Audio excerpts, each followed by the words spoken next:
Don't even...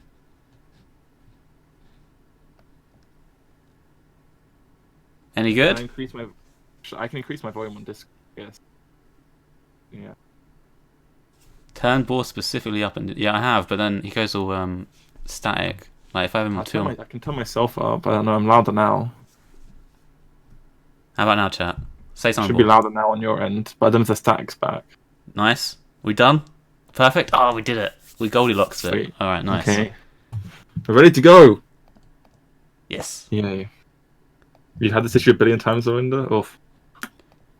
Dude, there's so many knobs and fiddly things that like I have to turn so many things until it's okay. All right. Should we start? Yes. Ready to go with Druid. Okay. Are we going Shrubadir? Shrubadir? Yeah. Okay, welcome everyone. The DOD, yeah, the DOD card review begins here on Shrubadir. I'm not really sure. It's a thing. Anyway, it starts the theme of Treant cards. So yeah, 2 mana 1/1, summon a 2/2 Treant. It seems fine. But nothing amazing, right? It's just decent. Yeah, I don't know. This card's like it's like decent enough stats. It's kind of like the Murloc one though. Obviously, it's a 2/2 instead of a 2/1. Yep. Be great, great in good. Battlegrounds. I don't rate the Treant stuff, man. I think it's bad. I think the Treant stuff sucks. Therefore, I think this is a 1. Yeah. I mean, I don't want to give it a 1 because it's not trash, but it is trash. Yeah, I think it's trash. Chat kind of likes it. They're being middle of the pack. I mean, 2 mana 3/3 is fine. Like token Druid card, but it's not really a 2 mana 3/3 though. Against 1/1s, it's a 2 mana 3/3, I guess. Yep. But most of the time, it's like the 1/1 gets pinged away or value traded, and then you have a 2/2 left over. Yeah. The split isn't even good. It's a bit like 2 mana Faceless Lackey. Yeah. Oh yeah, that's what it is. It's a 2 mana Faceless Lackey. It's literally what it is. Yep. Yeah. Yeah, I'm giving it a 1 too. Okay. I think the clue's in the name. Okay. Yeah. Next up, Aeroponics. 5 mana, draw 2. Costs 2 less for each Treant you control. Another Treant card they're pushing. If it costs 1, it's insane. If it costs 3, it's meh. If it costs 5, it's terrible. So you need 2 Treants in play. It can cost 0 Is that a thing as that's well. Gonna happen? Okay. It can cost 0, yeah. 3 Treants. Then it's bonkers, right? Force of Nature Aeroponics. Turn 5. Ooh. Pretty good, right? Yeah, that sounds... That is actually pretty good. And then you play the Taunt as well. Because you've... The Anubisath? Yeah, that's not bad. Wait, is this broken? Is Treant Druid actually good? This is a good card. For sure, right? I don't know if you want the whole Treant stuff, but maybe you could like squeeze in Force of Nature into like your token Druid. Play with Garden Gnome as well, maybe. I mean, yeah, anything that can cost 0 has potential to be good, right? Like... Oh wait, I haven't swapped the card. Sorry guys, you're voting on the last card. This is the new one. Start voting on this one. Yeah, I like this card. But if I'm giving the Shrub Lady a 1, then I'm giving... I don't know. I'll give this one a 2. I think I could see playing not a Treant. Yeah, that's what I was thinking. I think this could see play not in a specifically Treant style Druid. If you want to run like Force of Nature, maybe, or the Gnome Lady, because the Gnome Lady is triggered by this, right? And then you get the play it. Yeah. So like for 5 mana, you could go Gnome Lady plus this if that's literally just your hand. Wait, if you have a Treant in play and then you play the Gnome Lady, does it not trigger? Because it will be a 3 mana spell. Yeah, it won't. You can't. That's why we gave the previous card a 1. It ruins that combo. Okay, my chat is saying there's no 4s, but there's quite a lot of 3s on this. You're gonna get biased by chat? No, of course not. I think this is a 2. A 2. Yeah. Okay. It's Next good. up. It's a good card, but it's just like the rest of the archetype's a bit crap. Yeah, we have Strength in Numbers. Side quest. Spend 10 mana on minions. Reward. Summon a minion from your deck. So, oof. I have to, spend 10 mana on minions, and then my deck has to be all expensive minions.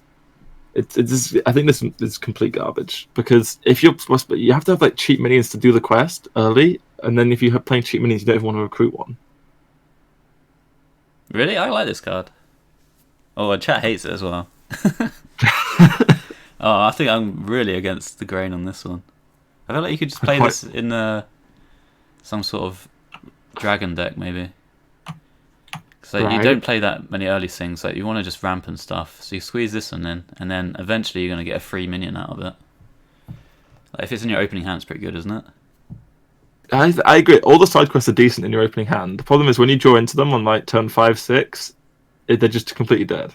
This one's not though. It only takes like 2 minions in the mid game to complete it. Okay, so if it was like play 2 minions, summon a minion from your deck. It's like 3 minions, kind of though. It's like 3 really. I don't know. I like this card. I think I'm giving it a 3, dude. I think it'll see. Maybe 3 is generous, but I'm gonna give it a 3. Oof. Okay, next up, Tree Enforcements. I like the name.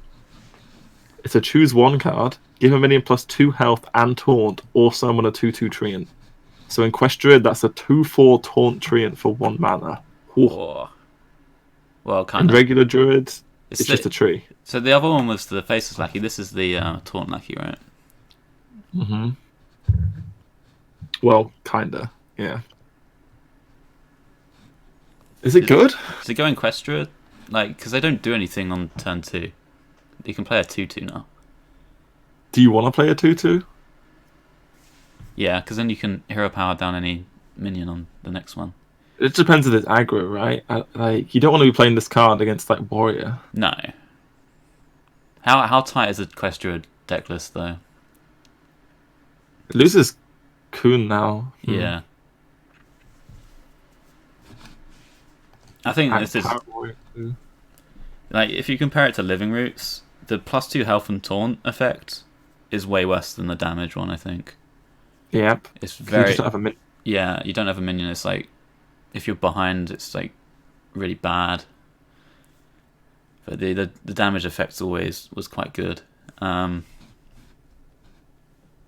don't know. It might see a little bit of play in Quest Druid. I'll give it a 2 ski. Okay. If it's an aggro deck, you might want to run this as well. But I could get a 2 as well. It's flexible.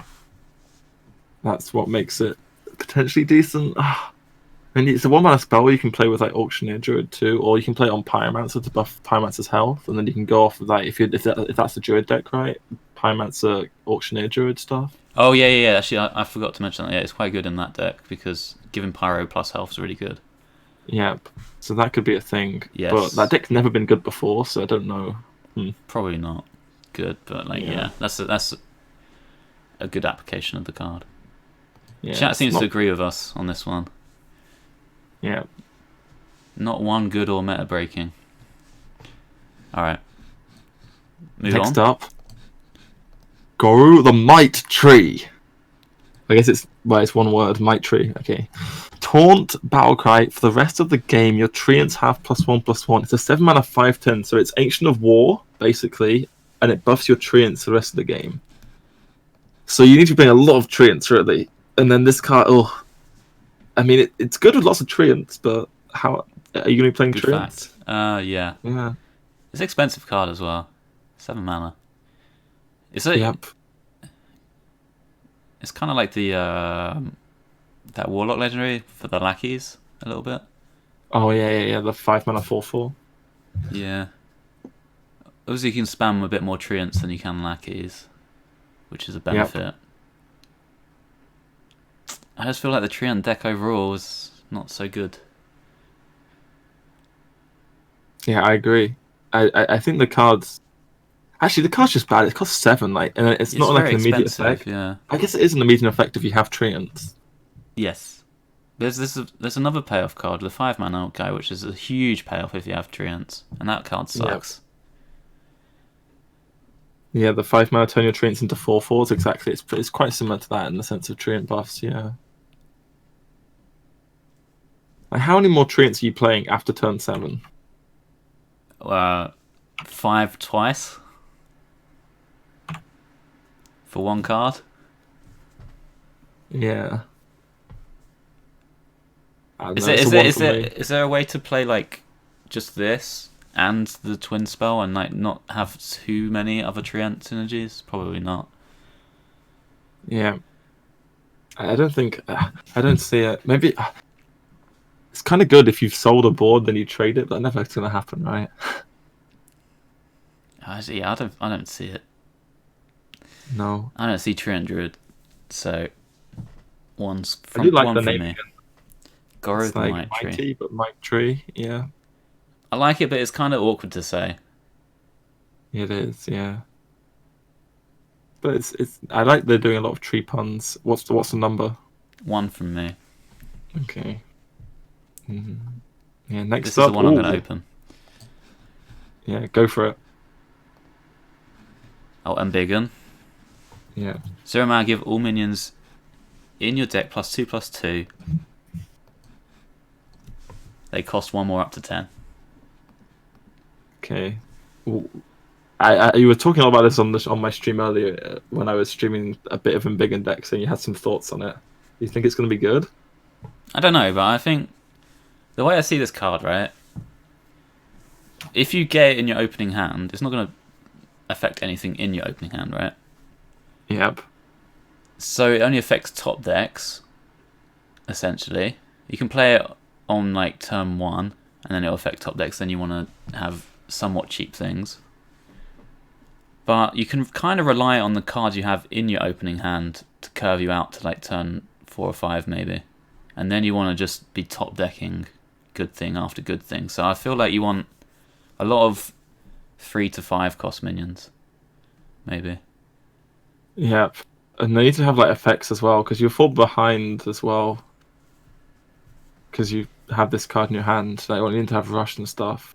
There is that 5/4 rush that you make a copy of, which is and like Oasis Surger, which can really swing back. I think that's the best way of doing this. So you want to put a load of cards in your deck which benefit from hand buffs. Things like maybe even Scalehide, maybe that Taunt that gets double health from hand buffs or whatever it was. Maybe it's not so great. Maybe dragons and stuff. When I was watching you play this, the ramp dragon card looked really good with Imbigan. Yeah. Yeah, you need the mana to spend to play the cards because they all cost more. You have to remember as well. I know when you played Prince Curse, you never played it in Druid, right? It was only in Rogue, and Rogue was so good for it because you had Minstrel. Yeah, you had stuff that I don't know. I just don't think it really works with Druid minions particularly that well. I don't know. We played Curses and Spiteful Druid. That wasn't really a thing though. What about Vargoth plus Imbigan? Is that the triple shadow step where it seems good but it's actually crap? Your minions cost 2 more. Mm. Like if your minions cost 2 more, should they have +4/+4 stats anyway? Probably. I mean, it is a bit too expensive. That's the thing. Like, don't a lot of minions just have +2/+2 anyway if they cost 1 more? Couldn't you just play a deck with minions that cost 1 more and they're just better? Not really. They need to have minions with effects, yes. I don't see it working personally. It might. I mean, it has the potential to be very good, right? I mean, it's a lot of value in a card. Yeah, you could also run a lot of like Cantor. What is it called? The ones which cycle themselves. Yeah, I don't know the word. I know what you mean though. Cantrip. That's the word. Yeah. Cards. There's that new fat dragon thing, and there's a few other ones you can run. Maybe like Acolyte of Pain, and that way you're not running out of cards really. Yeah, it's a 2 from me. Yeah, I think 2 as well, maybe. Actually, Yep. yeah, 2. I was very I close to think giving it that a sort 3. of card, I think that sort of card they would have tested a lot to make sure it wasn't overpowered. Yes. Surrender to Madness, though. Oh my god. How bad is that Yep. card? And they can print this. And we're still like, not sure. That's just not a card. Okay, next up, secure the deck. Side quest: attack twice with your hero. Reward: add 3 claw spells to your hand. Do you want 3 claw spells in your hand, John Bray? Oh, fuck that poll. Do I want? Not really. I don't want to spend 2 hero powers getting it. Yeah, and it's just garbage. Yes, it seems even in a really like gonky, cycle-y deck, it seems garbage in that as well. Just a hero power with Druid isn't good. So why would you like? You just don't want a hero power as a Druid. It's just not good. Ooh. Yeah, like Quest Druid, you can't play this because you lose your hero power eventually. So it has to be in some kind of non-Quest Druid. You don't want it in an aggro deck, really. Seems just bad. Yeah, 1 from me. 1. Okay. Next up, Breath of Dreams. 2 mana, draw a card. If you're holding a dragon, gain an empty mana crystal. Hard growth draws a card. Yeah. What is this card, dude? It is a dream. This is the nuts. It's a 4. It's instant 4. Yeah, instant I'm with chat on this one. Everyone's giving it 4s. Some people giving it 3. I think it's a 4. This is. I did try to build a Dragon Druid deck and realized there wasn't really a win condition, which is a bit of a problem. But we can find a way. Oh, it's just such a good card, though. Yep. It has to be good, right? At least Just it have make to a be like you tier just 2 ahead deck. of mana, right? You're gonna do better things. Yeah, you draw a card as well. Like, what the hell? They nerfed Wild Growth. It's got to be good. Yes. Dragons aren't that bad. There's a lot of dragons in this set. Yeah, they printed so many. Like there have to be some sort of dragon deck that I haven't thought of. You could even play this in Quest. Could you even play this in Quest Druid? Probably not. Yeah, you probably don't want to play dragons in Quest Druid. Actually, there's no choose one dragons, are there? No. You probably don't want it in Quest Druid. So Yeah. I mean, maybe this makes it a 3, but I don't know. The card's 9. We have to. I'm giving it a 4 anyway. I believe. Yeah. I think Druid might be the best contender for a dragon deck. Yeah. I agree. There's different ways you can go with Druid as well. You can always go like Malagos Druid as well. That can be the win con. Yeah.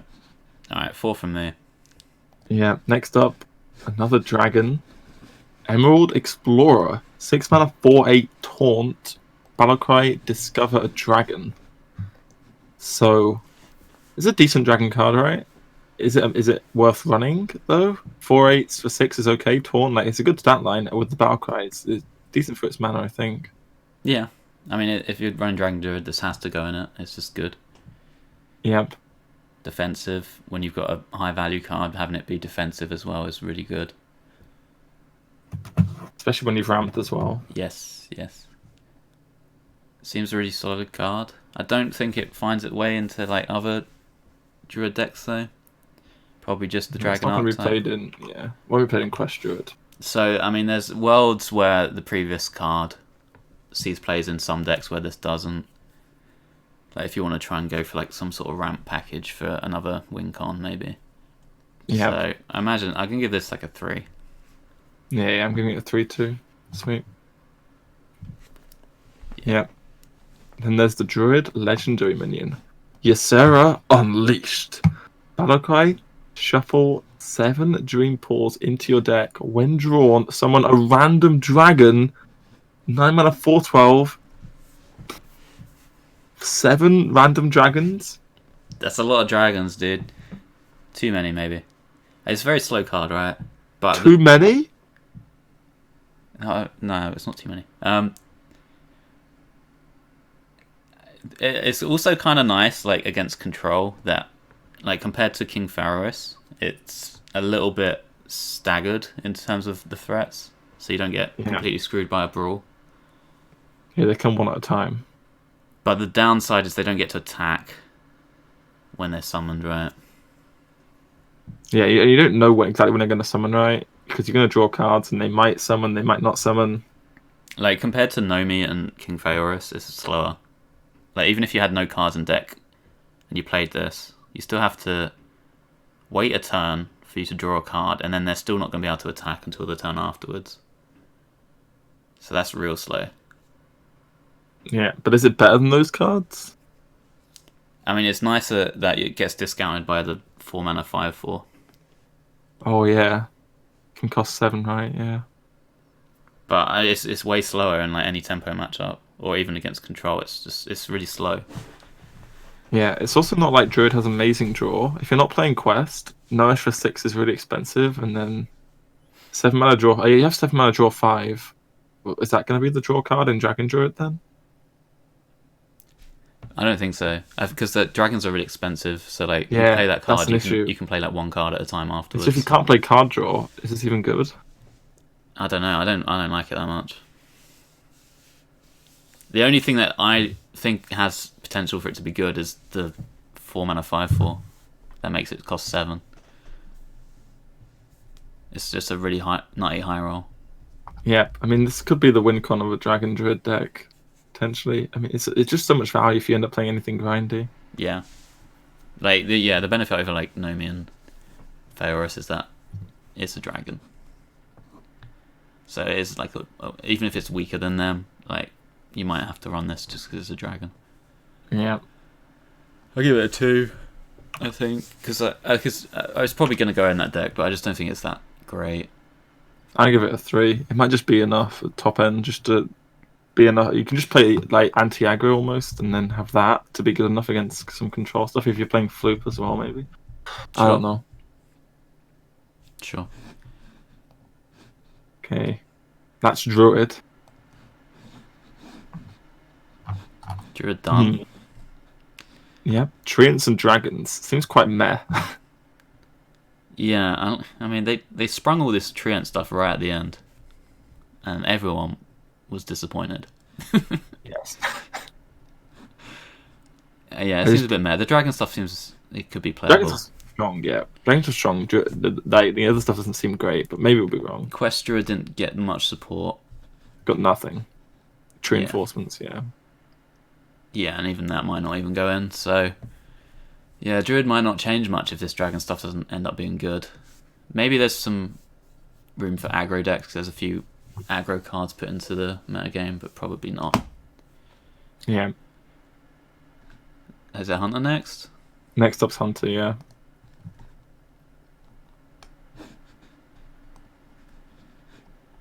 Okay. Stormhammer's first, yeah? Yep. You can call these ones if you want. Alright. Stormhammer, 3 mana, 3/2 weapon, doesn't lose durability while you control a dragon. So, immediately, it's very similar to Eaglehorn Bow. Yep.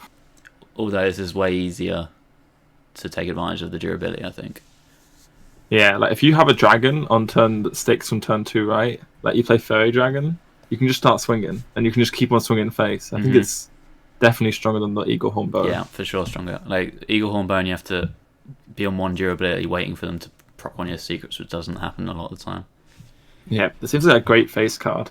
Yes, it does. And with the 2 mana spell, like this mid-rangey dragon Hunter, they got a lot of sustained damage, right? With this. Yeah. The There's a lot of decent dragons as well that got announced. Uh-huh. It seems like a good card. I'm not 100% sold on Dragon Hunter. But it's a very good card within the archetype. Like, I think dragons go in Highlander Hunter too. So, and this is a decent weapon to play in that, maybe. Although it's competing with Eaglehorn Bow. I'm not sure. I mean, you could get rid of the secret package. Yeah, you could. And put some other stuff in instead, because it's not amazing, the secrets, really. Yeah.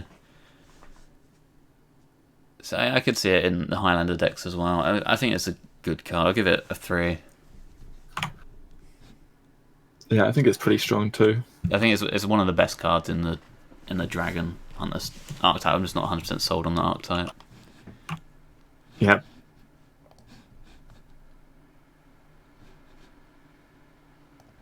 Right, what's next? Yeah, Diving Griffin. Rush, Battlecry, draw a rush minion from your deck, 3 mana, 4/1. It's a weird one, this one, because if you play it and your opponent doesn't have a minion, it's just a 4/1. Yeah, it's really bad. If they have like a 5/4, it's insane. Yeah, I mean, we should probably talk about like what the stat lines in the meta is going to look like, and I think there is going to be a lot of 5/4s in this meta game. So Right. the stat line on this for removal is really good, I think. Do the 5/4s cost 3 though? Because you can be playing this on turn 4. Well, the thing is, you can draw it later, and then maybe your other rush cards are like Spring Paws or whatever, so it can fill out a turn later, and otherwise it will remove a 2-drop or a 3-drop potentially. Like you could go coin Desert Spear or coin the other weapon, and then use this with the Desert Spear maybe to finish off, you know, the 2/5 ship's cannon thing potentially is a way. It's okay with that. Yeah. I mean, you don't. It's just good. I think the card's just good. I mean, yes, people are saying better mark shot in my chat, and it is. I mean, yeah, it is a better mark shot. Drawing a card just means it just. I mean, it's just cycling itself, right? It's just nice. You should always play it, I think, in Hunter decks because you'll draw the Spring Paw. And Auxiliacs as well. You can maybe replace Ursatron with this in Highlander decks. Yep. Seems solid. I'll get 3. Same. Okay. It's also nice for the side quest if you want to go that route. Oh yeah, but I don't think you ever want to play a side quest. So Don't rate any of them. it's just during the side quest after turn 1. Just feels like an oath. I guess. What if side quest of Prince Keliseth, mate? I mean, maybe yeah. Okay, Veranus. This is a Hunter legendary. 6 mana, 7/6. Battlecry, change the health of all enemy minions to 1. Yeah, this is insane. Insane. With Desert Spear in the game. Oh yeah. Desert Spear makes it very, very nice. Someone played this. Yeah, I mean, this is already my bias, but someone played it against me with Desert Spear up. Oof. You just got It ruined. was like, Yeah. I got ruined. No. Remember when I gave Desert Spear a 4 last set? And everyone Yeah, was laughing I at agreed me. it was nutty. Everyone was keck Wing me last time, right? Look at us now. You knew about this card in the future? Is I this had what the you're saying? foresight, mate. You knew Hunter would get equality. Yes. It seems pretty, like, it probably goes in Highlander Hunter, right? Especially if you want to run Spring Paws with the Rush guy. I think this goes in every Hunter deck. Every Hunter deck, oh wow. Okay. I mean, you've played against the card, I guess you... I mean, my one-time sample of playing against it. It's just like, against aggro, this Hunter. I mean, you can do on turn 9 this plus Unleash, actually. Because against... Your opponent tries to stabilize with a taunt, and it's just boom. Yeah. Against Highlander Hunter, once they've played Zephyrus, you're just like, boom, I was going to spam the board with everything, because they can't do much. Yep. But this makes you have to be a bit worried about this plus Unleash on like turn 9, right, as well. Yep. What do you think of this card's arms? I've been asked. Unnecessary.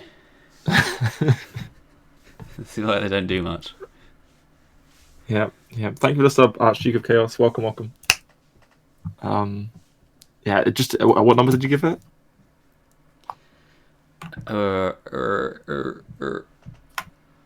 3.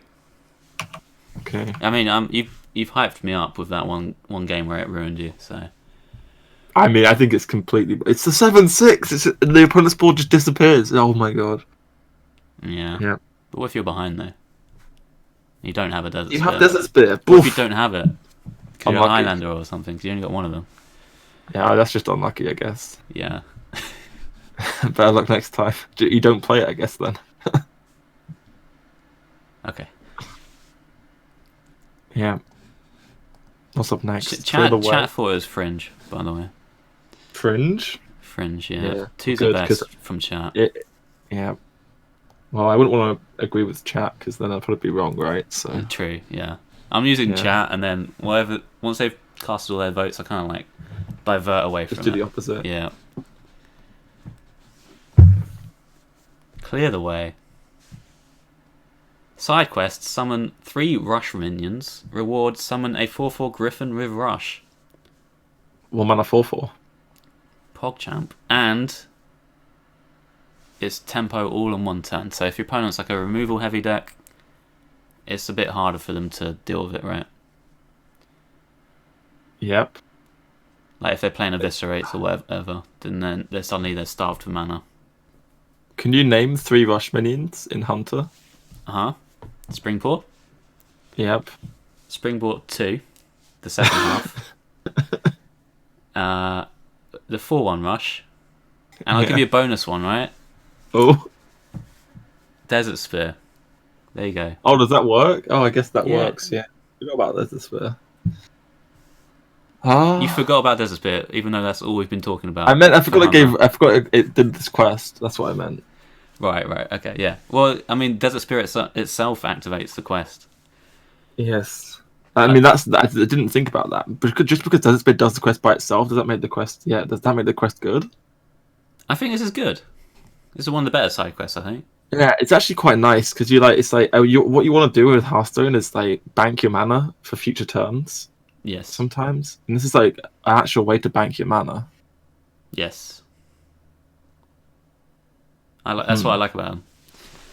I think it's a good one. I think you probably play this in Highlander Hunter with Springpaw, Desert Spear, and the other guy, and it's probably enough. You have Zodiacs too. Zodiacs, yeah. I think you'll get it eventually. Like, they don't really do much on turn 1 anyway.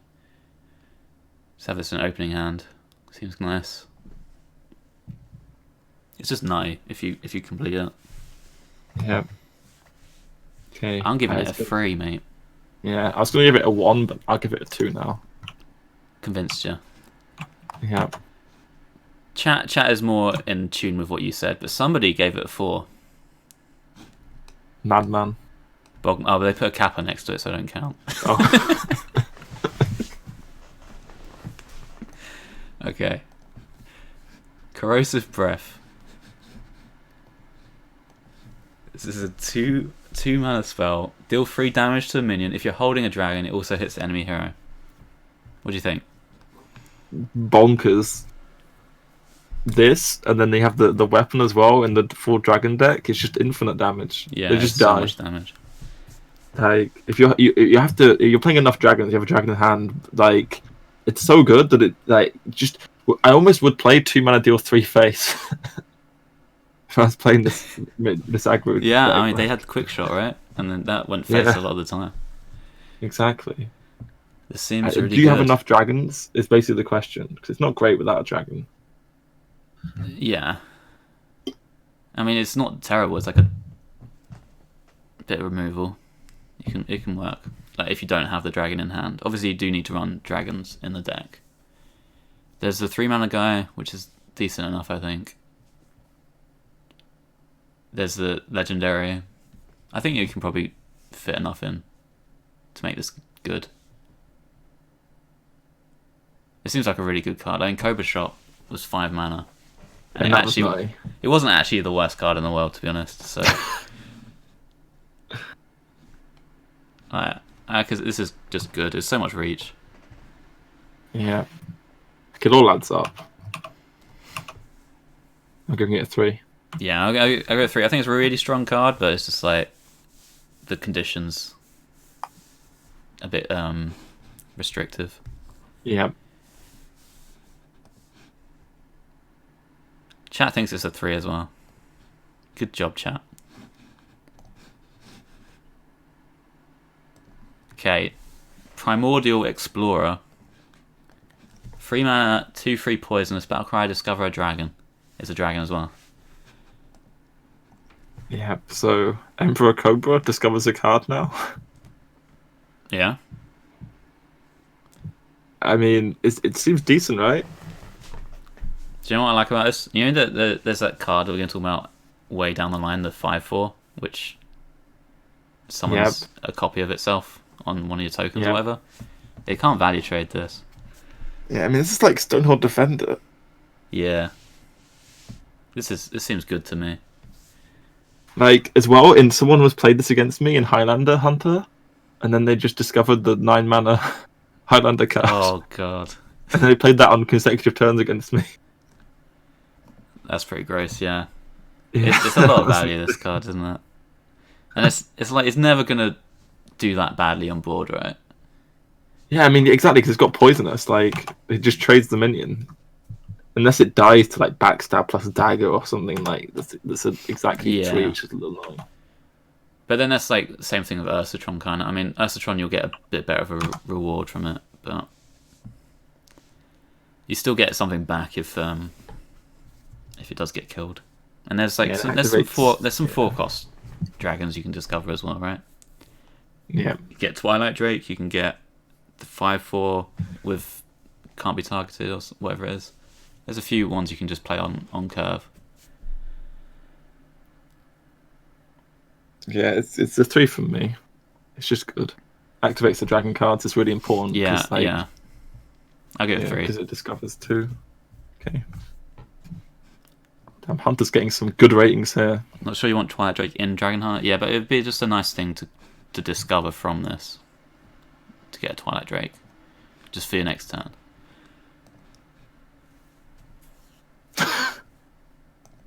Okay, next card. What is this? Toxic Reinforcements.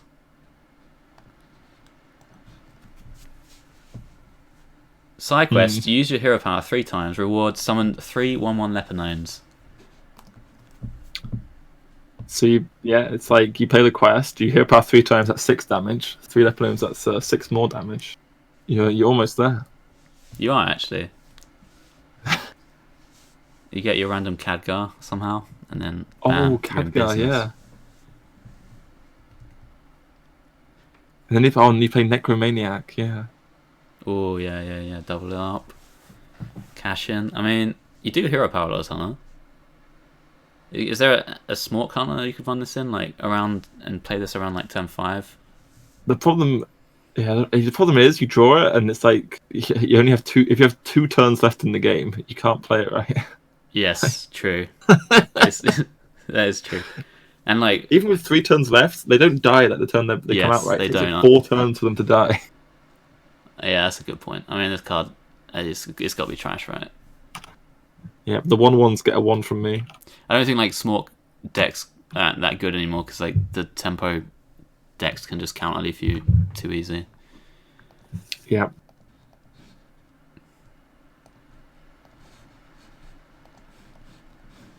Yeah, it's a 1. Legendary time. Ooh, what is it? It's Dragonbane. 4 mana, 3/5. After you use your hero power, deal 5 damage to a random enemy. So, yeah, if their board's empty, that's 7 face damage. Oh. Do you know what I don't like about this card? It's a 3/5. It's a mech. It's a good thing though. The mech's a good thing, but like, I think there's going to be a lot of 5/4s in the meta, and it's going to really suck to play this on turn 4. You might have to like wait till turn 6 and turn it into like a rag. Is it good as a 6-drop though? It's like a little Ragnaros, isn't it? Yep. That's not bad, is it?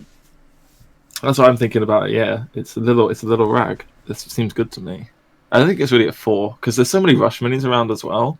Like, if they have the coin, they can play the rush 5/4, and they can play like there's restless mummy and stuff, right? Yeah. But it just seems like a 6-drop. I guess. I mean, maybe against some classes, it won't die, but It's a good effect. I'm just a bit worried about the stat line. yeah. going into a They've- lot of 5/4s. Like Captain Greenskin might be a thing as well because of Yeah. Pirate Warrior. I'm not so sold on that, but yes. It's so good if it sticks as well. People ask what's the 5/4 rush. There's a neutral card. There's a 5/4 which turns one of your other minions into another 5/4 rush. And they both have rush. It seems really good, which is why I'm worried for cards like this in the meta game. I feel like it just gets a bit farmed. Yeah. Thank you for support, Weta. But even if you play this on turn 6 and then they just respond with a 5/4 rush guy, it's really bad for you. Yes, it's so bad when it gets. I mean, but like, is it? It's so bad if you don't hero power. Yes, you have to hero power. Could you find it? I mean, we're all talking about getting rid of Ursatron in Highlander. If you're running this in Highlander, you don't want to get rid of Ursatron. Or are we just running Mech Hunter with this? It's probably good in Mech Hunter because you can make it 3. Yes. Yeah. I mean, you just play as a 6-drop, I think. Yes, most likely. I will give it a 2. Okay. I don't know. Give it a 3. Okay. I'm not sold on it. I feel like it's going to shape up poorly in the meta game. Yeah, it might do. We'll see. Next is another hero power card, I think. It is, yeah. Oh, fuck my pole. There we go. Okay. 1 mana, 1/3, Dwarven Sharpshooter. Your hero powers can target minions. Ooh. Good stat line. Trump effect. Do you want to shoot things on turn 2? Not really, but you could probably get away with it. Yeah, I mean, sometimes they play another like a 1/3 themselves, right? And you just shoot and trade. Yes. Is it better than like the other? Because currently, like hunters playing as 1-drops, like Shimmerfly. Is it better than that? Probably right. Seems better than Shimmerfly, yeah. Yeah. So as a 3-drop, it's like a 3 mana 1/3 that deals 2. There's a 3 mana 3/3 that deals 2 that works with dragons. That's in the game. Yeah, I mean, it's not great, but like, you only play that in situations where you actually really want to do the 2 damage, right? You'd otherwise just play a 3-drop or just play this as a 1-drop with something else rather than use the hero power. Yeah. So having the flexibility to deal 2 when you need to do 2, like if they have like a 7/2 or something left over. Yeah. So it just might stick for like a while in the game because it's just if you just play it on 1, they won't be able to kill it. Right. And it's like against Mage, you know, when like it's going into their turn 2 and you're like, I really don't want to play this Sludge Slurper. But if you're against Hunter and they play this as their turn 1 and you've got a response as something with 2 health, you're like, I really don't want to play it. Exactly. Like I was thinking as well, like Priest has like Cleric, right? If you play this on 1, Priest can't just play Cleric, right? Yes, that's a huge benefit if Combo Priest is going to stick around, which it probably will do. Yep. This being able to kill Cleric and Tolkien Like it's is more really the threat nice. of the hero power that's the thing than the hero power itself. Like it just means they can't play a minion into it, really. Yeah, it's good. Does he play in every Hunter deck? Is it busted? It probably sees a lot of play, but I don't know if it's busted. But I imagine it sees a lot of play. The only thing you wouldn't see him playing is like Mech Hunter or Master's Call Hunter. Yeah, Master's Call Hunter. But in Highlander, probably sees play as a 1-drop. Yeah, you play as a 1-drop in Highlander, probably. I think it's just good. Someone's giving it a 5. Out of 4. Yeah. Interesting. I will give it a 3. I'm giving it a 3 as well. Damn, Hunter's getting all the cards. They are, and then we're going to be surprised. Okay, one more Hero Power Hunter card left. 2 mana, 2/3, Phase Stalker, Inspire, cast a secret from your deck. It's a beast. It's kind of awkward. Yeah, I mean, it's not super bad on 4. It's not great, though. I don't think it's good, to be honest. I had someone coin it and then Hero Power, and that was decent-ish. Like, how good is it to... It's weird. Like, if you Hero Power to summon a secret from your deck, it's kind of good, right? Like, coin this into Hero Power. Yeah, it is good. But are we running the secrets anymore? Like, we might be moving towards dragons, right? Yep. But, like, having the Hero Power spend 4 mana, it's almost like you can compare it to, like, Arcane Keysmith, basically. Yeah. You don't discover. Yeah, but you don't discover, but you get to kind of discover preemptively because you put them in your deck. But then, actually, you want one for that specific scenario, right? Yeah, it just seems bad. It's just, yeah. I think it's bad. I don't know. I think it's bad. I think we're going to move away from secrets, maybe, as well. But if we don't, maybe it finds a way on. I still don't think it's that great, though. I am giving it a 1. Okay. Yeah, I don't think it's great either. Let's go. Damn, Hunter got some good average ratings there. Yeah. Solid cards. Yeah, 2.5 average for Hunter. It's popping. Mage got some sweet cards as well, I think. Yeah, should we move on to Mage? Yes. Okay, let's have a look at Mage. Oh, first up is a side quest. Starting strong, Boar. Elemental Allies. Side quest. Play an Elemental 2 turns in a row. Reward, draw 3 spells from your deck. Holy 3 spells? But can you play an Elemental twice in a row? Is there any abusable stuff with this? What spells do we want? Oh, tutor exactly the right spells.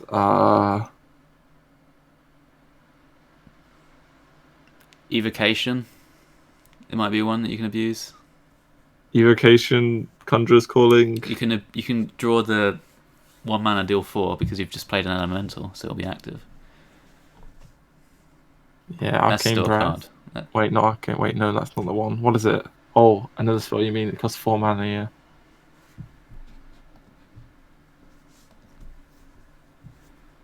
But if you're playing 2 of these in deck, won't it draw your other one of these? I guess it will, yes. Yeah. I don't know, I think this is trash. Trash card. Yeah, I mean, if your deck is all elementals, there just aren't enough elementals in the game, right? They've given us Mana Giant, Violet Spellwing, and this new legendary, but that's it, this expansion, right? Yeah. There's not really many elementals. I just don't think it's enough. I agree. Trash. Yeah, Mana Cyclone too. Yeah, okay. Yeah, I mean, it has potential. If they started printing a bunch of elementals, you could get a Zephrys. Oh, Zephrys is one, right? It is? He's an elemental. I don't know, I didn't see it. I'll give it a 1. Yeah, I'm giving it a 1. It seems bad. Seems The too... reward is nuts, though. Yeah, the reward is pretty good. Especially the targeted reward. But we might be surprised in this, but I'm giving it a 1. Damn, maybe I should give it a 2. It has potential. I don't know. Potential is always the word. They all have potential. No, they don't. Some of them don't have potential. This Violet Spellwing doesn't have potential. It's Which a 1 mana 1/1. Death to add Arcane Missiles to your hand. No potential here. What? This is just like a good card. When Babbling Book gives me Arcane Missiles, I'm pretty sad. Really? You don't want extra 1-cost spells in your Cyclone Mage? It's like the best spells to get. Arcane Missiles sucks though. Yeah, but when so it comes bad. with a 1/1 body, That has to die as well. Ugh. What if it doesn't die? Or if it doesn't die, I mean, you can just play it as a minion. I think it's good. I feel like you want to play this in your Cyclone Mage deck, maybe. Something to do. Just drop it on the board. You don't lose hand size, maybe. And then you can pop I off don't know with if you it. can fit it in. I like it. You seem to hate it. I mean, have you played with the card? I don't really, not really. I think I played one game of Mage. Alright then. But by the look of it, I just don't really want Arcane Missiles in my hand. But you play this, you get your Arcane Missiles, then you go with the legendary guy and the Sork, and then you got another spell for it. Or it discounts discounts your giant if you want to go that route. I'm not sure you do though. I like it. Like Babbling Book's been in the game for a while, and it didn't even make the cut in a 30 deck. This is better than Babbling Book, surely. Babbling Book didn't make it in the 30 card deck. I don't know. Maybe it's not amazing. I'll give it a 2. You convinced me with your pessimism a little bit. Yeah, but I'm gonna get a 1. Okay. In the bin. In the bin. Next up is Mana Giant. 8 mana 8/8, the new giant of the set. Costs Whoa. 1 less for each card you've played this game that didn't start in your deck. So you have to play 8 cards that didn't start in your deck, which could be tough. But, I mean, anything that can get down to 0 mana, and then there's like Conjurer's Quarters stuff too, could be very powerful. Yes. Oh yeah, Conjurer's Calling is pretty sweet, but like, it's quite hard to get it down, isn't it? That's the thing, it's hard to discount it. So, right. Elemental... No, wait. Jar Dealer on 1, okay. Then you play the 1-drop you get on 2. Plus your 1/1 Elemental, you get your Arcane Missiles. Then you go your Banana Buffoon on 3. Turn 4, you pop off with all your spells. Then you Cyclone as well. And then you play all your stuff. Then this is 0 mana. The perfect curve. Did you say Jar Dealer? I may have mentioned Jar Dealer. And the words perfect curve in the same sentence. Yes. I did that, yes. Okay. Does the Jar Dealer always get Violet Spellwing? No, you don't have to get it. You can just get any 1-drop and then it'll work, right? And then maybe you get the new Rogue 1-drop, which adds 2 pirates to your hand, and then you're cooking, right? Yeah. Or you get Acorn Bearer. The thing's going to be free before you know it. Just, do you have enough reductions for the Mana Giant? Is basically the question. I feel like you don't, to be honest. Yeah, I feel like you don't need the... It's entirely reliant on Mana Cyclone, basically. Magic Trick's like a really good way to cheapen it, yeah. Oh, if you're on the coin... Coin, yeah, it makes it 1 cheaper. I feel like it comes down too late. Like, you want to... Like, the Mountain Giant comes down on turn 4. When did Arcane Giant come down? But the Arcane Giants came down like 0 mana. Because like as you got more mana, the Arcane Giants got easier to reduce. Whereas as you get more mana, this doesn't even get easier to reduce, really. It does a little bit, but like, yeah, Arcane Giant, you could really make it cheap quickly towards the end. I don't see it really, guys. I don't see the Mana Giant. Even in a Cyclone deck, I don't think you want to play it. Could be wrong. I feel like it takes too long. Yeah, it's not one of those cards, like, if you get it to work, it can be very good, but I don't see it. And bananas make it 6. Coin, 5. You have some sort of Sork turn, like you could spam your Sork turn and then drop this turn after, maybe, with a Conj. This is Corridor Creeper? Is it yeah, it's not Corridor Creeper, is it? Is it? I'm gonna give it a 1. I think it's bad. Oof. Okay, I'm giving it a 2. Bit of hedge there, mate. Yeah, I'm hedging. Don't want someone to put you in a compilation. Yeah, exactly. Has potential. Next up, Rolling Fireball. Deal 8 damage to a minion. Any excess damage continues to the left or right.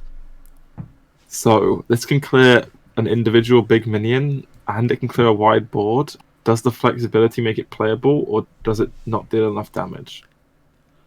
I feel like it doesn't do enough damage. It's somewhat flexible, right? Kill one big thing. It's nice. Kill a board of tokens is nice. Yeah, it's always dealing 8. Like, Meteor dealt so much more damage Yes. for 1 more mana.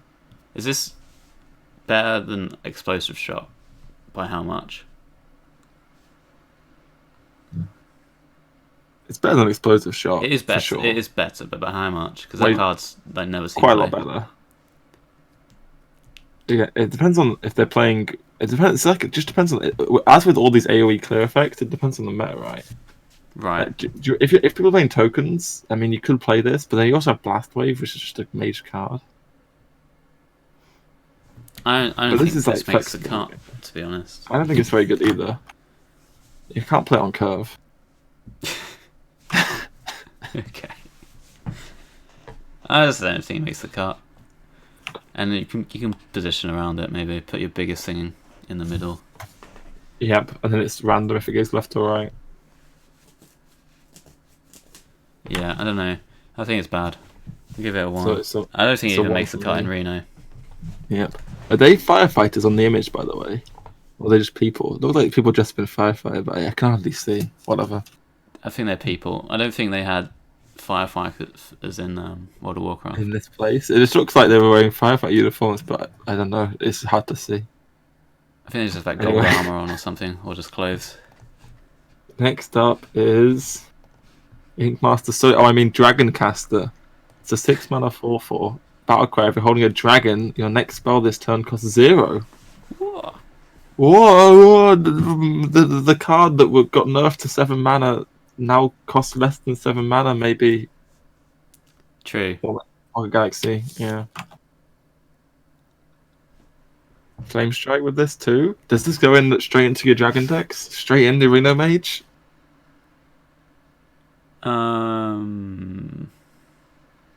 It's nice with Galaxy. I'll give you that. It's a bit conditional though. You'd have to have all the dragons and stuff. You're playing a bunch of dragons in the Mage, right? Yeah. Loads of people told me that Reno was a dragon. Is it true? Kept on seeing the theories. Yeah. He's not been publicly made a dragon. Mm-hmm. We can test the interaction with this and see if it works. Then expose him. Yeah, maybe it works.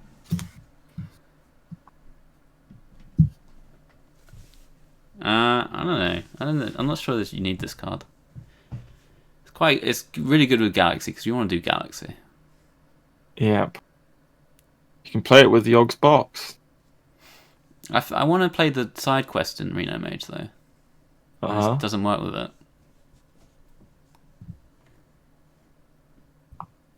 I'll spend 8 mana on spells, get a dragon. Yeah. I don't think it's. I think this is a card people are going to slam in day one, think it's OP, and then eventually it's going to be phased out because you just don't need it. It's quite good with some proactive spells as well. Like you play this and you play Power Creation on turn 6. Oh yeah, I forgot about that one. That already just sounds pretty good to me. I don't know. I forgot about that spell. Can you fit Power of Creation in your Dragon Reno Mage? I don't know if you can. Maybe it's tough. Dude, I don't think this is going to actually be played eventually. I think it's just going to be like too conditional. Just for like the extra little bit of tempo you get sometimes. Oof, I do like tempo though. I mean, tempo's good, yeah. I don't know. I think it's not going to be played. It's cold or Creeper Jumbo. Is it? Oh no, you don't say that. Costs 0 with your spells. It costs -1. It does cost -1, or -2, or -4. Yep. I'm giving it a larger number than I probably should. I will give it a 2. I'm not convinced by this card. The Give it a Ink 3. Master was bad. Let's not forget, guys. And this is only going in Reno Mage. Uh-huh. Yeah. There are better spells right now than when Ink Master was around, though. There's much better spells, yes. There were no good spells when Ink Master was around, pretty much. Okay. Next up. There's quite a lot of 4s on that from chat. Yeah, chat really like it. Maybe, I don't know. Arcane Breath. Ooh. Deal 2 damage to a minion. If you're holding a dragon, discover a spell. Seems So really it's good. just- Yeah, free cycle. And Oh, yeah. Oh, it's just good. Combos with the Explorer. Yeah. Spell damage. Combos with Dragoncaster 2, more spells to reduce. Oh. Dragoncaster plus this is your combo. I mean, you get a big spell if you have Dragoncaster in hand. Right, yeah. See what I'm saying? I see what you're saying. It's magic trick, but you deal 2 damage. I mean, Yeah, kinda. I mean, probably worse spells on average for the I situation. guess. You can put this in like Cyclone if you put some dragons in, maybe. Oh, discovering a mage spell actually does sometimes. There's a lot of bad mage spells. That is worth, as a thing. Yeah, this is like secrets and stuff. Yeah. I wonder if you can run it in Cyclone because you really want this kind of effect in Cyclone. It's just the condition that might be holding it back. The condition is probably too hard in the Cyclone deck. I don't think you want to play dragons in there. I was just wondering whether you can go for like Dragon Explorer, Shooting Star stuff, maybe. Maybe. Seems like hard to fit everything in there. It seems like a solid card, this Arcane Breath card. Yeah. Probably sees play in Reno Mage for sure. And maybe in some other ones, so I guess it's a 3 or a 4. It's a 3 from me. Make your mind up.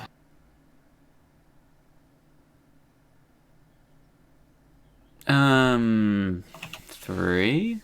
I mean, I don't think anyone's going to complain about this card. Yeah. It's really good, though, probably. Yeah. Oof. Next up. Dragon Soul wasn't good enough, so they've upgraded it. Now we have Chen Vala. Wait, it's like, how do I do the double A? Vala? Shenvala. Yeah. After you cast 3 spells in a turn, summon a 5/5 elemental. It itself is a 2/5 for 3 mana. And an elemental. Yeah, and an elemental. Mm. It's pretty good if you cast 3 spells, but then again, you've cast 3 spells and your hand's now empty. But then you can play a mana Cyclone Boar, and then those spells are replaced by new ones. What if you don't have a mana cyclone in your hand? Then you've made 5/5s, you're not too sad. Yeah, 5/5s are good. Yeah, Does it fit? Bananas, pretty easy to make work with this. Yeah. You can Khadgar the 5/5 maybe sometimes. Yes, if I play this on board, you kind of have to kill it, right? Otherwise, I'm Yeah. making a 5/5.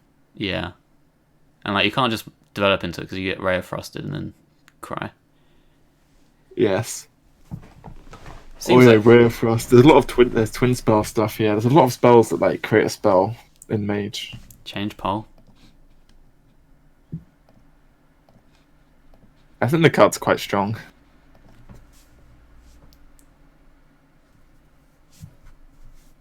I think it's good as well. It's like It's a turn 1 play. Yeah, It is a turn 1 play. You can do it on turn 1. Yeah. Sometimes. The thing, you can't make a 5/5 on turn 2 though. You could if you have coin maybe. I guess on the coin, yeah. Oh god, this card on the coin does seem pretty oof.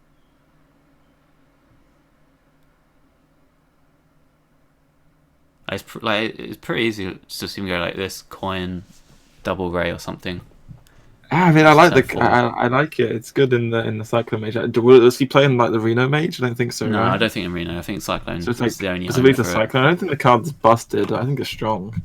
Yeah, I'll give it a 3 ski. Yeah. Sork Sork with this. Like if you've Sork sticks, Yep. you can sometimes just pop off on turn 3.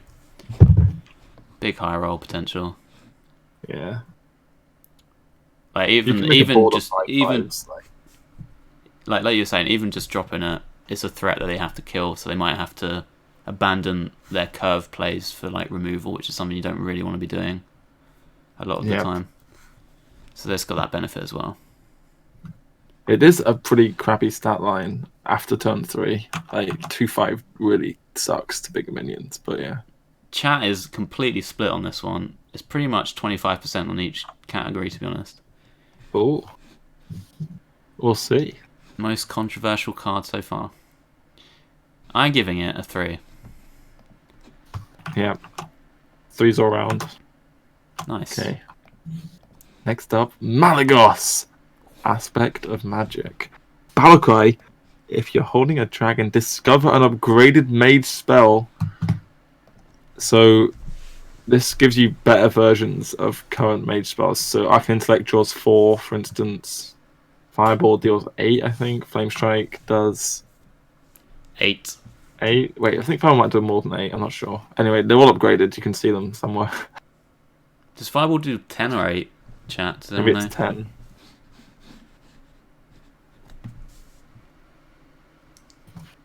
Yeah, this card I think is super good.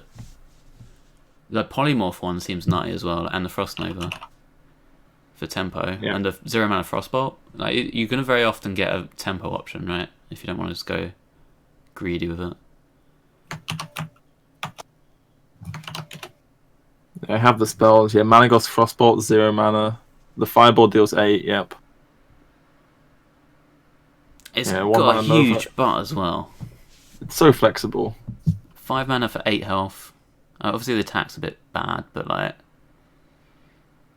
it's not a terrible body. It seems like one of the best cards in the set to me. Yeah, like it's no matter what situation. If you're against like warrior and need value, you can even pick like Malygos's Tomb and just get 3 random mage spells. Oh yeah, like, it gives you value, it gives you removal, it gives you card draw, gives you reach. Like, it just gives you everything on a good body. It's just insane. I guess it doesn't. I guess you don't have 9 discover options. You only get 3, so maybe you whiff. Yeah. You can whiff for sure. It just has to be good, and Highlander Mage seems like it's gonna probably be a deck. So, yep. I'm giving it a 4. I'm caught up in the hype, guys. I think this card's nutty. I like this card a lot too. Oh, yep. Busted. Next up, another card which could be busted. 4 mana, 2/3, maybe not. Spell damage +2. Power Cry, discover a dragon on the Azure Explorer. Mm-hmm. It's a dragon. That it is, yeah. It can get reduced in cost. It threatens the spell damage, obviously. Seems like a better card than the other spell damage +2 ones. Potentially. Like, you know the Shooting Star crap? You just ran out of cards when you played that deck. Yeah. This gives you a bit more gas. I mean, if you ignore the spell damage, 4 mana 2/3 discover a dragon is obviously weak. Yes. You do need to take advantage of the spell damage. Yeah. You need to take advantage of spell damage for this card to be good. And are you playing cheap spells to take advantage of the spell damage? Well, you got the 1 mana one at the very least. Yep. Which is decent enough with this. It always dies. Yeah. I don't know if you want Shooting Star in your deck, to be honest. Which is the best combo, right? Yeah, you just don't want Shooting Star. I can see this being played, but I can also see it not being played because the stats are bad for the mana cost. Discover is good. I kind of almost feel like there's not going to be enough incentive to run stuff that benefit from spell damage in Highlander decks, so it probably not going to see play, and I don't think you want it in Cyclone decks either.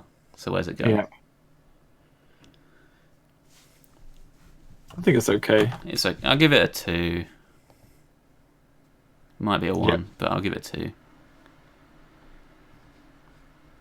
Yeah, I'm giving it a 2 as well. Okay. Then there's one more mage card. Ooh, it's the quest. Learn Draconic. Side quest. Spend 8 mana on spells. Reward. Summon a 6/6 dragon. 8 mana on spells, but you get a 6/6. Like, if you get this on turn 1, you're gonna spend 8 mana on spells as a mage, and you get a 6/6. You can get huge tempo swings. Dude, your Pocket Galaxy just turned into a 6/6. Ooh.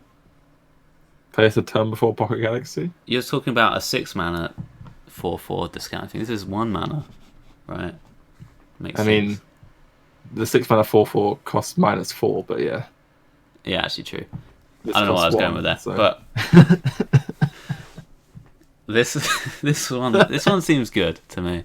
Like, you bank mana, you don't want to do a lot as Reno Mage anyway early on. You want to go swing turns later with Reno himself, with Blizzard and stuff, and this just helps that. Seems really strong to me.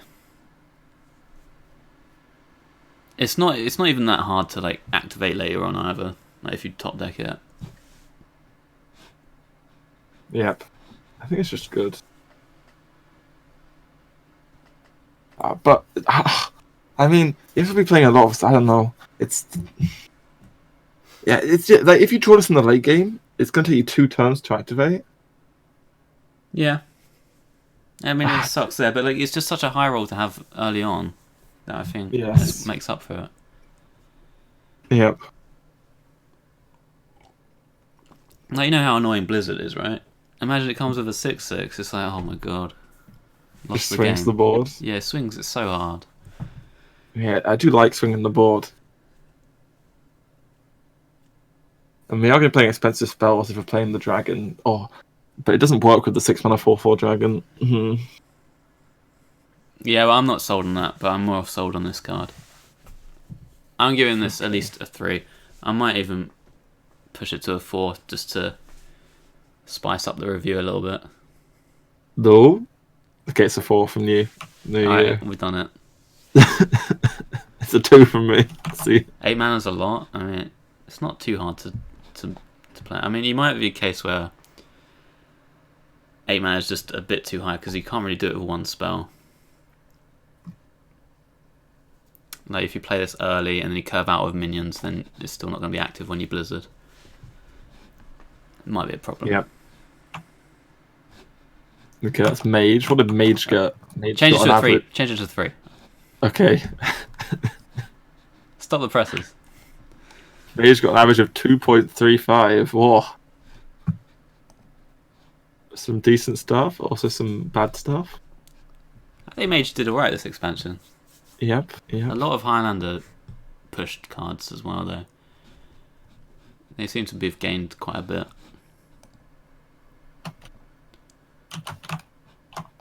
On to the best class, Paladin. Ooh. Do you want to do the Paladin cards? Should we start? I'll do the Paladins, yeah. First one, Lightforged Zealot. The racist card of the expansion. Lightforged Zealot, 4 mana, 4/2. Battlecry, if your deck has no neutral cards, equip a 4/2 True Silver Champion. Well, yeah, True Silver's a good card. It is, yeah. This plus True Silver seems very good. I mean, you probably even run True Silver in your deck for the condition. I don't know if you play True Silver. I guess you're playing. You have to fill it with Paladin cards. Yeah, is the downside of playing only Paladin cards. I mean, how bad is that for you? I haven't really examined it, to be honest. I don't really know. I feel like it might be quite bad. There's like a lot of the good tempo stuff is like mech stuff, which are a lot of neutrals. Yeah, there are a lot of good Paladin cards in this expansion, though. You can probably fit in like most of the cards that have been added this expansion into that deck. Yeah, you lose Ziliax if you want to go mech stuff, which is a big loss. You lose Snip Snap. And if Yeah. you want to go Highlander, you lose Zephyrus. And Yeah, maybe you can't play Alistraza. Highlander. So it's like... There's no one. I'm not seeing it, guys. I think just the upside of getting a 4-2 as well as a True Silver. Yeah, we can look at the next card too with it, I guess, because they both have the same condition. Okay. Yeah, the next one, Lightforged Crusader, I think it's just next, yeah.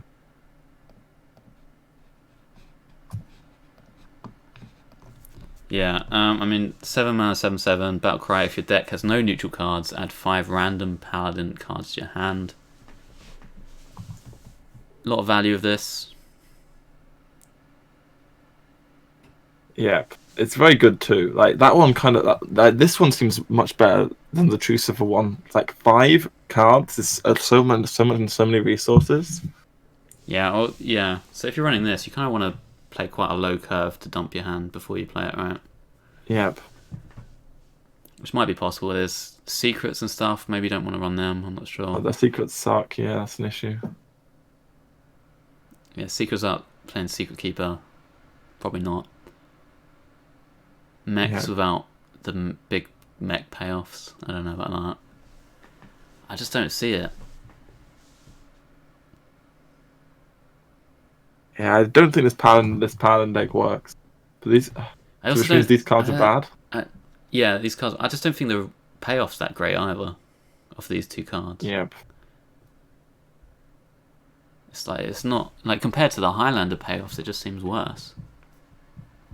The Highlander cards seem better payoffs, and I think they're less restrictive, to be honest. Yep. I'd rather play the Highlander deck than this, which means they're going to rate these badly. But they're not like terrible cards. I'll just give them. Everyone's giving everything a 2. It's great. Oh, nice one. I'm giving them Yep. 1s. I'm giving both 1s. I think they're not going to be played at all. Okay. Well, if you run the 2 mana card that changes everything into class cards, well, then you're making a deck less consistent because you don't always draw the 2 mana card, and then suddenly both these cards they don't work. Yep.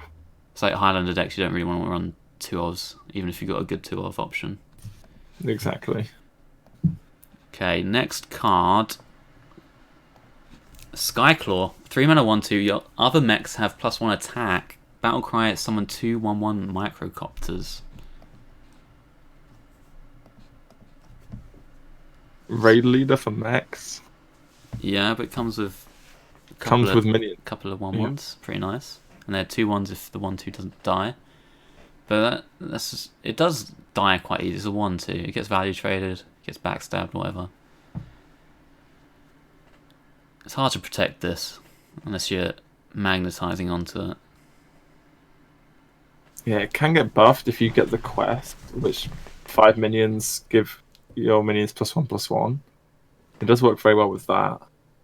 The microcopters do not have text, I believe. We can Yeah, they have no text. have a look at that. It's pretty cute though, the microcopter. It's just a helicopter. Is this going like Reno Paladin?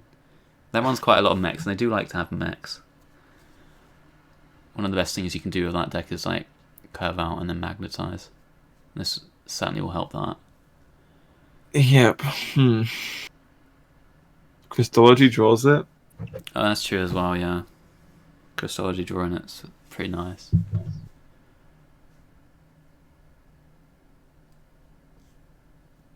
Like if you're running mechs as a 1-drop or 2-drop, you can use it to buff their attack slightly when it comes into play, maybe sometimes. Yeah. It does seem good. It's okay. It's okay. I'll give it a 2. It's Yeah, decent. it's 2. It's not going to be busted, this card. Yeah.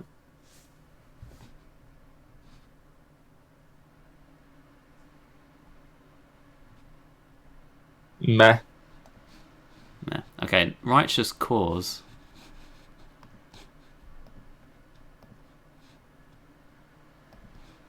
This is a 1-mana side quest. Summon 5 minions. Reward, give your minions +1/+1. Yeah. So this goes very well with the Skyclaw. Yes. True. You could maybe even put the other spread wide mech lady for 3 in as well. Yep. The micro tech controller. Yep. Desert hair. Oh. Yeah, I mean, Desert Hair is really not necessary, but is there any other spread wide ones for Paladin, really?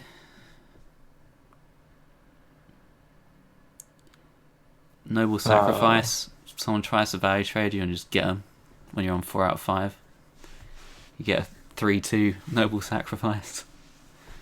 Buff your board. No. What about the new legendary, the 7-mana guy? Yep. You have to play a lot of spread wide cards because you might draw this again. Like you just draw this card randomly on like turn 5, and you don't want it to be dead. You can't just start playing 1 mini in the turn, right? If you draw this late, like, you have to have a lot of spread wide cards in your deck. I just don't think you're going to. Probably not. I think it's just bad. I mean, Paladin has they have Samwas Queen that spreads wide as well. Yep. There's not a whole lot else really, is there? Though, I don't want to spend a mana playing this that much. It's not a bad card though. I think it's one of the better side quests.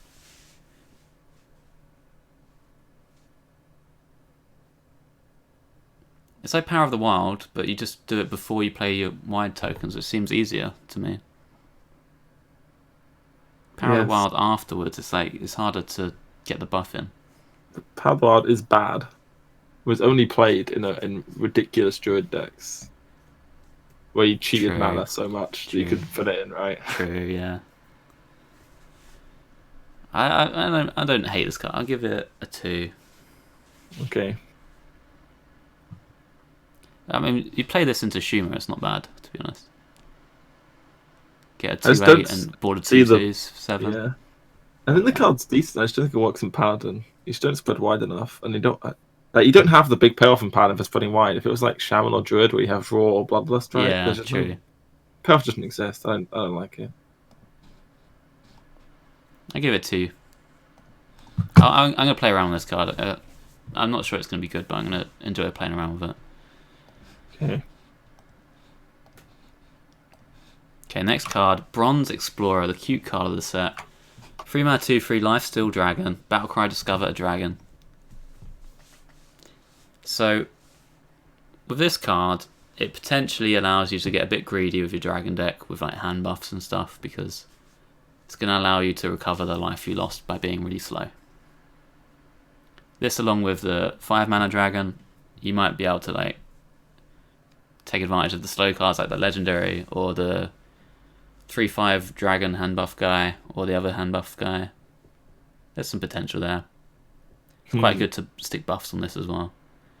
Does it help you if you're slow though? Yeah. I don't know. If you played a better 3-drop, maybe that would help you more.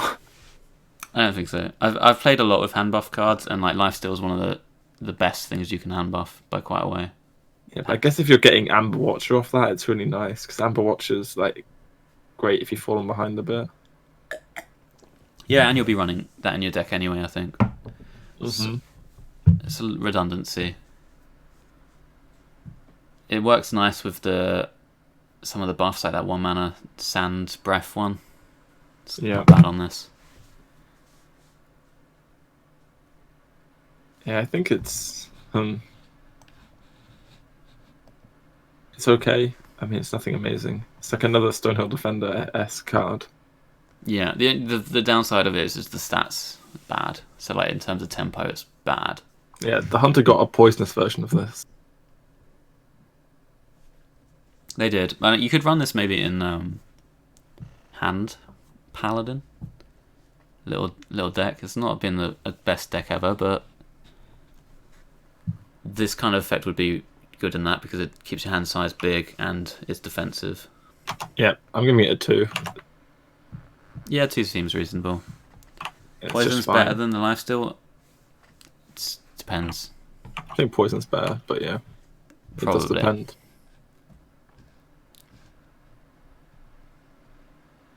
Two seems fine. Sanctuary.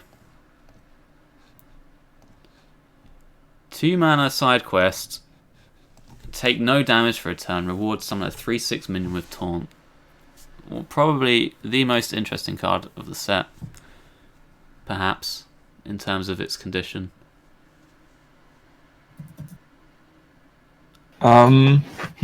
It's quite like you have the Lifesteal Bronze Explorer and you have the Amber Watcher, right? Which both heal you. So you bait them into attacking you because you play Sanctuary, and then you heal it all back up. Why is it a bait? All the side quests as well cost 1, right? This one costs 2, which means it must have cost 1, and it was too good. Yeah, I mean the effect's really powerful. Like if you're against a deck like a priest or something, aggro priest, right? Combo priest, yeah. They're going first. They miss their 1-drop. You coin this. You just win the game. Ooh, They can't damage you. win the game.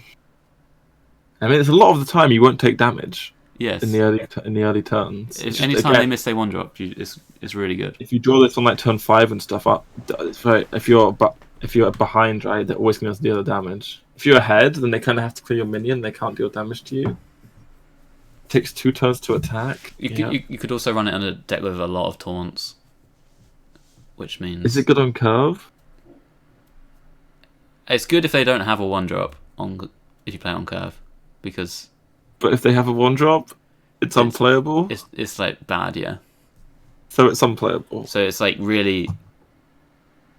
It would be frustrating to play against if it's good, because you have to have a 1-drop yourself, right, to kill their 1-drop. I don't know. Right, yeah.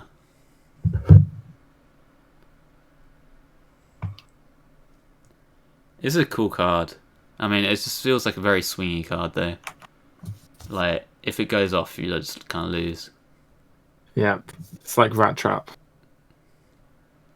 But, like, if you're against a ping class or whatever, it's a good trade-off to play this and have them have to ping you. Yeah, if Mage just to ping you on 3, it's nuts. Yeah, and then they have to keep pinging you if they want to stop it, which exactly doesn't seem very feasible. The card's decent, actually. If you face anything slow, like even Reno Mage would be good against, right? Yeah. Sometimes. Warrior. I'll give it a 2. It's such a bad top deck, though. Whatever.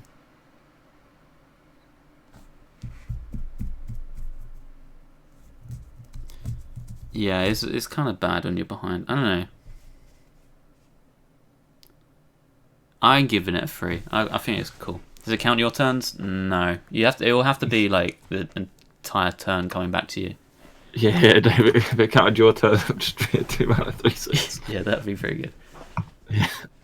I can see this playing in Reno Paladin. Oh, you can play with timeout. Yeah, you can, but like, you don't want timeout in a deck which is trying to be ahead on board. It's not good. They don't fit in the same deck. Timeout on this. This is like an aggro card. Yeah. Next up,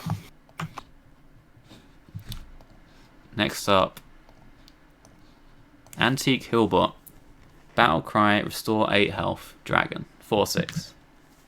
Yeah, it's a bit bigger than Antique Healbot. But was Antique Healbot ever played in Paladin? I think it might have been played in like that combo Murloc deck, maybe. Maybe anything can happen. Yeah, maybe in that one. I'm not sure otherwise. But like I was saying before, this kind of card enables you to get greedy with hand buffs because you have a few more turns in you before you die. So maybe that's good enough. The card's nuts. It's obviously a really good card. 8 is a lot. It is a lot. Yeah. You play it with the legendary, 16. You renode yourself. Seems annoying. Oh. Plus 16 with Kangor. Crystal Smith. Holy macaroni. If you can get enough greed in your Paladin deck, then yeah, it's actually insane, right? Mm-hmm. Oof. Does it go in OTK? I feel like that's still going to be a deck. But I don't know if you want this in it.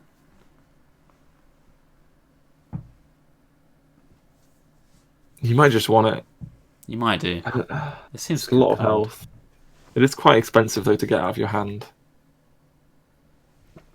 Yeah, and like usually when damage Like, if starts you're not stacking competing up, for you board just at all, it's pretty pointless to play a minion to compete a bit. that's what I think with the OTK banners, you're not really competing for board. Yep. I'm not sure you actually want it in that deck. I don't think you want it. I think it goes into Dragon Paladin. Do you want this in Reno Paladin? Yes. Probably, actually. This for sure makes the cut in Reno Paladin. Yeah, probably. Alright. It's just good. I'll give it a 3. I don't think it's a 4, though. Yeah. I think it's... The decks that it goes in might... It's not going to go in every deck. Yeah, it's also not it's not proactive, so it can't be a 4. It's kind of proactive. You can heal your other minion. I guess you can healing a minion is also just a big thing. Yeah. I think it's solid 3. I don't think it's busted. Oh, healing a minion maybe makes it. We're rating out of 4. Healing a minion, yeah. You just don't have that high health minions, but healing a minion is pretty good. Can Reno Paladin be greedy? People ask. Well, you might want to be a bit greedier because they've got that new Alex Straza as potential greediness to the deck. Yep. So this will help you get towards that. Yeah, getting to Dragon Queen Alex is insane. Alright. We'll give it 3s. Let's move on. 2. Or I think we get the legendaries next. Dragon Rider Tal Reefer. 3 mana 3/3 death rattle. Give a dragon in your hand +3/3 and this death rattle. Ooh. It's like Valonet. What do you think, chat?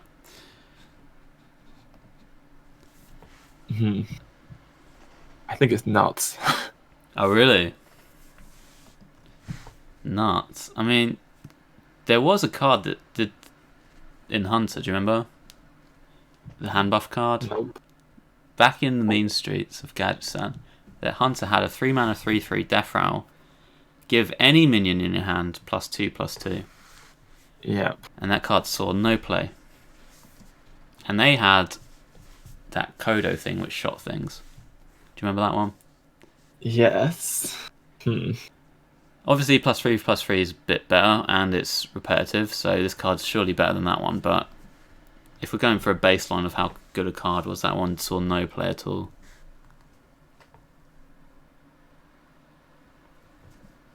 Apparently that card you're mentioning was conditional and only gave it to beasts. Oh, was it only beasts? I don't know if that's... I don't know, though. Okay. Yeah. Well, still. Beasts, dragons, similar. I mean, you put this in the dragon deck, right? Like, what do you play on 3 with Paladin anyway? Snip, snap. Exactly. That Paladin doesn't have good 3s. I remember building Reno Paladin, putting like history buff and stuff. Yeah, true. There aren't good 3s. There's some decent 4-cost dragons as well. If you play this and it lands on the untargetable 4/4 5/4, isn't it just over? It's pretty nice. It can land on the lifesteal guy as well. Yeah, can on the lifesteal guy. Oh. It's kind of nice. If he hits the Dragon Queen Alex, you're sad. Yes. If you run a lot of dragons, if it hits anything that you don't want to play immediately, this card sucks. So it's like you want to play not many high cost dragons, really. I mean, the only high cost dragon is going to be Dragon Queen, right? Yes, I guess so. I don't know. I feel like this is okay card. Okay. Is everything just a Reno version? I mean, most likely for Paladin. Reno and Paladin and Hunter are going to be a thing, and Reno Mage, I think. This doesn't go in Reno. Yeah, I mean, you might be able to squeeze out a Reno Dragon. Paladin. Yep. It's a 3 mana 3/3. It gets a 3. I'll give it a 2. I'm not sold on it. No, I'm not sold on this one. I feel like it's a bit slow sometimes.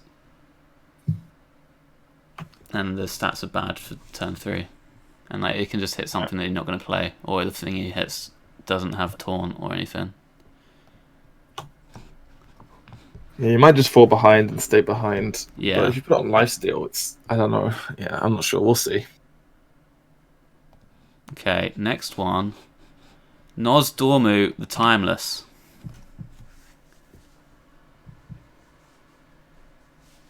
4-mana 8/8 Battlecry, set each players to 10 mana crystals.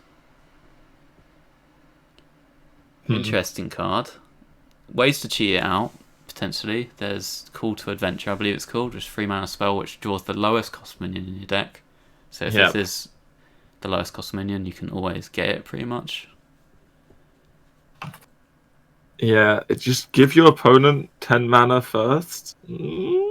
Yeah, if they have any hard removal or a freeze effect, this kind of sucks because you get really out-tempoed on the next turn. Imagine they have any good cards. You queue into a Reno deck and you just play this and they just have Dragonbane Extras in hand. Oh god, yeah. See you later. Yeah, oh man, I feel like this is... I mean, the amount of stats they've given this card, they obviously know it's a bait effect. Yeah. I don't think Dual Paladin got enough support to suddenly become good, so... This feels like... It's not quite...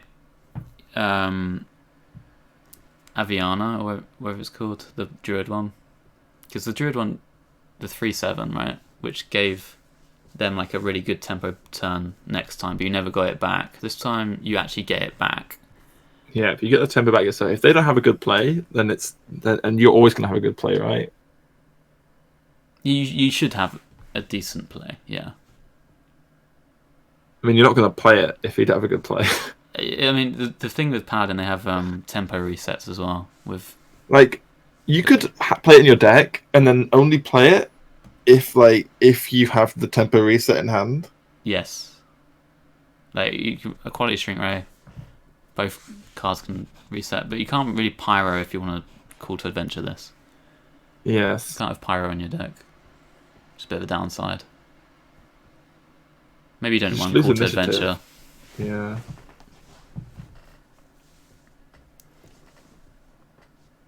I don't know. I'll give you a 1. I think it's bad as well. Give me a number. 1. I mean, the tempo reset thing's kind of cool, but... Alright, one more Paladin card. Sand Breath.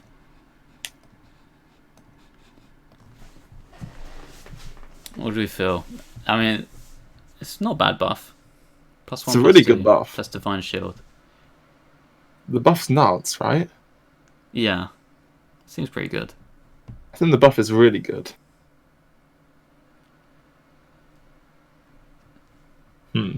Dragons are quite expensive, though. It'd be nice to get this on, like, something which is threatening, like, maybe Taunt or Lifesteal.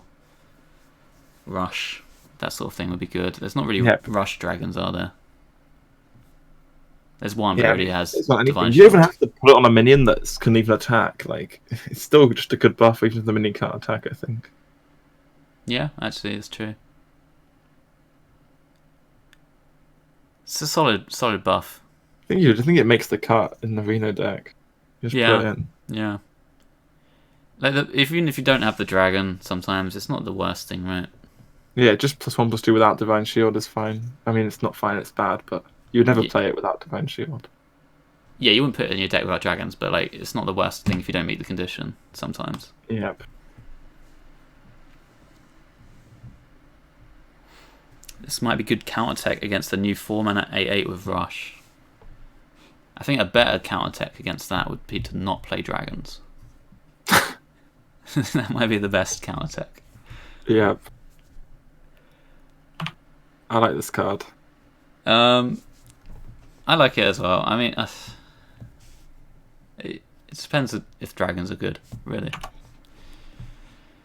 I'll just give it a 2.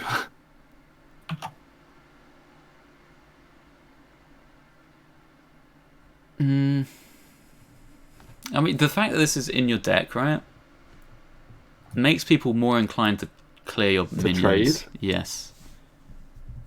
And that's good if you're running dragons, because dragons have got good stats normally.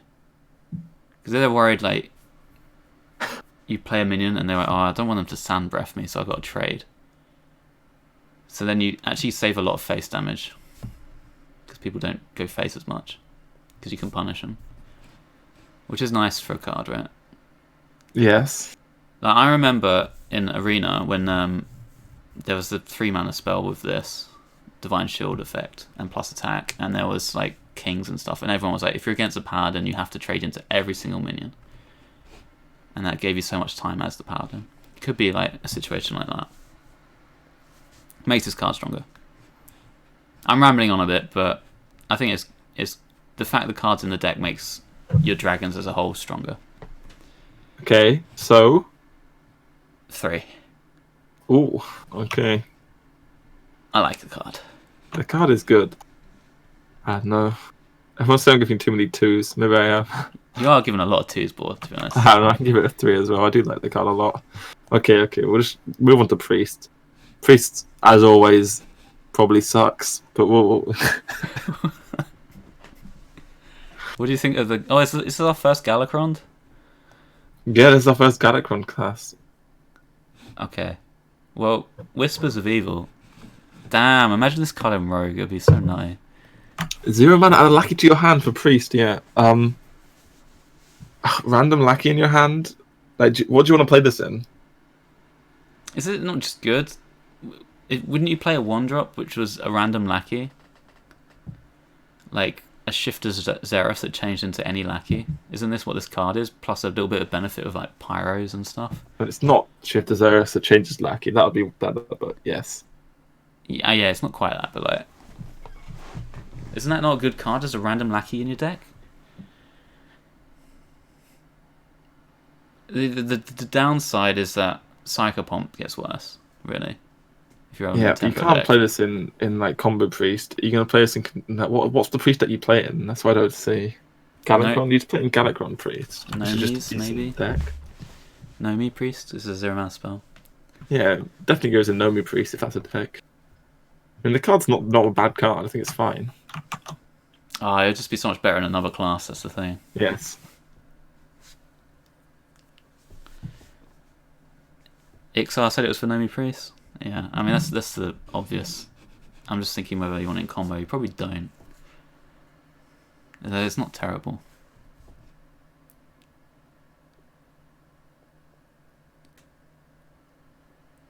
I'm gonna give it a 2. I mean, Cable Rat is 2 mana for this effect. Yep. I suppose it has synergy with some of the lackeys though. And you get a 1/1, one. and you have lackey synergy cards and stuff. Yeah, okay, I'll give it a 2. Just because it's in Priest. If this is a rogue card, this is an instant 4. Yep. Next up, we have Carnivorous Cube. It's back as Grave Rune. Give a minion death rattle, summon 2 copies of this.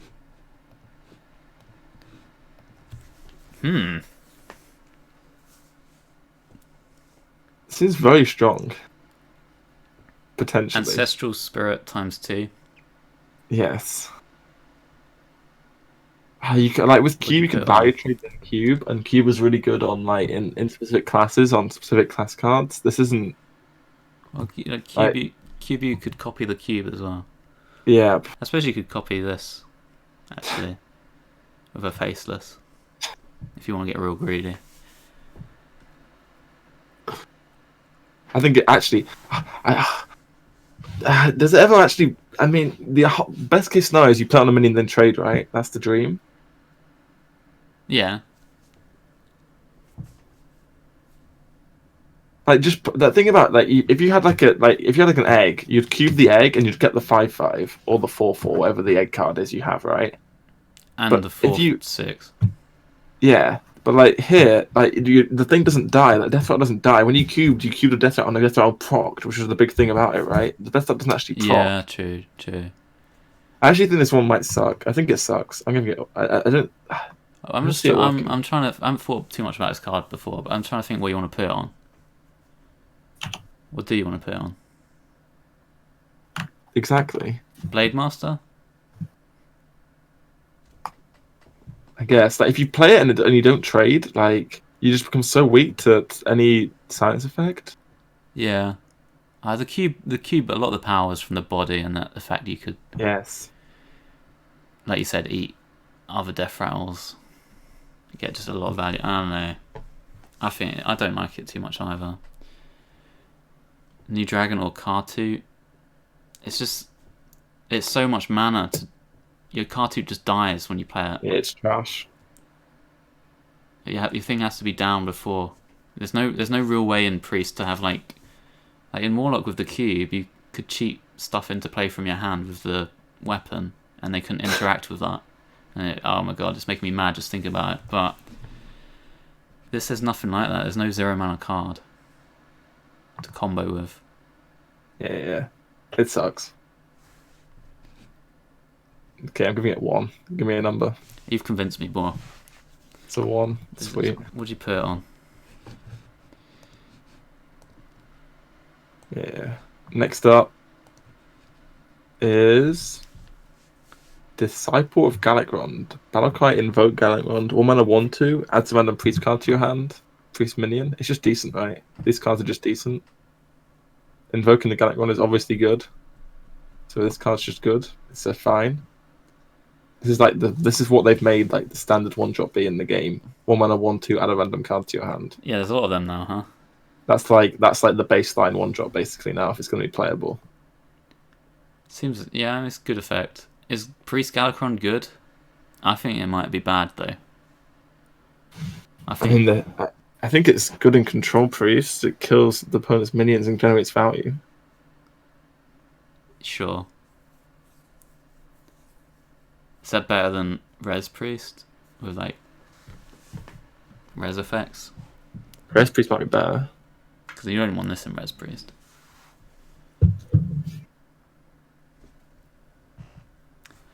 Yeah, I mean, this card's just... I don't know, there's not much to say about this card. It's a very basic card. I'm just going to give it a 2. Thanks for the spreadsheet, language hacker. Yes. Give us a 2. I honestly think Priest Galakrond is terrible. So I'm giving all the Priest Galakrond cards 1s. Even though would be a nice effect if it was just a 1/2 that gave you a random priest card. Yeah, we net decked language hackers thing from last time. I just put in the new cards. Morozond. Yeah, next up, after this Disciple card, is the legendary. Ooh. Morozond the Infinite. Battlecry, play all cards your opponent played last turn. 8 mana 8/8 dragon. This card is pretty pog. When your opponent pops, you can just pop straight back. Yeah. I mean, you can. Can you afford to do that? What if they don't? What if they pop aggressively in your? Yes, and you have to play like Mass Hysteria or something, right? Right. What do you do against? I mean, you can copy like Dr. Boom. Is that pretty good? That's insane, yeah. That seems like a good play, and you can even hero power. It doesn't replay battle cries, and if it's a targeted effect, it's just random, I guess. Does it replay the hero battle cries? Because I've been hearing conflicting opinions. Oh, I don't know if it replays hero battle cries. I know it doesn't play card battle like minion battle cries, but would it replay like a Galakrond? Like you can test it with tests, but it's a bit awkward to do so because you have to like change into a hero and then change back into like a rogue or something. Yep. I mean, this card is just tons of value in a card if you want it to be. Yeah. It's great if you're not dead when you play it. But like if your opponent uses like a brawl or something on you, then it's useless, right? You can't even play it. Yes. For an 8/8. I mean, against Warrior, it's for Dr. Boom. Against like Druid, when would you play it? I guess if they play choose 1 cards and have a different hero power to you, then it's not going to work. But like, you have to from the other side, like you can't do certain plays because you know this card's in their hand. Wait, so if they play a Waster Surge, you only get like a 3/3 from this? And that's after Shudderwalk?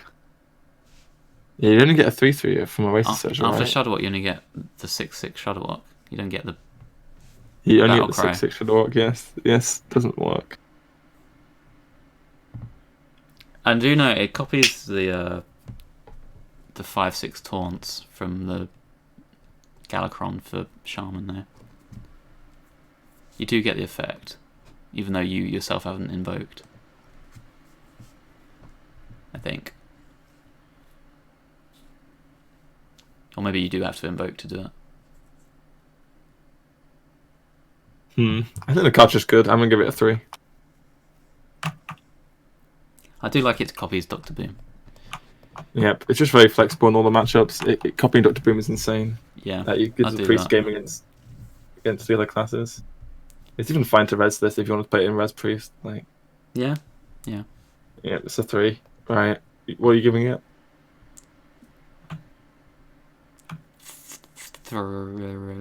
3, sure.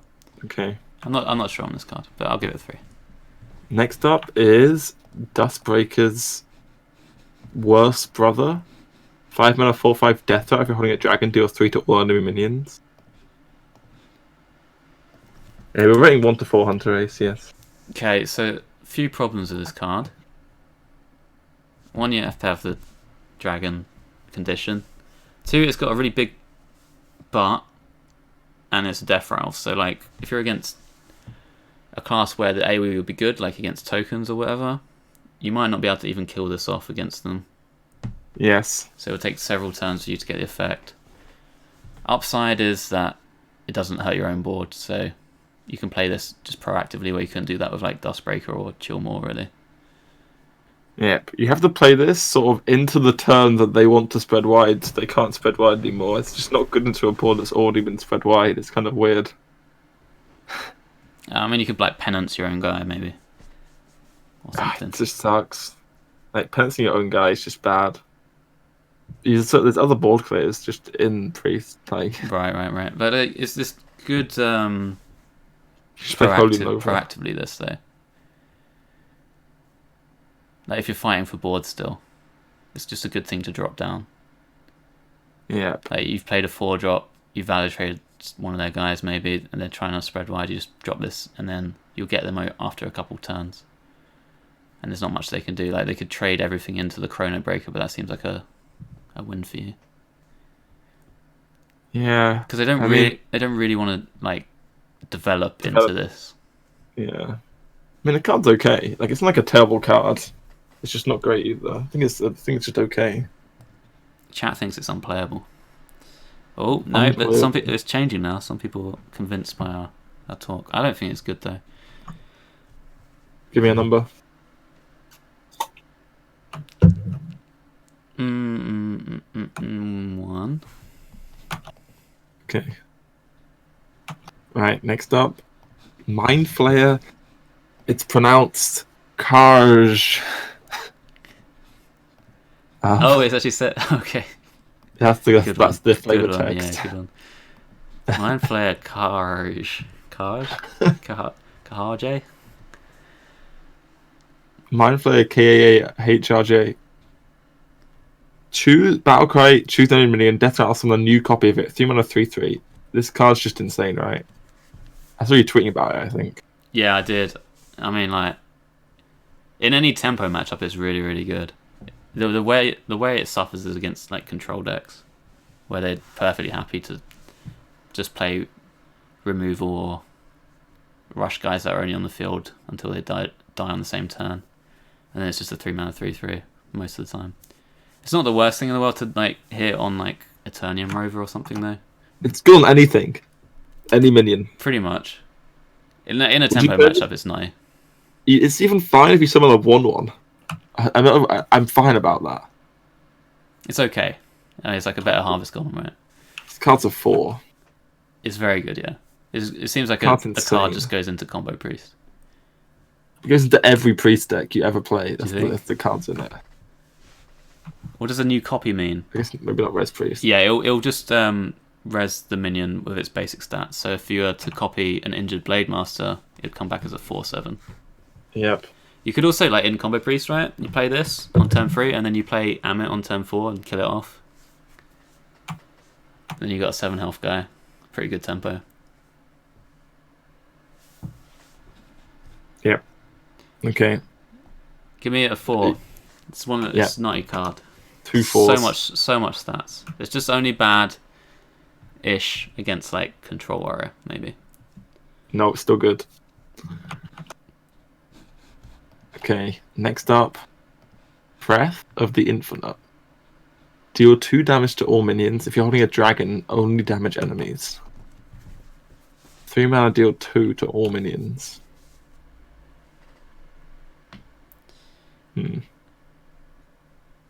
It's a decent card in Dragon Priest, right? If you're facing token decks, I mean, it's like Volcanic Potion. Right, but in Dragon Priest, you're playing big minions. Yeah. What if this 2 damage doesn't actually kill minions? It just puts them to like 1 health. Is that a benefit to you? There's some cases where it's nice. But what if there's not a lot of 2 health minions in the metagame? Or is this 3 health or bigger? Are you just wasting your mana when you play this? Because there's no pings or there's no real tokens in Priest that help you trade with this. If you're playing like Dragon Priest, you're playing a bunch of big idiots. Yep. I mean, it's just a situation where you can squeeze it into your deck if you're facing the right stuff, right? Yeah, if it's a very I token don't think it's heavy- good. I think it's. I mean, I can give it a 1, but it's really not trash. It's like if you're facing token decks, you can add this card. Right. If Yeah. it's not a card that's a staple in your deck, it's like it's just a card you might put in against some stuff. Like if someone's playing a lot of token shaman stuff, you play it right. Sure, but there's also the 2 mana spell already. Holy Ripple. Yeah. Yeah, I mean, this just allows you to deal 2 if you need to deal 2. I don't know. I don't think it's great. I mean, I can give it a Yeah, trash. maybe you will need to do 2 because they got that new Marker Lotus card. Buff card. Yeah. Yeah, I give it a 2. I honestly don't think you won't even want this in. I don't think Dragon Priest is going to be a thing to start with, and I'm not sure even this is that great in it. Dragon Highlander Priest. Where do we get the Highlander from? Dragon Queen Alexstrasza. Okay. Yeah. Does this go face? No. Does not go face. No. Obviously, yeah, it looks like a better consecration, but it's in the wrong class, I think. As with all priest cards. Yep. Dude, imagine Psychopomp in another class, you know. Cleric in another, everything. Priestess is holding itself back. You don't need to play dragons just to be playable. Yes, that is true. Yeah, you don't need to play that. You can just put it in some other deck where you need just the AoE effect. I'll give it a 2 because I could see it coming in and out of metagames, but I don't think it's a staple. Was Volcanic Potion a staple? It wasn't really, right? No, It was just not sometimes even played. in Highlander Mage it was a staple.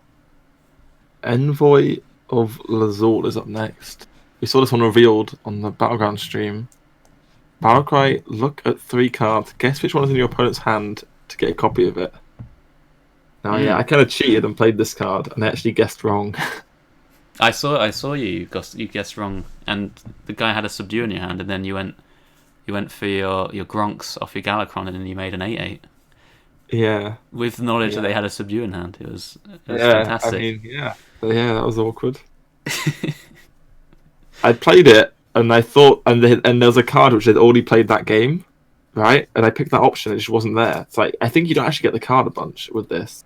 No, I don't think you get it right early. Like on turn 2, can you really guess right? If it shows multiple cards from their deck, you're just random guessing.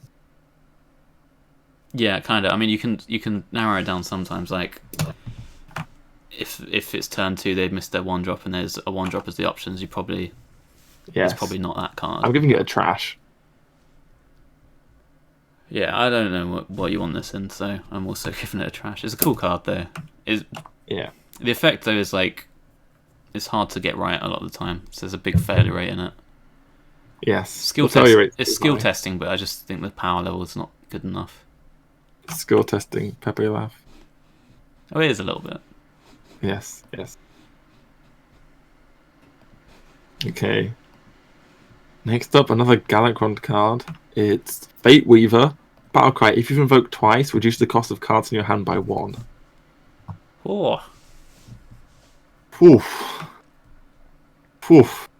So you're obviously going to get a bunch of random priest minions as you're Yeah, they'll get invoking, reduced. so they get reduced. So it's quite nice. It's a 4 mana 3/6, pretty decent start Mm-hmm. for your Emperor. It's pretty hard to have invoked twice before you play this on turn 4. Yes, Maybe because you the get- Priest Invoke card costs 5 time rip, and then Disciple. You're not going to play 2 Disciples before this, so it's Probably never not, going to be. no. But it's not if it is. There's a potential high roll. Like you could even play this not specifically on 4. Like you could play on turn 5 or something after you've coined your 5 or something. Could be okay. I mean, it's just good in the Galakrond deck, Sure. but bad otherwise. Yes. I think the Galakrond deck's bad, so... So then it's bad? Yeah, I mean, it's a good card in a bad deck, I think. Yeah. I mean, yeah. Guess I'll give it a 2. Do you think... I mean, you played a bit against Galakrond Priest, or as Galakrond Priest. Do you think it's any good? I played as Galakrond Priest. It felt... I mean, I probably built it terribly. I felt like... I don't know, it didn't feel great, but I think I built it terribly, so it's hard to say. Like, I think I just put in all the new cards, so... Okay. I fell behind and didn't have any reactive cards in my deck. Right. Yeah, that's... Maybe if you go Ultra Control, like all the AoEs and stuff, and then just Galakrond cards, maybe it's a deck. I feel like you're going to die a lot of the time. I don't know. Like, you actually kind of... Like, you don't want the Galakrond hero power once you've Galakrond. You want to... Yeah. You, want I mean, you get a bunch of random minions. You can play reactive. I don't know. I think this is a good card in a bad deck, so I'm going to give it a 1. I think Galakrond Priest is not going to be good. Next up, Time Rip. Another Galakrond card. Destroy a minion, invoke Galakrond. 5 mana, destroy minion is bad, but you get you add a minion to your hand. Assassinate, add a minion to your hand. I think it's still bad. I think it's just bad. Yeah, well, I've made my opinion clear on the Galakrond stuff. Just I think give it it's 1. Yes. Obviously, Okay. if it goes in the deck, probably, but it's not even that good of a card in the deck. Yeah. Next up is the guy himself. It's Galakrond. Battlecry, destroy 1 random minion, invoke twice to upgrade. So you upgrade it destroys 2. You upgrade it again, it destroys 4. I mean, it's pretty good. Yeah. It's like Shadow Banduin. If you upgrade it, destroying 2 minions, that's pretty good, right? That's good. That's good. Defensive, got some armor with it. I mean, it's a hero card. You kind of have to play it. Like, if you're playing any slow priest deck, you always have to. I think you have to play this card because, like, Really? if you want to compete, I mean, like, I guess you can. You play the 8/8 to Cobby Doctor Boom because, like, you're never gonna beat the other slow decks if they're playing hero cards and you're not. I mean, you can kind of compete with the res stuff, can't you? I guess if you're playing the red stuff, yeah. There's that 8 mana card you can do, yeah. Yeah, you can play What the if red you can stuff. play a Hakar Priest, dude? Maybe. A car priest? I have a spicy idea. Maybe not priest, but you know the Hakar legendary? There's that 2 mana 3/2 card that they put in the set which gets rid of bloods. So if you play one of them in your deck... Actually, we'll talk about it when we get to that, actually. Okay. Anyway, for Galakrond, I think Galakrond's decent in priest. Don't think it's great though.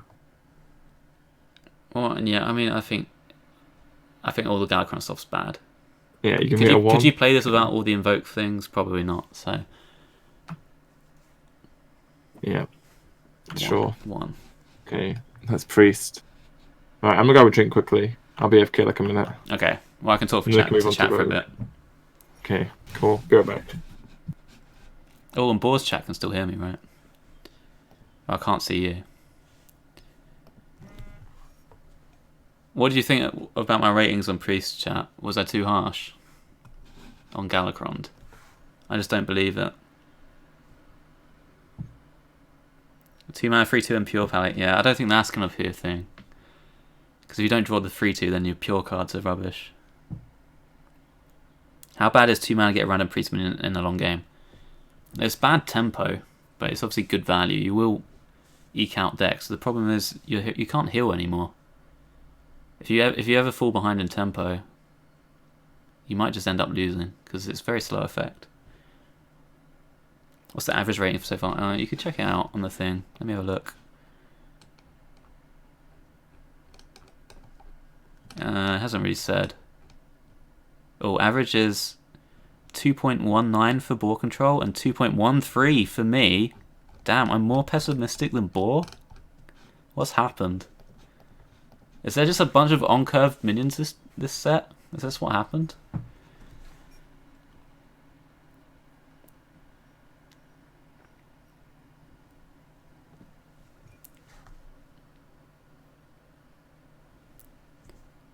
Priest, I feel, is the only Galakrond you never play without upgrading at least once. Oh, I wouldn't say never. I mean, if they've got a big giant on board and nothing else, you definitely play it. Yo. Yo, welcome back. That's 4 classes deep. There was no water in that drink I just went for. Yeah, so we move on. Yep, Rogue next. We have Bloodsail Flybooter to kick things off.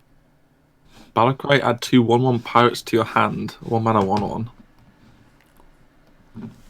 Ooh. So, do you know it's just good, right? When they first showed this, it was golden, and I thought it was neutral, and I was getting so excited for Hand Paladin. Hand Paladin. They just stabbed me in the heart when they said it was a rogue card. You can play hand rogue. Yes, yeah. I mean, you could do actually. There is actually something there. Because you can play the Anubis 9 mana 9/6, and then you play the new 4 mana 2/5. You tutor it. I was playing a bit yesterday. Yeah, it could work with carpet. It's just you can't tutor the carpet with Christology. Yep. It makes it less consistent. But this card's obviously good. I mean, it probably goes in any sort of rogue deck as a 1-drop alongside Ferrocat, maybe. Just activates combos. It's just really good at activating combos. I think the card's just strong. It's like Firefly, basically. Yeah. Maybe a little bit weaker than Firefly, just because the stats-wise is worse, but... Yeah. Seems a solid card. I'll give it a 3. Probably sees quite a bit of play. Yeah, not a very complicated card, just decent. Pirate Rogue, maybe at some point. Yep. Stowaway. Oh yeah, there is potential you play the pirate that summon from hand with this as well. Oh yeah. Sorry, I forgot about that. Yeah, you can play the pirate that summons from hand. Yeah, that's a neutral, right? Yeah. Yes. Yeah, I didn't think about that. Maybe, but yeah. Solid card, that last one. Okay, next one, Stowaway. 5 mana 4/4 Battlecry. If there are cards in your deck that didn't start there, draw 2 of them. Okay, you're pretty hyped about this card. I think you're advocating for me to play at least. It's a fun card. It doesn't seem very good, but like I enjoyed. Right, the Portal combo is pretty funny, where you play the 5/2 Portal Man, maybe the other one as well, but probably the 4-cost one. Shuffles the portals into your deck, then you play Stowaway. It brings out the portals, and you draw another 2 cards. What a combo! Yeah, it also draws like the candle from Waxadread. True. If you're going for Waxadread, then you probably want to run this. You could also do it with Tog's Scheme with like Pogo Hoppers, maybe. Yep. All in all, I think it's a bad card. I think all of those things are just too slow. Not enough payoff. I think Waxadread sucks as well. What do you think? You played a bit with Waxadread. How did it do? I mean, I don't know. I bet even drew it. It seemed okay, but it's just 5 mana 7/5. It's not the greatest stats, right? Right. So, like, obviously, there's a nut combo. You play Coin Apothecary, and then you get your Waxadread from that. You play a Waxadread. They both die, and there's 2 candles in deck. And then you stow away them back onto board. But that doesn't always happen. Like sometimes you draw Waxadread, then you only have 1 active candle at a time. Yeah, but it's just not consistent. Yeah, and it's just slow as well. It's quite actually hard to play this card on turn 5. Yeah. I think the card's trash, but it's fun. It's a fun card, yeah. Mimi card, I think it's trash as well though. I'll give it a 1. They also put a 5-mana 5/5 draw a card in this set. Yeah. So if you're going for pure card draw, like, you probably want to run that. Yeah. What's the number? Oh, 1. Okay. Cool. What's next? Flick Skyshiv. 6 mana, 4/4, Battlecry, destroy a minion and all copies of it wherever they are. Ooh. Damn! Boom. What a card. It's just good, right? It just removes. Oh, it removes. Dude, do you remember in like Classic when you'd tech in Black Knight and then just hit their biggest minion with it and you'd like be so happy? Yeah. Well, every minion's a taunt minion now with this. At the sacrifice of 1 health. It just has upside too, where like sometimes you might killing the extra copy of that would be good, right? Yeah, and like there's, I bring it back that the 5/4 rush guy. I think it's going to be a pretty popular card, and this kills both of them, or it kills 2 Oasis Surges and gets rid of the future Oasis Surges. So it's like really nice against Druid. Maybe gets rid of their floop as well, because if you kill the last minion they played and they have a floop in hand, that will get destroyed as well, right? Yes, kills the kills the flute. Oh, it's so good actually. I mean, it might hit your own things sometimes. Or you're against Quest Shaman, right? And you're worried about them burning you down with the shooty lackeys, and you just shoot lackey them and then shoot your own lackey with this and delete all their lackeys. It's great. Didn't even think about that. There's some combos you can get your own guys sometimes, maybe. Yeah, I don't think this card's like completely broken, but it's definitely strong. I'm gonna give it a 3. Yeah, it seems like a 3 to me. And it probably sees a lot of play, to be honest, in any rogue deck. It's a little bit high on the mana cost, but it's a good card. Oh yeah, OTK Paladin have to be a bit wary against playing this card as well. Oh yeah, they can't just tempo the Shivana. Yeah, that's true. They so many things. They can still do their combo. It's just that they can't use the Shivala for like just stabilizing board and then shuffling. Like they could wait till the end of the deck and still 25, yeah. But yeah, hitting Oasis Surge is like woof, and the new 5/4. Nice, good card. Nuts. Oh, this next one though. This one's insane. This card. This is like I'm giving this a 4. This one. Yep. I played some of this yesterday and it just felt bonkers. It's so. I don't think you want to wax the dread with this. I think you want to either do what you were doing yesterday with the hand buffs, or you want to just play mechanical whelps. Oh yeah, mechanical whelps are already good. Oh, mechanical whelp is nuts. Yeah, like it draws a card, which is already just good. And it is a 4 mana 2/5, Death Rattle, summon a 7/7, draw a mechanical whelp. Yeah, this card's insane. That seems pretty good to me. And you have Necrium Blade, which curves like you can go Blade on 3, then go like backstab this on 4. Oh, just game over, isn't it? Yeah. I mean, I don't think the Wax Dread stuff's that good because you don't get the immediate stats. Like, why would you want to do that over just playing a 7/7 straight away? Yeah, you want the stats, or like hand buffing like with the other guy, and also it makes Anchor a little bit better because you're drawing the Death Rattles. So like you always have. Like, if you've played this, you have a Death Rattle in hand, right? So if you want to go for the Anchor as well, you get some additional tempo later on. It seems like a nuts card. Like I think in any sort of tempo rogue that isn't pure like real aggression wants to be running some sort of package with this, probably with mechanical whelps, but maybe some other stuff. Yes, it's just insane. Yeah, 4 out of 4 from both of us. Pog. Yeah. I mean, I thought this card was nuts before I even saw you play of it, but when I saw you play of it, I was like, oh my god. Yeah, I thought it was nuts as well. Yeah, bonkers. I like the color symmetry as well, with the epic and the black border and the potion. It's all nice. Anyway, Dragon's Horde. Ooh. 1 mana, discover a legendary minion from another class. There's a lot of bad legendaries in the game. There's also a lot of good legendaries in the game. There's But I also think- there's also Kragwa, mate. Have you ever lived the Kragwa Vendetta Shadow Step Dream? Oh, It's insane. this is worse than Pilfer. People say. It activates Vendetta. I don't know if it is worse than Pilfer. It might be. Like, activating Vendetta is like the upside of this card, basically. Yes, that's the reason you run it. But it also, like, if you want to run a test deck, you get a minion from it rather than a spell or something from Pilfer.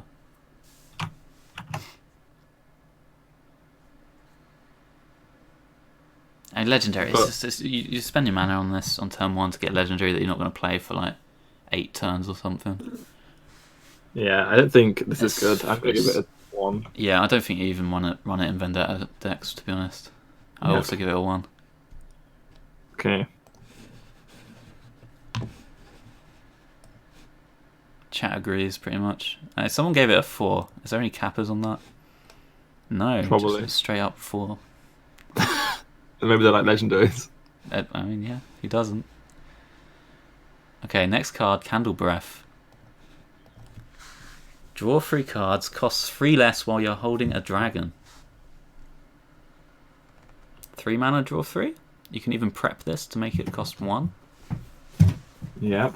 That's a lot of draws. Is there a dragon package you can put in Rogue to enable this card? And you can just play the decent dragon cards. Fairy Dragons, okay. A new 4-cost one might be okay. If you've played the new Legendary and then you prep this, you've drawn a lot of discounted cards. Yep. Seems alright. Don't know if you need it, but draw 3 is a lot. I mean, I think it's just good if you're playing any sort of dragon deck. Dragon Rogue, though. Yeah, that's the Did Rogue thing. get It's like much Dragon of the Rogue. dragon support? Like, Rogue got barely like no other dragon cards. So You got Waxadread. yeah, I don't really see why you're playing Dragon Rogue. Nor do I. That's why I'm trying to think of a little package that you can put into a tempo deck, but I don't think you can. I think the package we're putting in is this Death Rattle one, and then you need like maybe even the Vendetta package as well, and then where we fit in the dragons, we're just not. Yeah, I don't see it. I don't either. You don't want to pay 6 mana for this either.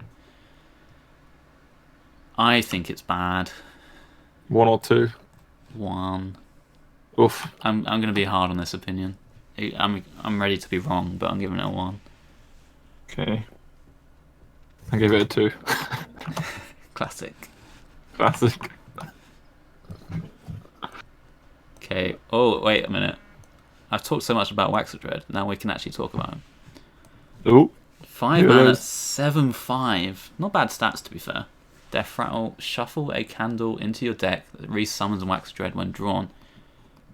Important distinction. You don't actually have to have Waxadread die for it to resummon a Waxadread.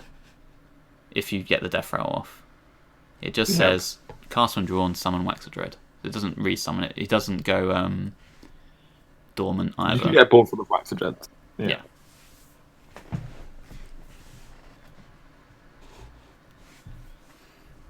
Chat likes it. I think it's trash. Like, if you're... These infinite value cards, are they ever good? In Rogue Like, as well. Like, yeah, especially in Rogue. Like, it's just not good, right? Myra's into Waxadread. I mean, it's super weak to silence as well and polymorphs. Yeah, it doesn't actually make you suddenly beat control decks. Like, it's just a 7/5. No one cares. Yeah, you'd have to like copy it, have multiple every turn, really. Oh, yeah, I'm giving it a Maybe 1. 2. I think it's bad. I think it's terrible bad. yeah. I think it's bait. It's just so slow. It's just you're gonna die, and then against control decks, it's not actually even gonna be that good. And then whenever they polymorph you or silence you or whatever, you still lose, or maybe you get still out tempoed by Doctor Boom. Bad.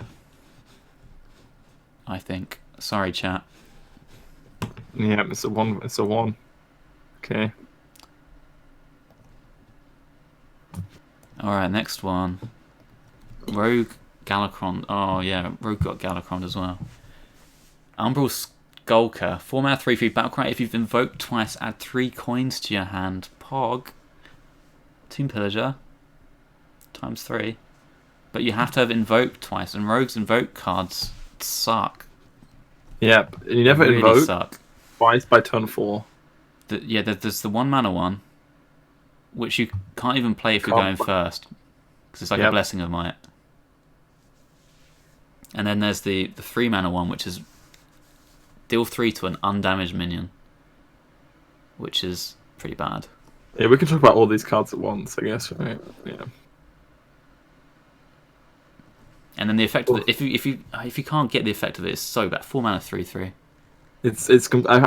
I keep on being. It was always a 4 mana. It's always a 4 mana 3/3. It's so unlikely you proc it, because the neutral invoke cards are 4 and 5 mana as well. Yeah. You get a lackey to your hand with the invoke stuff. Yeah. Getting a lackey's hand's not terrible, but I think it's worse than the other invokes. Like the Shaman one seems like the best one to me. Yep. Like getting a random lackey is fine, but it's still not amazing tempo. Yep. The thing is, invoking Galakrond is insane in Rogue though. Is it? If you invoke it during, it draws cards that cost 0. You mean Galakrond if you're playing himself. big Death Rattle minions, like... Yeah, I do think Rogue probably has the best battle cry effect on the Galakrond. Yeah, well, maybe Shaman is close as well. Yeah. But I feel like the actual rest of it is just bad. And I don't think the Rogue Galakrond's good either. So I'm giving this a 1. Along with all the other... I don't even think you play this, even if you're playing Galakrond. No? Yeah. Oh yeah, maybe not. I think it just... Because you have to spend 4 mana on the 3/3, then you get 3 coins, but like... Yeah, so you've already 1 mana 3/3. Yeah. Yeah, so it's not like you can pop off on a big combo on that turn unless... I guess you could Edwin. Yeah, I didn't Edwin play with it. That was... But yeah. Yeah, I don't know, I think it's bad. Let's move on. Praise Galakrond.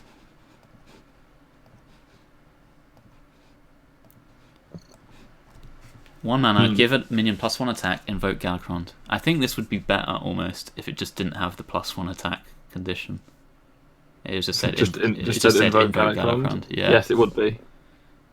Because you can't play it on turn 1, it's so annoying. I end up playing on opponent's minions more often than on mine. Yeah. Yeah. The card's just terrible, it's so bad. Yeah. But if you can play it, it's like 1 mana, get a lackey. So that's okay, yeah. There's that Warlock card that discovers a lackey for 1. Yep. It's not a terrible effect, but it's the condition of +1, it's like there. And you're playing a Galakrond Rogue as well, where you're going to be behind in tempo because you're playing all these crappy invoke cards. So this kind of effect would be better if you're ahead on board, but you're not going to be. Yeah, you still play in the Galakrond deck, for sure. Yes, you have to, but that deck's going to suck. That deck's going to suck. You think? Yes. Galakrond's so good, potentially, I don't know. I'm giving it a 1. I don't believe. You don't believe? You're giving them all 1s? Yeah. Okay.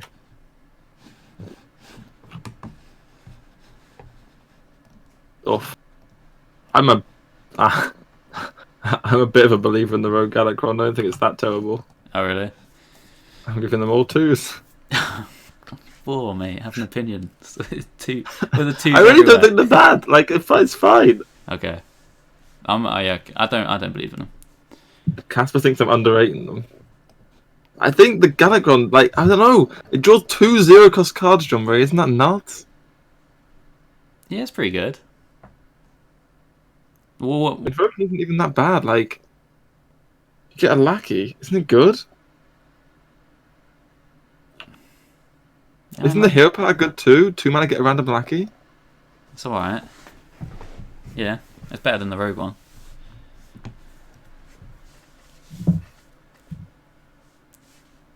I don't know. Chat loves this Galakrond. You can still play Heistbound Tugwaggle, yeah. With the current Lackey generic cards. I think the Lackey generic cards are fine. I really think they're quite fine. I'm rating them much higher than you. I don't know. I'm giving... Okay. I mean, I think this Galakrond of Nightmare is very good. Yeah, the card itself is good. Probably. I just don't believe in the rest of the support. Like, Seal Fate is fine. Seal Fate is okay. I don't know. I agree with people in chat saying that. I mean, I think they're okay. That's why I give them 2s. It's pretty nutty if you draw Kronks off this Galakrond. Right? Yes. It's pretty nutty. Maybe he's alright. Drawing 4 cards that cost 0 seems good. Yeah, but you have to do so much stuff before it. Because, like, when you invoke as Galakrond, you're spending, like 4 mana on a minion? And you get a Lackey in hand? It's not in play. You don't get the Battlecry until you spend more mana. It's just so much mana. And then the cards themselves are just inefficient for their mana cost. And then you're having to spend more mana on regaining tempo. It just seems like you're gonna get killed. You get 5 armor though. True, yeah. That's a benefit. What if you don't draw this card? You have the guy that draws it. Can you really afford to play a 6 mana 6/6 after playing your 4 mana 2/2 and your 1 mana give your opponent's minion +1 attack? Can you afford that? I think you just lose. I don't know. We'll see. I'm giving the Rogue Galakrond a 1. A 1. You give them all 1s. Yeah. Okay. Cool. I don't believe the Rogue one. Oh, Rogue got the only one I believe in is the Shaman one. So did Priest. Okay. Should we move on to Shaman then? Wait, Seal Fate. Did we do that one? I mean, I gave it a 1 for you. Okay. Yeah. What do you think? How good is the card? I gave it a 2. You gave it 2. Let me let chat vote on it quickly. Okay, go for it. Get your votes in quick chat. It's only be about 10 seconds. 3s, 2s, 1s. We count it. That was a good countdown. We can finish the poll. Okay. Rogue got like 3 good cards. I think the Bloodsail, Flybooter, Flick, and Necroom Apothecary. Yeah, there's a lot of John Boy's boring. John Boy's on crack. John Boy's a first player. I'm normally the one pushing out these crazy ideas. I'm being sensible Simon this time, and Boar's lost his mind. What's going on? All right. Yeah. Shaman. Squall Hunter. 4 mana 5/7 dragon overload 2 +2 spell damage. 4 mana 5/7. It's almost like a 4 mana 7/7. But 2 of the attack has been converted to spell damage. It's back. It's back. What do we want with spell damage? What do you do with the spell damage? Zap! Oh yeah, Zap actually. Oh yeah. For 4! Zap's pretty nice. What else do you do with the spell damage? Nothing. Beaked Lightning, turn it into the Warlock Dragon. But you overload a bunch. Yeah, I don't know what else you do with the spell damage. Did I do a new poll for this? You don't do much with the spell damage at all. I think it's just bad. Because there's not enough spell damage cards, basically. And a 4 mana 5/7 isn't worth overloading 2 for. It's like not really even overstated at all. Oh, it is overstated, but it's not as much damage as 7. People are saying that we should be looking at Kronks as Kronks. Think about Kronks, because Kronks is the nuts with Galakrond. It's good after Galakrond, yeah. Yes. It's not really that good before.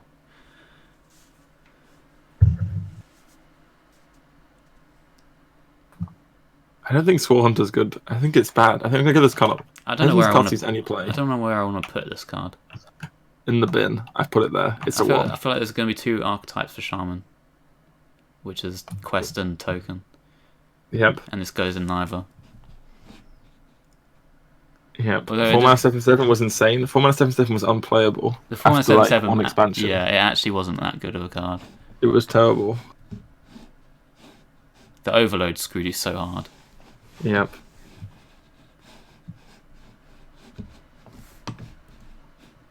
Okay, next card, Dragon's Pack.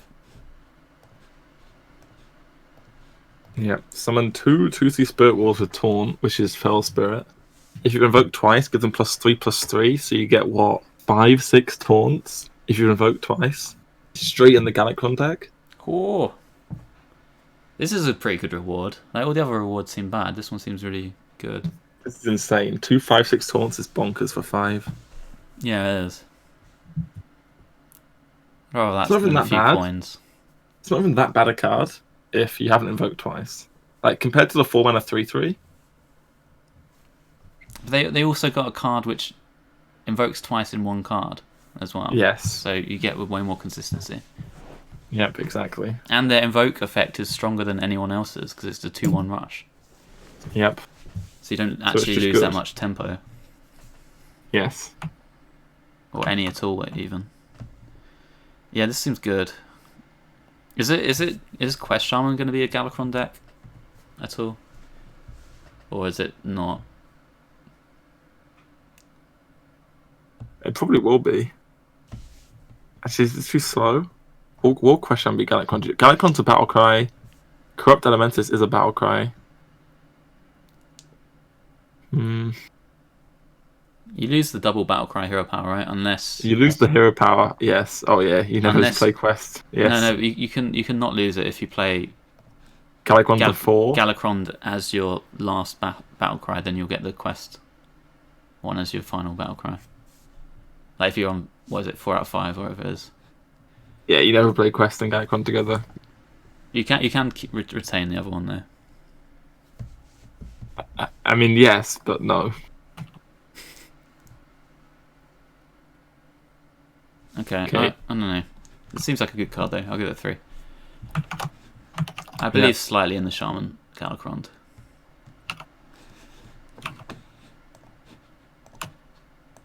Okay, I'm giving it a 4. But I believe. Ooh, he really believes. Nutty Dragon's Pack. It's gonna come down. You're gonna lose your mind. Invocation of Frost. 1 mana, freeze an enemy. Invoke Galakrond. I do actually that previous card. I really do like how well it does against Oasis Surger. That's nice. Yes. So this is like Glacial Shard kinda, but it's not a battle cry, so you can't replay it with Shuddy.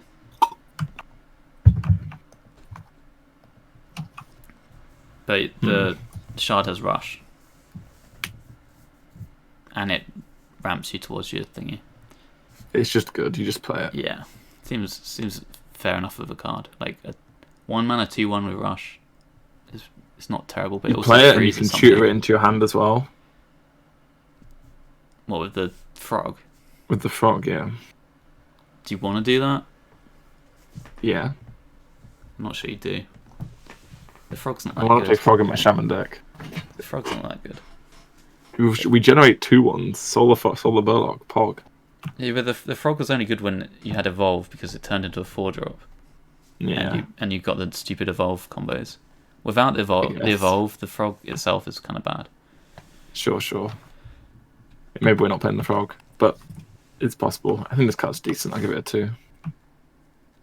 You can play that 2 mana swap hero power card to keep the Shaman Quest hero power.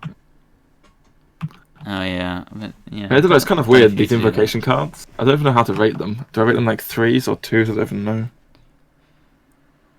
Well, are we on the assumption that they all see play in the same deck? Yeah, I'm giving Galakrond a 4, so... But there might be some invocations that get cut. Yeah, maybe you play 1 Invocation of Frost or something, right? Yeah. I don't know. Because there's the one that doubles it anyway, so you might not actually need... But I'm pretty sure you play it twice and it's good. So I'm gonna give it. I don't know. I want to give it like a 3. I'll just give it a 3. The Frost one. Yep. I'll give it 2 because it's not a battle cry. And if there's like a hybrid deck, you might cut it because it's not a battle cry. Sure. Alright, Galakrond himself though.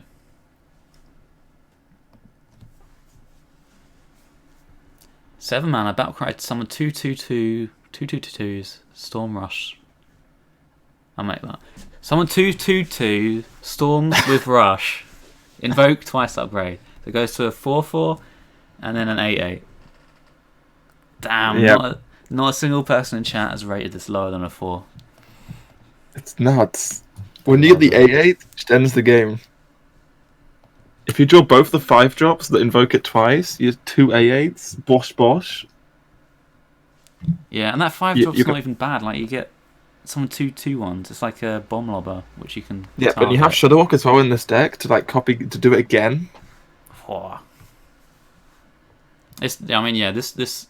I've been hating on the other Galakronds, but this one actually seems fairly good. This one's nuts. So it's an easy 4 from me. Cool. Okay. Give me a number. What's it gonna be? 4, 3. I don't want too much to say. I mean, it just does this thing. How good's the hero power? Summon a 2/1 elemental with rush for 2 mana. It's okay. It's decent. It's better than Paladin, right? It's better than summon a totem. Yeah, it's better than Totem as well. It's not worth 2 mana, but you might press it sometimes. I'd say it's worth 2 mana. It's not like game breaking though. Okay. I would. Someone's giving it a 3. Nessie. Okay. I'm not. Should I give it a 4? I mean, it's probably quite a really good card actually. I'll give it a 4 then. I'll give it a 4. Hog. Yeah. Go on, chat. I'll be nice. Chat. I'll give it a 4. Oh. Next we have Mark of the Lotus. Give him minis +1/+1 for 1 mana. Oh my god, this card. What the hell? It's got overload as well, so a little bit of synergy of Thunderhead. I mean, Although- it kind of. Yeah. You're gonna say, aren't you? Yeah, I am gonna say yeah. If you Thunderhead and then play this, the 1/1s that you get aren't gonna get buffed because Yep. they happen after the effect. This is why I like the frog, because you draw this and you can buff the frog. I don't know. Yeah. It's the new evolve. it makes the frog better. Not as strong as evolve, obviously, but it's a good card. Like you play a lot of token stuffs in Token Shaman. Extra overloads are nice. It seems good. It's nuts. Like Mark of the Lotus was one of the best cards I'm giving it a 4. ever, I would say. Mark of the Lotus. Yes. Yeah, I mean this is really good. 4. Boom. We agreed. We agreed twice, Boar. What's going on? We've agreed a lot on cards. Have we? Alright. Yeah. Next one. Surging Tempest. 1 mana 1/3 has +1 attack while you are overloaded mana crystals. Elemental. Tunnel Trog's sad friend. Yeah. I mean, you play it, right? Probably. There's Earthen Might you can put on this, right? That's still in the game. It's a pretty nice curve. Yes. Oh. I didn't even think about that. Ooh. Oh, it might. Don't you play this and Sludge? Or is there only room for Sludge? Oh, you definitely play Sludge. 100%. I mean, There's Sludge is no better. deck you can't play Sludge in. Yeah, Sludge is better than this. Do you play both? Or Maybe not. maybe you just don't play this and you only play Sludge? Yeah, there's potential for that. Like, it's not a Tunnel Trog by any means. It only goes up to 2 attack. It's not a Mana Worm either. On the later turns, it is somewhat It is limited. very bad to top deck later, yeah. Yeah. Doesn't always show you. I'm not 100% convinced this actually gets put in decks. I think it's okay. And it's classic. It's a classic 2. Yeah, I give it a 2 as well. I'm not even sure I want to play it in Token Shaman. It's not bad in that deck though. Yes. You might make. I don't really want to play Elven Might in my deck. So. I don't want to play Evan Might really. I'll give this a 2. Could see play.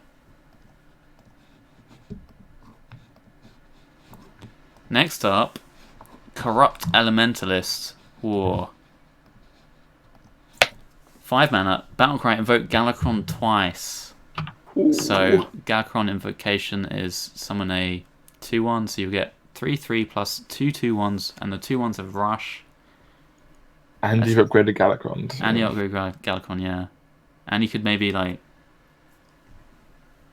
double this in Quest Shaman sometimes. Nope. If you wanted to do that, maybe. I mean, it's a good card, right? Like even the effect, like 2/2/1s with rush and a 3/3 for 5. You could deal 4 to something. It's not terrible, is it? I think it's very good. Just because of invoking Galakrond. And this card's just... I think the card... It's kind of... I think I have to rate this card as nuts, because if we're writing Galakrond as nuts, and this invokes it twice... Yeah. They seem to always go in together. Like, I think if I'm giving Galakrond a 4, I have to give this a 4, because this is what makes the Galakrond good. You're right, Boar. Change Galakrond to a 3 for me, and then give this a 3 as well. Okay. Thank you. Unlucky. Poor corrupt elementalist. It's decent. It's weird because the card itself isn't that good, but like the effect long term isn't insane. Right. Okay. Yeah. Next up, Bandersmosh. Each turn that's in your hand, transform into a 5/5 copy of a random legendary minion. I've seen a lot of people talking about this and potentials with Hyreek and stuff. But is there potential for it to be in your deck? No. I mean, Hyreek's nutty, obviously. Most of the legendaries don't do anything, though. It's just a 5/5. Most of the time. You can hold it until you get a good one, but most of them are bad, I would say. Yep. And like you say, it's a 5-mana 5/5, but a 5-mana 5/5 is unplayable. Even though it doesn't look that bad. So I also think it's unplayable, and I hope it is as well, because I don't want to get high rolled by Hyreek. Unplayable garbage in the bin. Yes. Pretty memey though. Would I pick it in Battlegrounds? I don't think I would, Noblord. Maybe I would though. Is the Ghastcoiler a legendary? No, it doesn't have a class. Ghastcoiler is a priest card. I mean, it doesn't have like a badge. You know, this has the golden thing. Yeah. That's what I meant. Yeah, it doesn't have a thing. Nidhogg. A rarity, that's the word. 6 mana 5/5 battle cry. Summon 2 Ophrey eggs. Next turn they hatch into 4/4 drakes with rush. Whoa! 6 mana. The eggs have rush 13, as well. 13. Oh yeah, yeah, that was fun. Exile's face was like, "What the hell?" Yeah, they definitely chased someone off on that afterwards. Yeah, I don't. You want this in a deck which is ahead on board, so you don't get value traded into the eggs. Yeah, you also don't want this in your deck because I guess actually the egg, if you're ahead on board, then yeah, it's actually it's quite good. The hatching is insane. There are a lot of rush minions around, and probably going to be a few more introduced into the meta game with this set. You could play it on 7 with the buff card, so then you lose the 1/4 buff. get rush. Yeah. Yeah, but I mean, I'm assuming they won't get rush. Yeah. I think it's bad. Like in Token Shaman, which is probably the deck you want to maybe consider this in.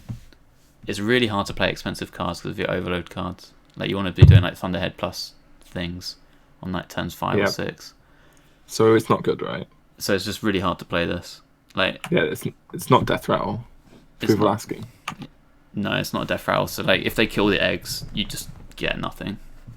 Yep. I think it's a 1. If you keep on pressuring them and they use removal, it's like on an empty board. This is fantastic. The thing is, they have rush. So like, what your opponent can do if they're warrior, just ignore it, because the rush guys can't go face next turn anyway.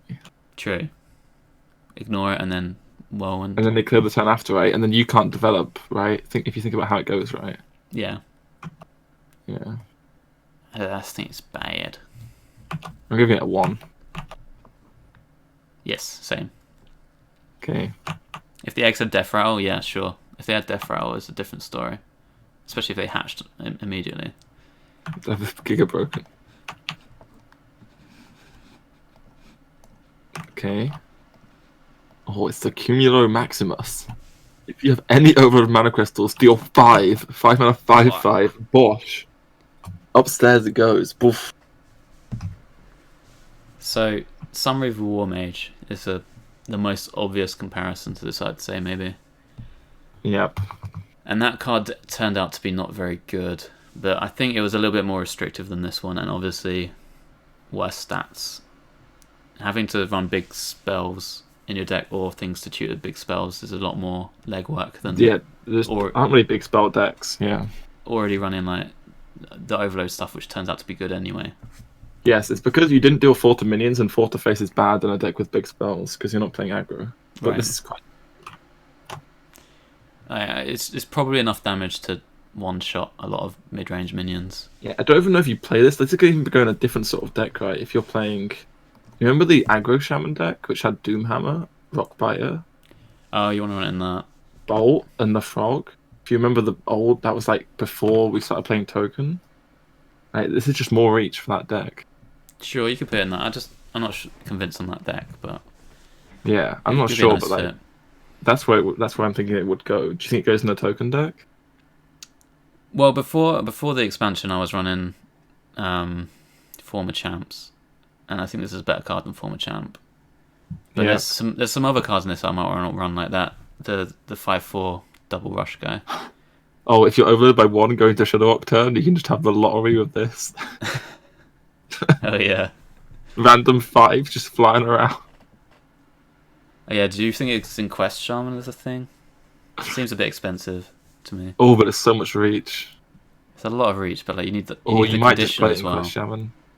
You need the condition and the hero power. You And need the this. overload. That's so much mana. It's like 8 mana. Man, it's like, yeah. Oof, this card's strong. I'm giving it a 3. I'm Good not to convinced this sees play. Okay. It might see play in that tokeny style deck, but I don't think it sees it play in Quest Shaman. I'm gonna give it a 2, to be honest. I think this is a card that looks really good on paper, but might actually not be that great in practice. I might be getting baited. Maybe. I might be Okay. wrong though. I'll Right, one try it more in the card. token deck. I might keep it, might not. Yep. The wild cards rotate out in an hour and 8 minutes. Oh, I can't wait. Yeah. Lightning Breath. Deal 4 damage to a minion. If you're holding a dragon, also damage its neighbors. Ooh, it's like Flame Strike almost. No dragons on only 2 dragons given to Shaman though, and we rated them both a 1. So I think it's going to be hard for guys to have an effect. Yeah, if we want to be consistent, yeah, maybe. Yeah. I mean, this will be a very, very strong effect. Very strong, right? Control Shaman. Is there any other Control Shaman cards? Galakrond, Control Shaman? You could run like Twilight Drake, Shadowwalk stuff. That was a thing. I think Hunter Ace had that in his In his Worlds list? his Worlds winning list. So certainly potential in that deck. Like Twilight Drake's like just solid enough of a card in slower decks, and it's good with Shadowwalk. It's a dragon. I'm sure there's some other ones you could maybe run as well. Yep. I mean, the Nidhogg might actually find a way into that sort of list because resummoning the eggs off Shadowwalk's not too bad. Maybe. But I feel like there's not enough support for this card in general, but it's a strong effect. Yeah, I think it could find its way into Control Shaman. Hunter Ace's It's like Worlds a- deck was garbage, says Darek. I mean, yeah, I'm just saying. I'm not saying it's a good deck now, but like, there's potential for that archetype in some way. Someone you can Draconic build Lackey upon. activates it. Yeah, true. That does. You're going to Someone find mentioned some in my chat. lackeys. Yeah. I give it a 2.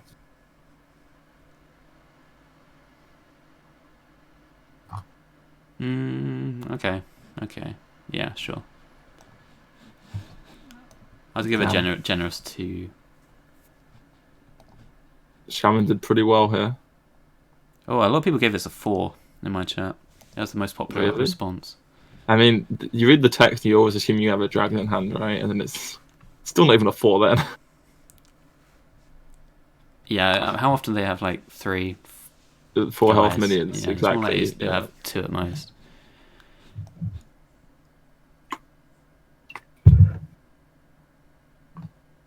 Okay. Shaman did well. Yeah, So nice. average of 2.2. Pretty good. Hunt, that's 2.3 even. Hunter's the best so far. Really? Huh. Yeah. Okay. Honestly, maybe I feel like Rogue's got the best so far. But I've rated averagely the Galakrond stuff in Rogue really badly. Yes. Warlock time. Oh boy. Did they KNC Warlock like everyone was saying, or is it actually just every other expansion of Warlock where they got trash? What do you think? Rain of Fire. Start us off with Whirlwind. Take 1 damage. Yeah. Deal 1 damage to all characters. Trash. I think Warlock got all trash. What's the combo of this? There isn't one. Yeah, I was like, alright, nice, we're getting like some combo, but what is the combo? There's no combo. It's just you take 1 damage as a control deck. Why did you want to do that? Yep. 1 Warlock mana, likes deal 1 taking damage. 1 out of 4. It's just trash. Yep. Not much to say about this. Next up. Damn, everyone in chat agrees. Every single one voted a 1. Oof. We did a good job Absolutely of making it ruthless. Okay, next one, Dark Skies. 3 mana, deal 1 damage to a random minion. Repeat for each card in your hand. I mean, this one is actually okay. In a handlock style deck, Yeah, it does a lot of damage. tap away. If you're going first, deal 7, is it? Or is it you tap on 2? You got up to what, like 6 cards? It's 7. It's 7. Yeah, 7, right? It deals the amount equal to the number of cards in your hand before you play it. Yes. Yeah. Okay, it deals 7 when you're going first. Yep, it's a mini volcano. Yeah, it seems decent enough. The card's decent. The card clears a lot of. It can clear wide boards and it can clear narrow boards. I think the card's pretty strong actually. This is probably the best card Warlock got. I play this in almost low Warlock decks, which is none of my decks, but yeah. Yeah, but is that going to be a deck? We have to rate it based on the metagame, kind of. Don't underestimate Handlock and Zoo. It's not a Zoo card, but like. Yeah, this is a Handlock card. Yeah. Handlock card. Is Handlock I good? think Handlock's garbage though. I also think it might be as well. Dark Skies. I'll give it a 2 because I'm not sure it's got the support yet to make it good. It's a decent enough card.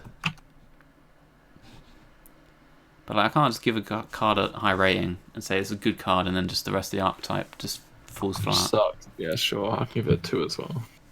Okay. Oh, it was spell damage. It deals 2 for every card in your hand. Yeah, it's pretty nutty with Thalnos. Yeah, as Theo said. Off with Thalnos. It just ends. Off. Okay. Next up, Zazeraku, the Warped. Whenever your hero takes damage, summon a 6/6 Drake. 8 mana 4/12 Dragon. Oh, that's the synergy. Oh, for the... Yeah, there we go. We found it. Yeah. Boom. Nice. It also has synergy with Renifier because both of them get a 1 on my list.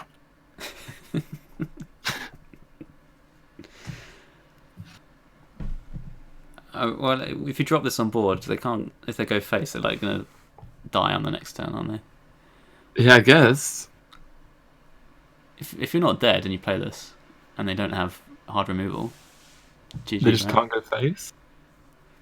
They have to kill it. So if you're on above 12, basically, and they can't kill it or your hero, it's just over. You win. Checkmate. Imagine playing an 8-mana 4/12 with no text. I think there's some text there. This is going to be like the best card to evolve into with your Giggling Inventor, so there's that. Was it Mogu Flesh Shiver, you mean? Oh yeah, that's what I meant. Oh yeah, Mogu into this is just gonna, oh my god, don't even do it.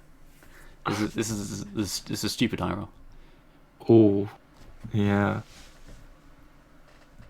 There we go, we found how it's broken. Yeah, broken with Mogu Mutate. Damn, it's broken in Shaman.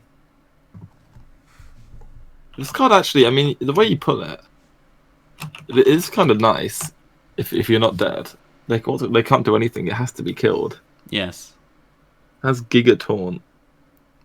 It's got 12 health for 8 mana. 12 health. What if this is like? Lich King saw a lot of pay, right? That card was good though. Oh yeah, good point. This has got 12 health. It's like 4 more, and it's got like you kind of need to die. You're just so dead as Warlock before. Yeah, that's the problem with Warlock.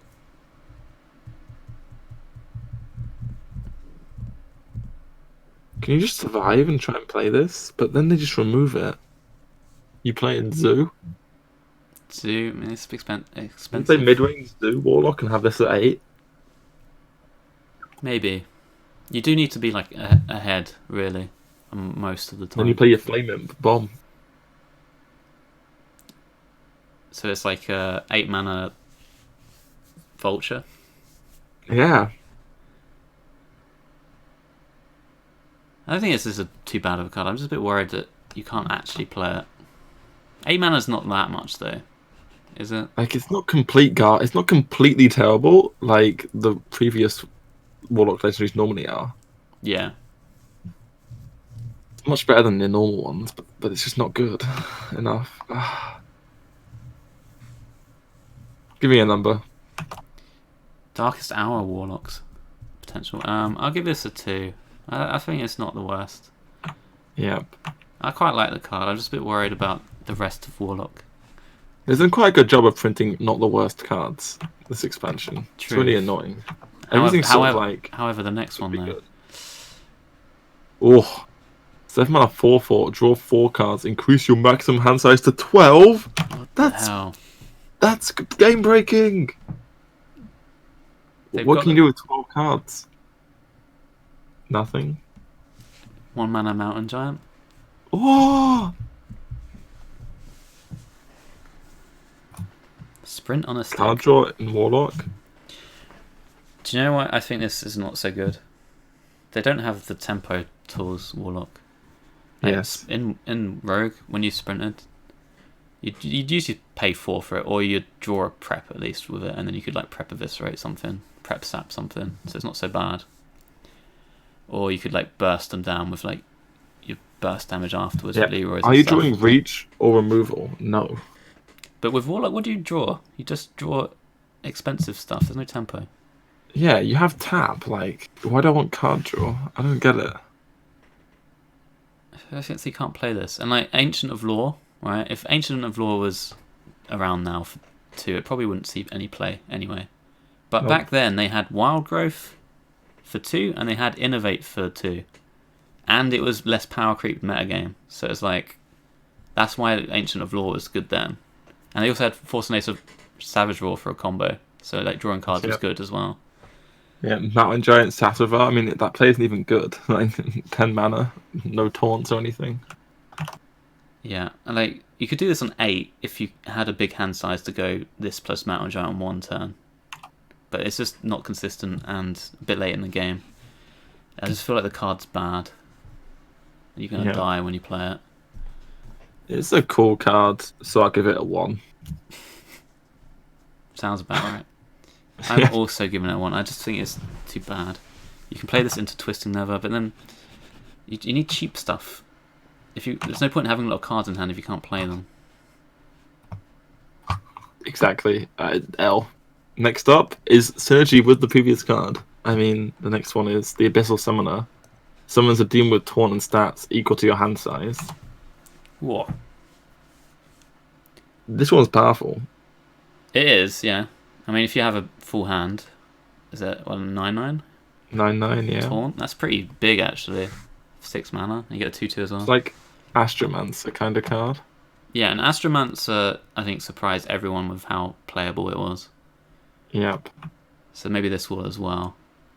The only downside I think is this is like major Zephyrus food because it's a demon. You play this and they just for 2 mana they heal for 5 and kill your 6-drop. Yeah, that's a jump. Ooh. That's what that's. I feel like that's what's holding this card back because otherwise I think it's actually pretty decent. But it's just gonna it's gonna suck so much against Zephyrus. Oh yeah, yeah, that's real sad. Oh god, and there's gonna be a lot of Highlander decks around. Oof. If it's a 2/2, I'm giving it 2 because it's okay, but maybe it's a 1. Oh, If it weren't a demon, I think I'd give it like a 3 or something. Yeah. That's why you also play Albatross. Oh, okay, there we go. Demon tag is hard in every Hearthstone game mode. Poor demons. I know. I like the card. I think it's good stats, good tempo. I'm just really worried about this Zephyrus stuff. Yep. In terms of it, it's like giving it taunt as well is nice for this Give kind me of a number. effect. I'm gonna give it a 1 because of Zephyrus, but otherwise I'd give it a 3. Okay. Next up, Crazed Netherwing. 5 and a 5/5 dragon. If you're holding a dragon, Hellfire. Whoa. Hellfire on a stick, and it's quite a large stick. It is, This one's pretty good. Seems good, yeah. This is the best. This might be the best Warlock card. They've got 2 good AoEs, I guess. Oh, and the Nether Boot is good too, actually. Yeah, There's a few good Breath's quite nice. The card's strong. It's strong, right? Mm-hmm. But our dragon's good? It's only strong if you have a dragon. That's the problem. I mean, Dustbreaker was so good, right? Yeah, but you had good dragons in Priest. There are no other dragon cards apart from Zeraku that have been printed in Warlock. You have to play a bunch of neutral dragons. Oh yeah. Fair point. Twilight Drake's not bad in Warlock. But you play it on 4. Or maybe you don't play on 4 because you have this. He's past turn 4.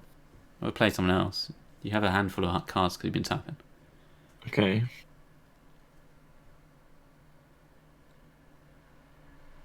I don't think like these AoEs get you to the late game necessarily though. I don't like that you take damage as well, to be honest. Yeah, you take the 3 if they have 4 health guys. It's just like there's a big difference between turn 4 and turn 5 with the Hellfire because like you can coin Hellfire and clear a board, but like turn 5 they're gonna have 4 health plus stuff. Yes, true. Yeah, it's certainly worse than Dustbreaker by quite a way. Don't know if it's actually that great. It's a decent card. Decent. I give it a 2. Can't give this card a 1 because no, I can't give it a 1 either. It's so powerful. It could work. I mean, Hellfire's been pretty bad for a while. Yeah, it's like a Abyssal Enforcer a bit. Yeah, Abyssal Enforcer's a pretty good card, to be fair. Yeah. I'll give it a 3. Okay. I'll be generous. I like the Nether Breath, though. Nether Breath looks really nice. Yeah, we can go on to Nether Breath now. Yeah, next up, Nether Breath. Deal 2. If you're holding a dragon, deal 4 with Lifesteal instead. Ooh. This card's insane if you have a dragon in your hand. Deal 4 for 2 is already good. And then dealing 4 and Lifesteal. Lifesteal, it's that healing force so good in Warlock. Yeah. Woof. You fit dragons into play this card, surely.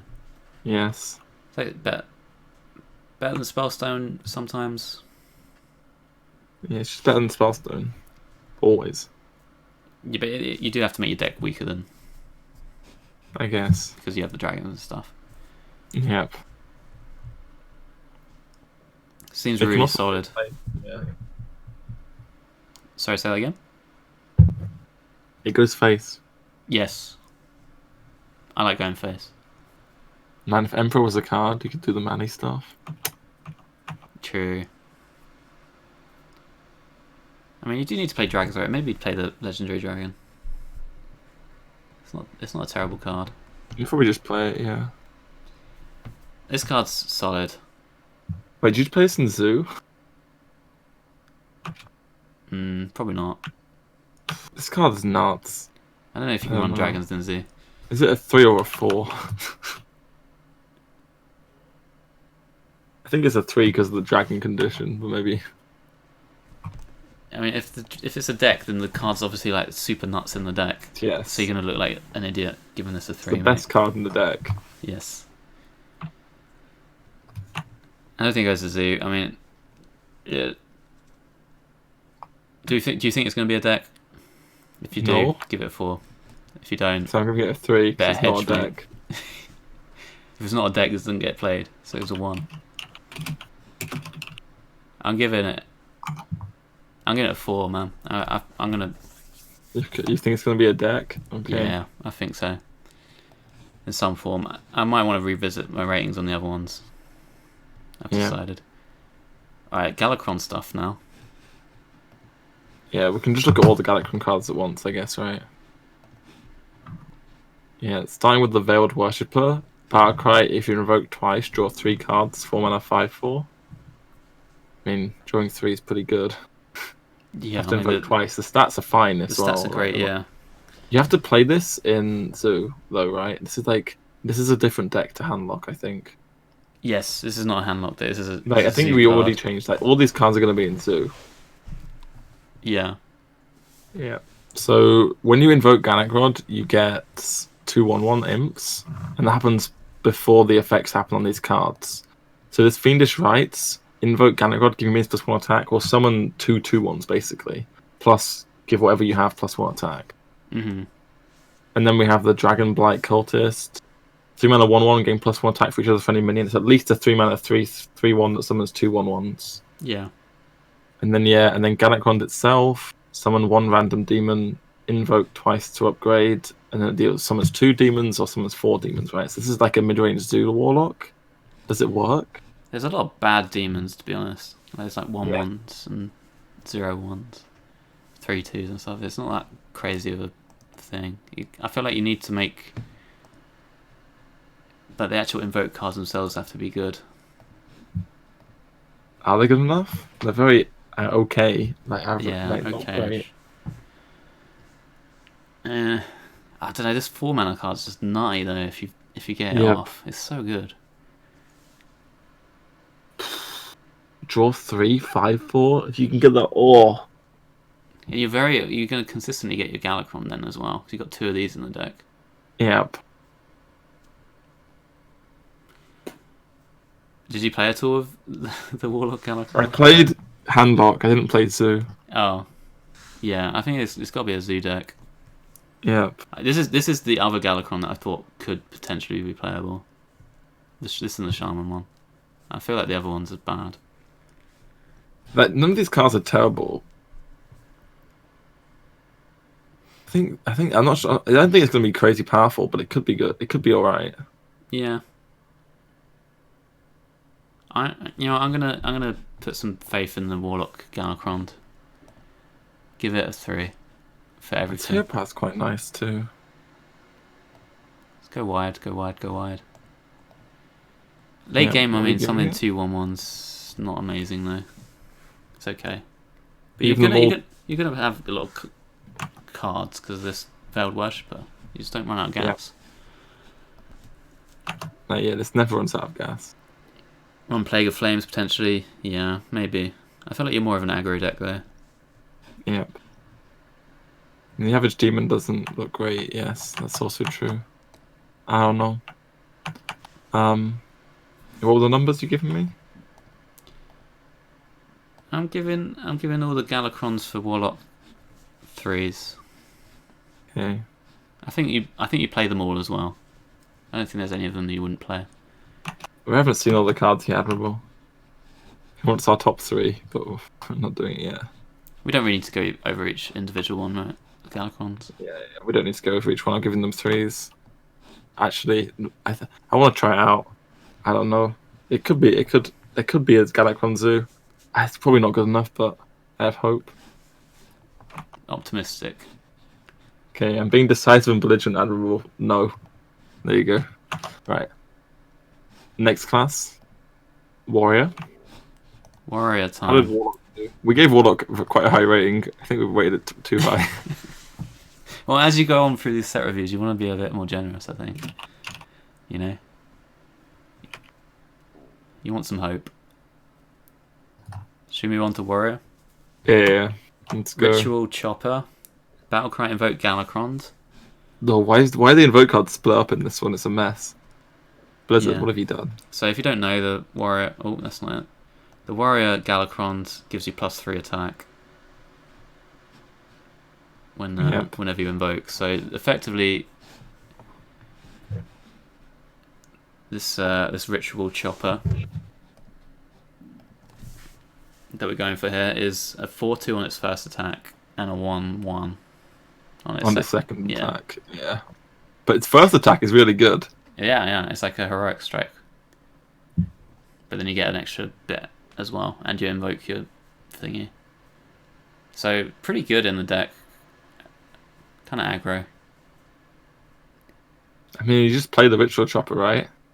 Yeah. If you're playing not Pirate Warrior, you're playing Galakrond. Unless you're not playing Galakrond. Are you just playing Dr. Boom and not playing Galakrond? If you're playing a lot of removal spells in Control Warrior, I guess it only draws minions. It guaranteed draws you minions. Yeah. I mean, could you put Galakrond in a aggro deck and not run any other invoke cards really other than the Chopper? What are the other invoke cards? Awaken? Awaken. One damage to all yeah, you minions. don't want that one. But maybe you could just put the Choppers in an aggro deck and have a Galakrond in there. Just the Choppers? Can we tutor the Choppers? We can't, right? I don't think we can. Can we do that? It seems like a decent card. Like, The hero power becomes quite good for aggressive strategies with Galakrond. Yeah. Like, if you just have Galakrond in the deck, Ritual Chopper, maybe some of the neutrals, probably not though, but like even just them two, it seems fine enough. Like, is Galakrond even draw one minion, give +4/+4, and then you get the hero power afterwards? Is that bad if you run a lot of charge minions and stuff? Man, Awaken is 3 mana Whirlwind. I guess you get +3 attack. It's like a swipe. It's like swipe. Yeah. You could play that. You could play sort of mid-range deck, right? Because you used to play. You can play Whirlwind in them in a. It's really important the Whirlwind costs 1 though in those decks. Yeah, I don't think you want to run the other one. I'm just wondering. I think Ritual Chopper is the better of the two. I just don't think you can just play Ritual Chopper as your only invoke card. How important is it to upgrade to Galakrond though? I guess it's not that important. What's the point of playing the Ritual Chopper then? This is a decent weapon. Is it? Deal 4 And then deal 1 though? for 2 mana. 2 mana deal 4. Okay, it's good. Sure. It's like Heroic Strike, and you get a 1/1 weapon attached to it. Yeah, it's pretty good. The Warrior Galakrond hero power is +3 attack. I could see it there, maybe. I'll give this card a 2. And you can also maybe run Scion of Ruin. That seems like a good card as well. So that's extra incentive for invoking. Sure, I think it's okay. I really don't think the Warriors. I think it's okay. I'll give it a 2. Awaken is what? Decent 2? Okay, I'm gonna give all the Galakron's Warriors 2. I kind of feel Awaken's bad. I'll give it a 1. I don't think you want to run that one. Okay. Oh, I didn't let chat vote on it. Yeah, invoke Galakrond deal 1 to all enemies. So it's Whirlwind plus you deal. It's Whirlwind plus Heroic Strike, which does cost 3 mana. Well, it's 3 instead of 4. You need a very specific board, yeah. Damaging your own board isn't good in a lot of time, most of the time. Right. Yeah. I don't think this is good. This one. Yep. Yeah, what's the other? Let's just do the other card. The Scoian. I'm probably pronouncing it wrong. Of Ruin. Scoian. Ruin. Someone told me it's Scone of Ruin.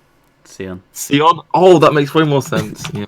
Yeah. It's not a scone of ruin, Boar. Okay. Oh, scone. I thought it was a scone. It's delicious as it looks. No, no, no. If you've invoked twice, summon 2 copies of this. 2 copies of what? Does the rest of them cost 4? It does, mate, and that card's pretty good as well. Damn. What a delightful scone. Well, it's obviously a really good card, this, when you get the effect. So is it worth getting the effect for this card? Possibly. Obviously, if you draw this off the Galakrond as well, this isn't beyond nuts. Yes. Oh my, you draw off. Oh! Yeah, yeah. You have 3 7/6s. Holy macaroni, they're all broken. It's all broken. That's the only minion in my deck. Oh, so this one's the only minion and invoke cards. Yep. Interesting. Yeah, you can maybe Does you could do that. Never works, right? We can play other minions that copy. We can play the 5/4 rush as well. Uh-huh. Ziliax, maybe, I don't know. Ziliax, yeah. Oh my. I don't know. It's a weird one. It's not always that bad to just drop this if you have to. Deal 3 for 3. Can be okay. Yep. Whereas like some of the other effects, like the rogue ones, is terrible when you drop it. Just terrible, yeah. Okay, I'm giving you all the warrior stuff too, so it's so hard to invoke as warrior. There's no like shaman has to bloody invoke twice card, which is why it's so good. Right, yeah. Invoking is difficult. A little bit. Okay. I'm not convinced either. I see potential in this one and the ritual chopper, but not much else. What are you giving them? Everyone's a 2 apart from Awakens a 1? Or are you giving... Yeah, that's what I'm going for. Okay. Ramming speed. Force a minion to attack one of its neighbors is the next card. So this is like a Super Collider, but it costs 3 mana. You don't take the damage. No, you don't. But you don't They're get all the in extra addition to our value. Super Collider though. Yeah. Comes down earlier, but like earlier there's not as good minions to bash into each other really. This card's terrible. It's just not enough value. Like the Super Collider is a lot of value. It's a 1. We just play Super Collider instead of this. When am I ever going to play this in my deck? Yeah, I don't see it either. I'm always going to play Super Collider instead of playing this. I knew they were going to print this card at some point though. It's just guaranteed. But I just don't think it's very good. Yep, I agree. In Specialist. Oh, the pirate card, Sky Raider. 1 mana 1/2. Add a random pirate to your hand. Oh, it's the pirate guy. Is this gonna make pirates good? Is this the guy? This card's really good, I think. And the 3-drop with this. Agreed. Yeah, with the 3-drop. Sky Barge. Oof. Scary. And the weapon, obviously the weapon's nuts. Yep. Yeah, this card seems really good. Really, really good. I mean, you only run it in that. You don't want to run it instead of other stuff in like Control Warrior. So there's a lot of not very playable pirates that I found when I played this. You can get Captain Hooktusk if you're playing an aggro deck. It might not be great. You might not get to 8 mana. That sounds like a benefit. That's a good card, right? Maybe that's a bad example. Cursed Castaway. I got that one. Okay. Yeah. I mean, you're gonna have other pirates and minions to play. This is just like extra gas, and it's a solid body, and it's got the pirate tag, which you want for your ship's cannon. Yeah, if your deck curves out at 4 or 5, Hooktusk isn't playable. That's what I'm saying. But yeah. Chat annoyed me. But yeah, game's normally already over by then in this sort of deck, and I think this guy is decent. I mean, I'll give it a 3. If you get the 2/2 from this, the parachute lady, does it summon? I'm not sure on that. What do you mean? Like if this Sky Raider is the only thing you play, right? And it's the card you get in hand from it is the parachute lady. Does the parachute lady go into play? Yeah. Oh. She's a pirate. I have no idea. We'll find out. Could be. That'd be pretty broken. Parachute Baran says after, so it won't work. Okay, there we go. Alright, okay, it won't work, but still. I mean, this card is really, really good. Really good. So we're giving it a 4? I think Pirate Warrior is going to be a deck. And this is 100% a part of it. So, I'm giving it a 4. Yeah, 4.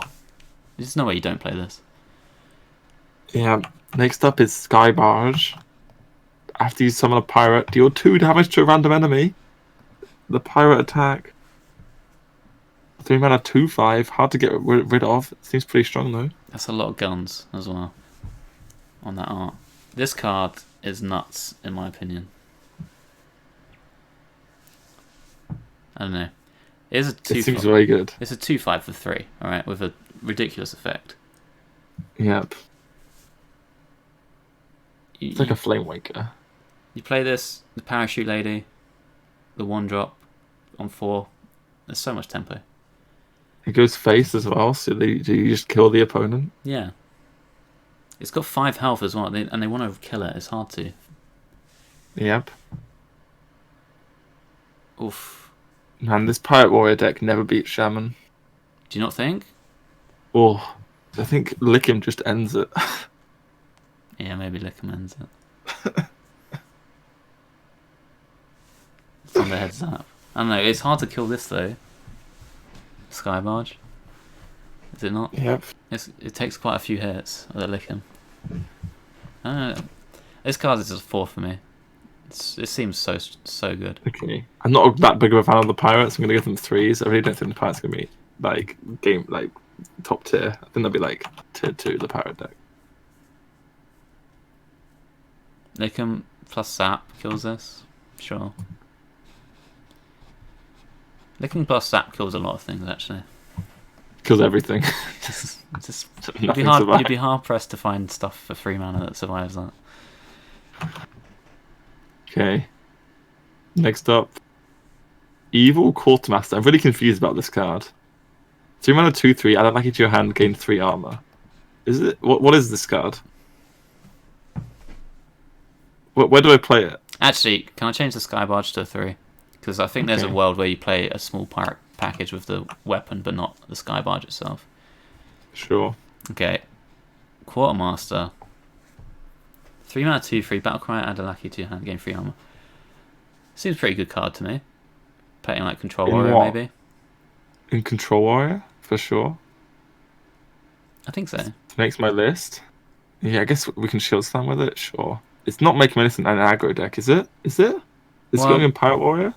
Maybe like Galakrond deck, because you take so much face damage invoking and trading that you need a bit of extra oomph on your armor. I know you don't want to run lackeys normally in Control Warrior decks, but they're not the worst. I don't think you want to play this in Control Warrior, really. Are you sure? I really don't think it goes in Control Warrior. I don't think it goes in Pirate Warrior, so I don't know. Maybe I'm wrong. It's quite good, right? They don't do much. Is it a 2/3? Gains your armor and something to do later on. Is that not good? 2/3 just... If you think about 2/3s, it seems pretty unplayable against like Shaman. Just doesn't... it doesn't contest well there. It doesn't contest well against Priest. Like... Yeah, but you can combo it with like a Shield Slam, maybe. Yeah, maybe with Shield Slam. Or they're like... maybe the armor game for Shield Slam. And it's an armor game as well, like, you want that to survive. Yeah. I like it. I think it's a solid card. In Control Warrior. I mean, I'm not really a Control Warrior guy, so... No, neither am I, but I just think it's good. Give me a number. I'll go 3. Okay, I'm giving it a 1.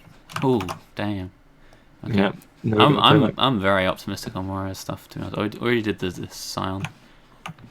Sion, Scone. Anchor! Oh my god. Yeah, oh. Bloody hell, this card. Oof.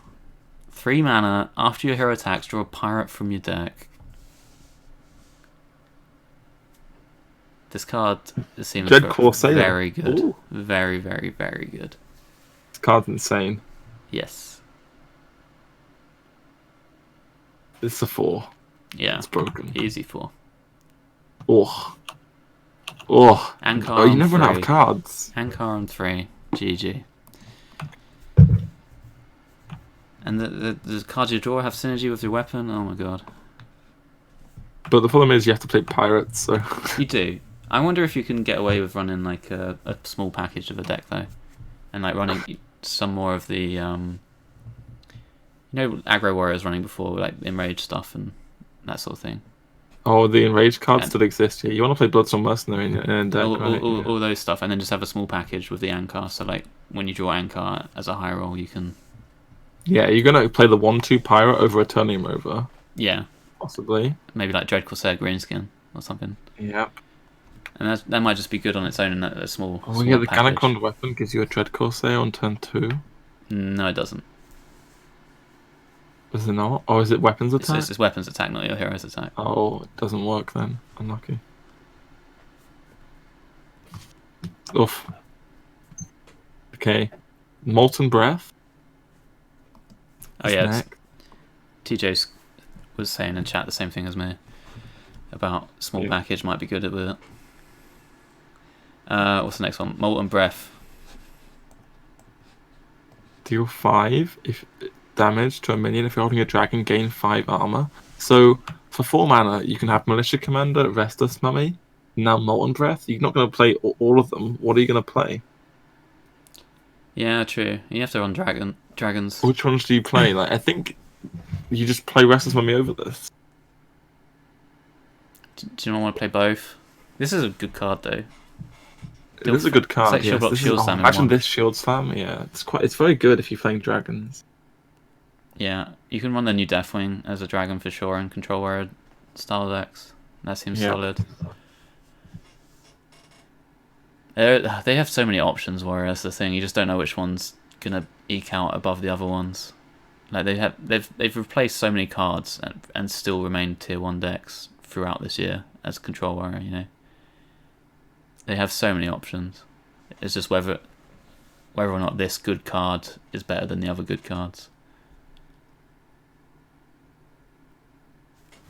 I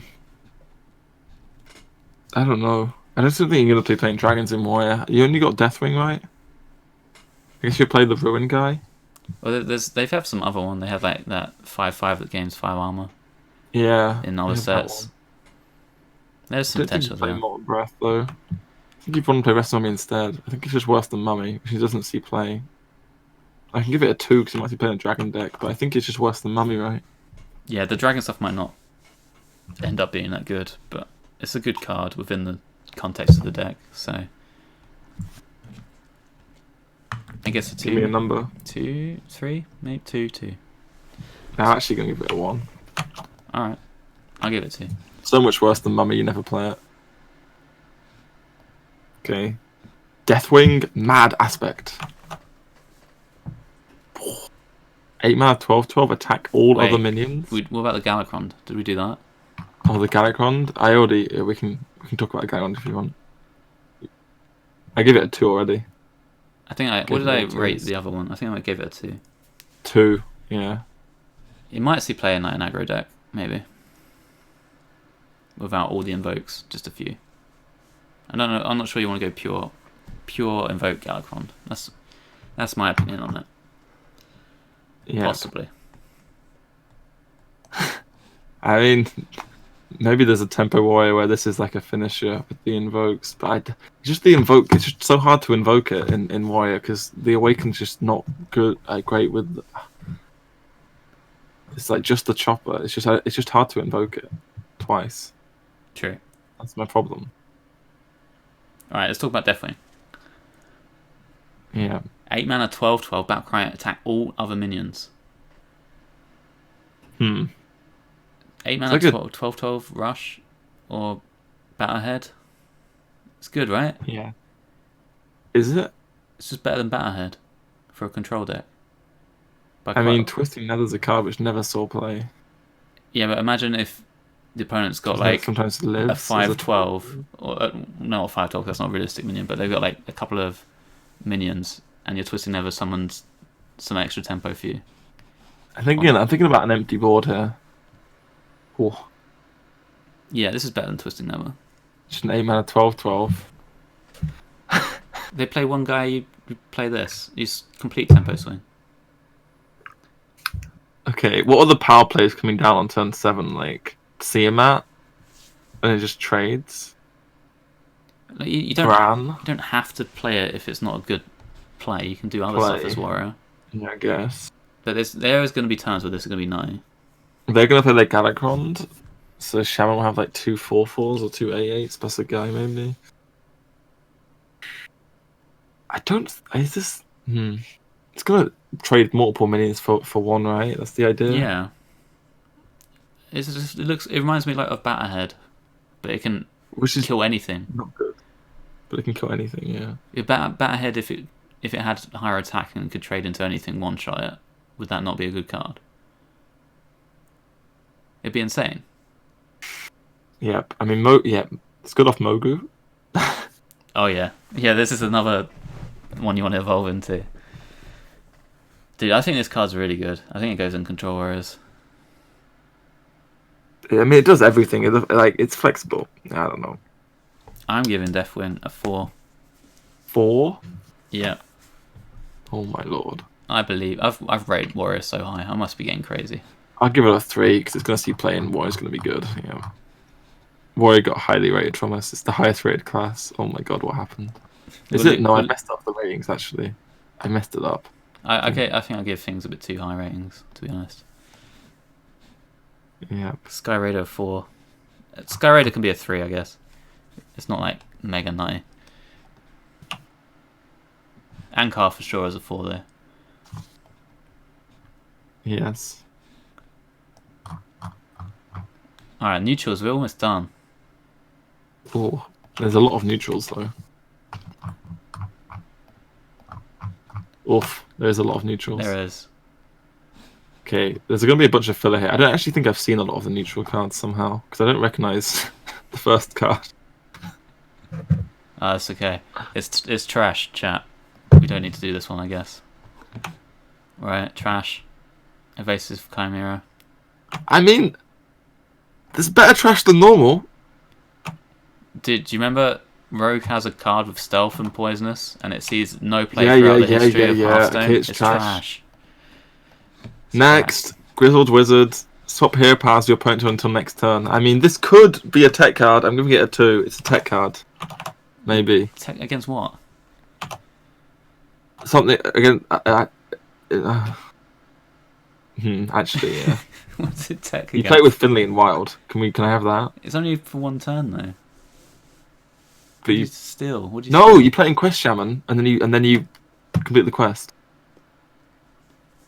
Alright, you play. You give them the quest hero power. You play and then you play it in aggro until Dr. Boom rolls the armor up one, and then you quickly. Play Wait, how does it work? If you change their hero power, do you swap back? How's it work with what? So if I steal their hero power, then my hero power changes because I complete my quest. Does it swap back, or would it not swap back anymore? It would still swap back, I imagine, right?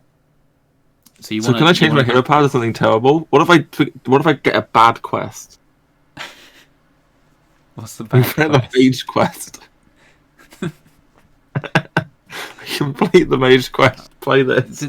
The Mage quest isn't triggered by battle cries, Boar. No, but I mean, I can play this, swap right, and then play the final spell. And then I get the Mage. I get the Mage quest hero power. And then donate them. Swap back. You've truly lost your mind, Boar. What are you talking about?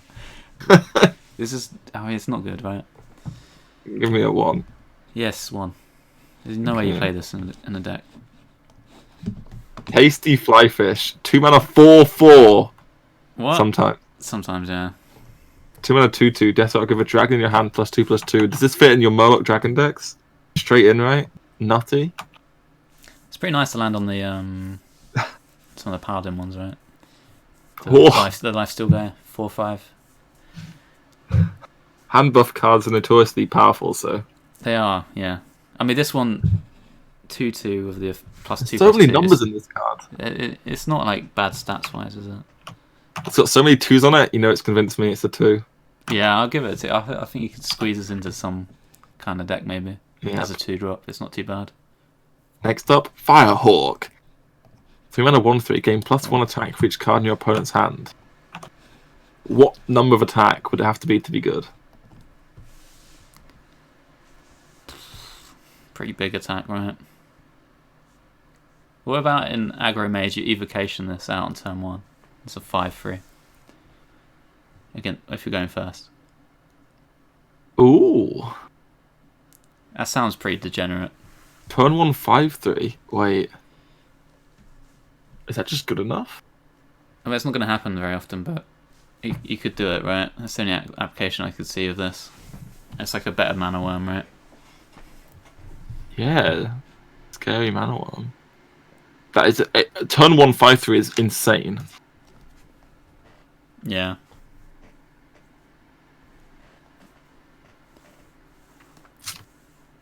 Didn't you say that you pay 3/3 that gives 3/3 continuously? It was crap, yeah, but the 2/2 curves into a 3-drop. It's cheaper. I don't think the Murloc was that great. I was giving it a 2 for shits and gigs. I baited him. Yeah. What about this? I feel like I'll give the Firehawk a 2 because I'm excited. You want to evocation it out? I'm excited for some degenerate mage smorks with this. Yep. Me too. Next one. Gobo Glide Tech. If you control a mech, gain +1/+1 and rush. Your hold up. We might have 4/4 rush. Wait. Tinker That's Town. decent. Isn't a 4/4 rush just fine? I think it is fine. Yeah, 4/4 rush is fine. There's a condition. There's a condition there. You have to play a mech, yeah. If Has you're to be playing a on mech board. deck, does this go in Mech Hunter, for instance? You have to control a mech on board. Oh, yeah, it's not good, right? I don't This think card never it's sees good. play. I don't think it's actually good. It's a 1. But it's better than the normal one. This is like a good arena card Yeah, this is a good arena card. sometimes.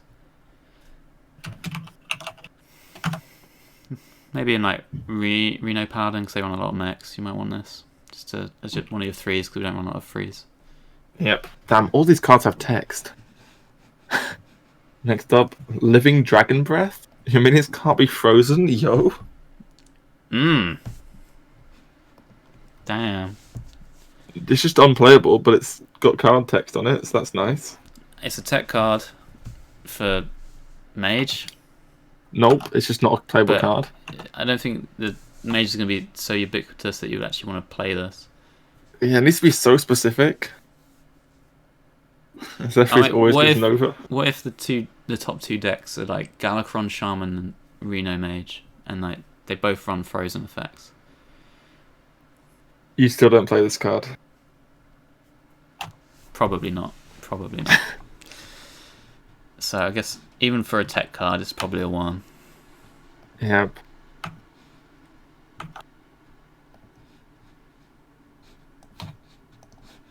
Next up is Hippogriff. It's a 4-mana 2/6 Taunt Beast, which has literally been in the game before, but now it has Rush. Whoa, Stegatron. So now it's still a 1. It's just Stegadon with Rush. Yeah. Yep, skip. Next card. Skyfin. Battlecry, if you're holding a dragon, summon 2 random Murlocs. 5-mana 3/3. Oh my god, Does this this make card the is so scary. Look at it. The cute Oh, it card does is look pretty scary. Ooh. Jesus. If you're holding it? a dragon, summon 2. What is this? Murloc's just dragon stuff. Let's go straight into my Dragon Murloc deck. Which then goes straight into the bin. Yeah, we can build a Menage deck. 2 random Murlocs. That's usually Well, not you that still great. They're sometimes okay. Yep. It's not good, right? No, it can't be good. So I'll give it a 1. Next. Gyrocopter. 6 on a 4/5 mech with Russian Wind Fury. What do you think? I was watching Language Hacker talk about this, and he said it's a little bit like a cheaper seer map for removal sometimes. Yep. Less attack, obviously. Isn't And there just a health. 6 on a 4/5 Wind Fury in the game? What's going on here? There is, yeah. And that one already got nerfed on the artwork, so Yeah. even Poor further Harpy. nerfs through power creep. Damn, I played Wind Fury Harpy. Yeah, you played it in Corpse Taker. Corpse Taker, yeah. It wasn't bad, though. I think this card's little CMAT. I mean, it's not terrible, but it's still a 1, right? You can hand buff this in Oh, hand buff. Actually, Mech yeah. Paladin, And remove it. and then play it, and it kills 2 guys. It's not Or if it bad. sticks, you buff it and they die. Yeah, it's not too bad, this card, I don't think. Okay, I'll give it a 4 from you. No, not a 4. I think it's good in Mech Paladin. Probably not Mech Hunter, but Mech Paladin with the hand buffs might be pretty juicy. Galvanizer, yeah. I'll give it a 2 ski. Sure. I'm down, you've convinced me. Okay, next up. Blazing Battle Mage. The 1 mana 2/2 with no text. Does this go in your decks? Is this going in Pirate Warrior like it was in the reveal stream? Do you know the last time they released a card with no text? Last expansion. What was in the last expansion? 2 mana 2/3 elemental. That wasn't the last one. That was one before, wasn't it? Oh, okay. Okay. Well, that was the answer. Well done. You know why I know? I looked this up last night because I was like, hang on, Because it's been a while. when the P3 came out, you were like, when was the last time they put in the card with no yeah. All right. Well, Elemental that is concludes text. our fun round of trivia. Yeah. Is this any good as a card? I don't know. No. I want to say no, but I also want to say yes. Yeah. It's okay. Maybe in some aggro deck it's alright. Is it better than a 1/3 on turn 1? Probably not. Yes. No. Maybe. It's a 1. Yeah, it probably is a 1 actually. I don't think it's going to be played in anything. Yeah. Put it in with Carpet and Zoo. Oh, yeah, it's not bad with Carpet this because it's got higher attack. It's a 2/2 with no text. I'm skipping it. Alright, I'm giving it a 1. I don't think it's going to be good. This next one though. Ooh. We're moving on to the rare cards. Oh, Horde Pillager, 4 mana, 4/2. Equip one of your destroyed weapons. Hoo. This seems good. Wasn't there that card in Paladin, 4 mana 4/2, equip Trucifer Champion? Yes, there was, and now Which had a they condition. printed it again. This Yeah. condition is you have to have played True Silver Champion. Whoa! Damn. This is good if it lands on any weapon, right? It's really a lot of tempo. Yes. The baseline is a Rafi Weaponsmith, right? Yeah. Someone's That's a a 2/2. 2/2. That's bad. So it has to be a bit better of a weapon than that, really. And the thing is, it's not really a 4-drop though because your weapons aren't dying. Not usually, no. Did you play it with Waggle Pick? You go prep raiding party, or you draw this, I'll just waggle pick them to death. and then you Waggle Pick again. Yeah. Yeah, maybe. But then you're playing Rogue, you might get the dagger.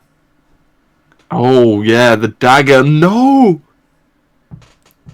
It's unplayable in Rogue. Oh god, that was the one class I thought it might be good. Oh no. What about? There's got to be some weapons this is decent on. It's a lot of tempo if you get it off. It seems a bit not consistent. I feel like it will find a home somewhere. Maybe in Pirate Warrior. Maybe in some other deck which has a good early game weapon. Like I'll give it a Hunter. Hunter potentially runs good It might not weapons. even make the cut in Pirate Warrior because the weapon has to die, and then it's so late in the game already. Yeah. I'll give it a 1. Oh, you're giving a I think 1. it's bait. It's a bait. Peak bait. Bait card. I think it's good. I'm gonna give it a 3.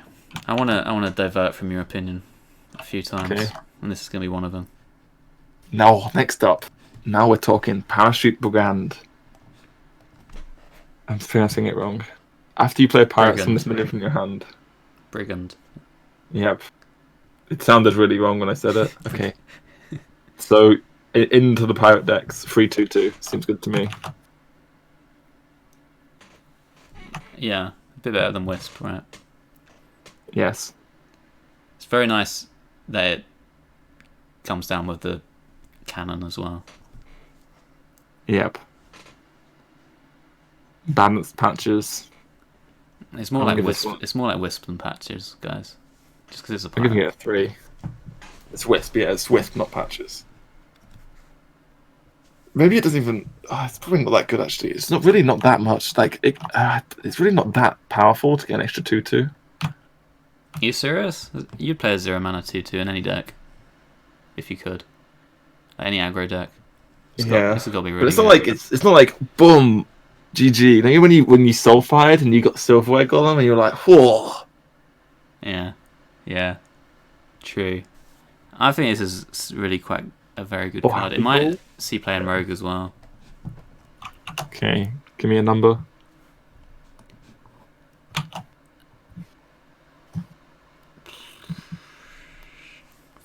4. Okay,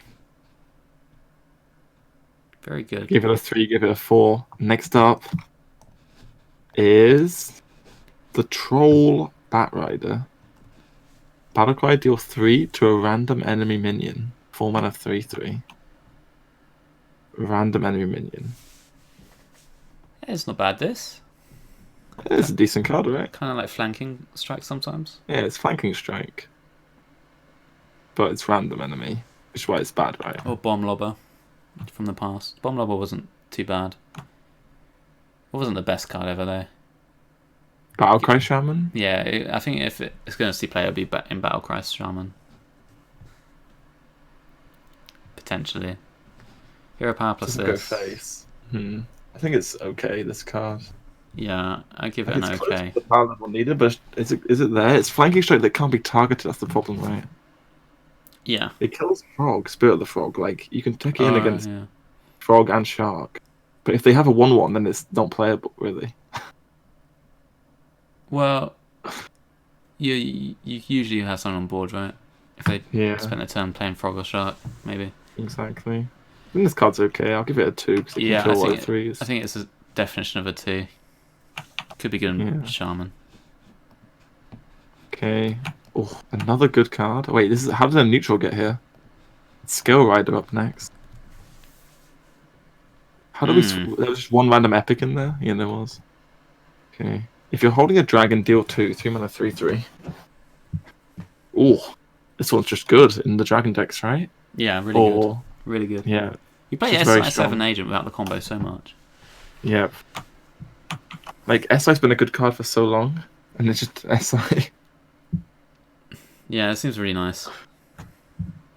Not having to combo. But again, without the dragon in hand, it's quite bad, so it can't be like a 4. It's just a 3, I think. You play this in every single dragon deck, right? Yep. 3? Yeah. Seems like a solid 3. Next up, another dragon card. Evasive Worm. Divine Shield Rush, 6 mana 5/3. Can't be targeted by spells or hero powers. Does this fit in handbuff stuff or dragon decks? It's okay, right? Dragon decks? It scales quite nice with hand buff because it's got Divine Shield and Rush.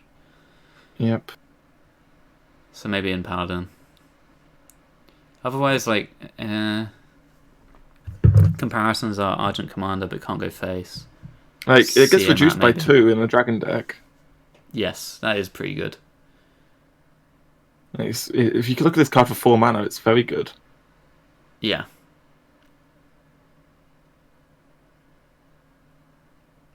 Solid in dragon decks. One of the better dragons, maybe. Maybe a bit too expensive, maybe not. Yeah, I'll give it a 2. Yeah, I don't think it makes a cut in everyone. Because Yeah. there are other class-specific dragons you want to run as well. Yeah. I didn't make the cuts on the ones I made. Yep. Next up, big ol' whelp. 5 mana, 5/5 draw a card. Good. This is just good, right? And it's just absolute unit. Yep. It is. Look at it. Wow. Oh, Jesus. It's eating something, isn't it? It's just finished up eating. Oh. This is when you're lying in bed and you accidentally turn on the front camera on your phone. This is what you got to look at. Okay. It seems solid. I don't know if you want to run it in a lot of decks, really. No dragon-based decks, sure. I mean, Bonfire Elemental was never that good. Yeah, exactly. It's like you play it, but like it's really awkward to fit this card in sometimes. Not on turn 5. Azure Drake was played in every dragon deck with spells. But it costs 3 as well if you play in the Dragon Reduction yeah, card. that's and it cycles as well to get your cheaper dragons. Nice. Yeah, there's no restriction on this. It's just fine. I'm gonna give it a 2. Like it's nothing amazing. I mean, it's just another filler. There's not much to say about this card really. Yeah. Okay, yeah, sure. It's not great tempo. Yeah. Evasive Feywing. 4 mana, 5/4. Can't be targeted by spells or hero powers. Fairy Dragon's big brother. I think it's a lot better than Fairy Dragon, though. What do you think? Yeah, this is good. This is going to be a staple in every dragon deck, right? Yeah. 4. Immune to rogue. Kinda. Yeah, me too. Rogue like as well. Like, there's a lot of reactive decks. Like, for instance, Druid is quite reactive, and then if they play the Oasis Surger, This trade's even, yeah. Like they can't swipe it or bees it. Then there's like Warrior, it trades evenly against the Restless Mummy. Yep. Can't shield summon. Yep. It's good aggressive stats. I like it. And you're really out of hand. I like it. Good card. I'll give it a 3. I think this is what you can give it 2. I think this one always makes cut in dragony deck. No, I'm giving it a 3. I think I like it too. Oh, okay. You don't want me to give it a 3? I really like it in the aggro hunter deck especially. Yeah, true. Yeah, I'm giving this a 3. Chat agrees as well. A lot of 3s from chat. Yeah. Blowtorch Saboteur.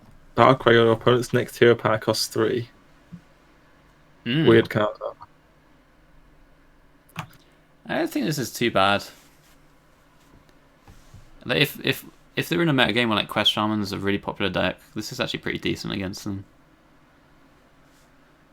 Because is it though? You can't play it on curve. You're gonna hold it in hand. No, they're not gonna totem though for 3 mana to prevent it. Yeah, but they're not gonna totem anyway. They're Quest Shaman.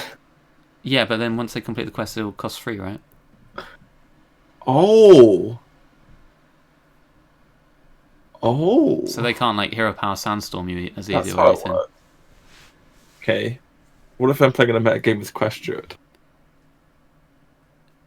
Yeah, I mean, I'd say this goes in like maybe some like Reno-y decks as like a 3-drop filler, and it's probably one of the better 3s around.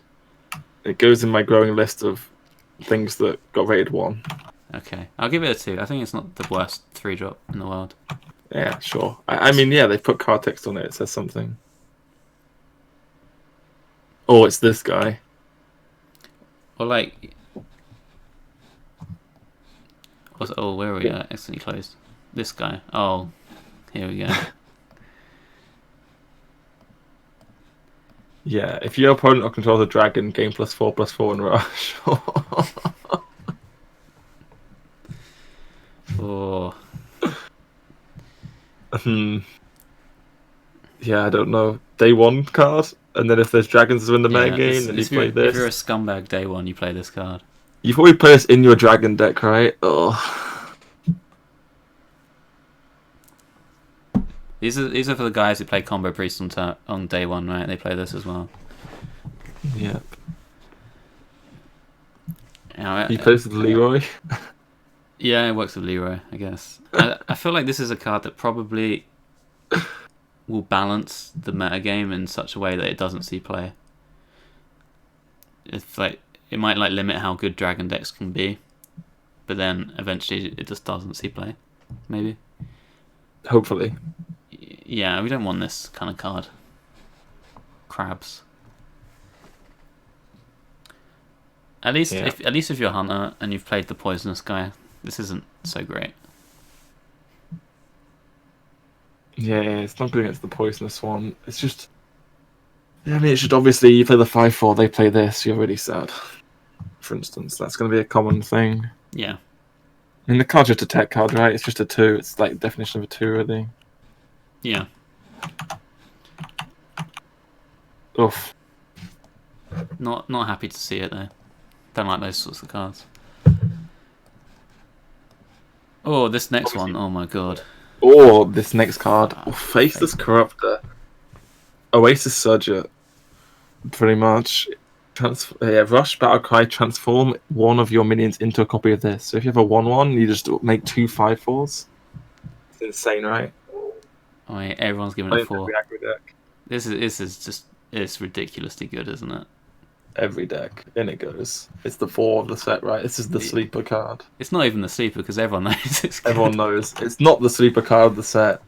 It's the good card of the set that's a neutral. Yeah. Hand buff as well. It's really good with that. Yeah. It's got. I mean, there's lackeys. You play this in aggro warrior with town crier on 6, and it draws this, and you just convert the town crier. Oh my god. Yep. Oh, it's insane. Yeah, 4 for me. Yep. I mean, everyone's gonna give it a 4, right? They have to. Yeah. It's pretty like it seems like somehow everyone's noticed it. Maybe because everyone thinks it's a 4. It's not a 4 anymore. No, it seems more likely that it is an actual 4 if everyone's doing that. Yeah, maybe. Like with Giggling Inventor. Yeah. Everyone thought that was going to be good, right? Mm-hmm. Oh, next up, Plate Breaker. Destroy your opponent's armor. The card people have been after for years. You hate Warrior's armor, you can play this. I don't think it's very good, though. Could you play an OTK Paladin as a tech against Druids and Warriors? Oh, yes. I feel like that's like one of its most likely homes where they really care about them sorts of decks. Yeah, you really play an OTK Paladin. It's actually just, yeah. Oh, yeah, doesn't it just end the game? I'd have to see how the matchup plays out because like they could maybe hold their armor cards till later or something. Yeah, actually, yeah, they could. And then hold this does cost 5 mana to play. Yeah. So I'm not sure how it'll work. I'm Might get not awkward too good at the deck. Stuff. It's unplayable against non-armor classes, right? Theckle. Damn. That's going to be on Reddit like day 1 of the expansion. Someone getting their Theckle destroyed. Oh yeah. Oh, you can't play the cow anymore, maybe, because I'll just take this in. Yeah. It's got to be a 2, right? It's a tech it's card. just a tech card. Yeah. I could see. I don't think it's very good though against Warrior. Like it really doesn't do that much. You'd rather to make your board bigger, almost. Well, like something you could do is like, you could be less aggressive because like oftentimes against Warrior, you're like, oh, I have to go all in, pressure their life total a little bit, and hope they don't have a brawl, because if you take it slow, you're just going to lose eventually. But like with this, you could hold back because like the face damage isn't as relevant until you've drawn this card. So you don't have to hard play into some of their AoEs as much. Yeah. That's like something you could do maybe. But yeah, fringe card for sure.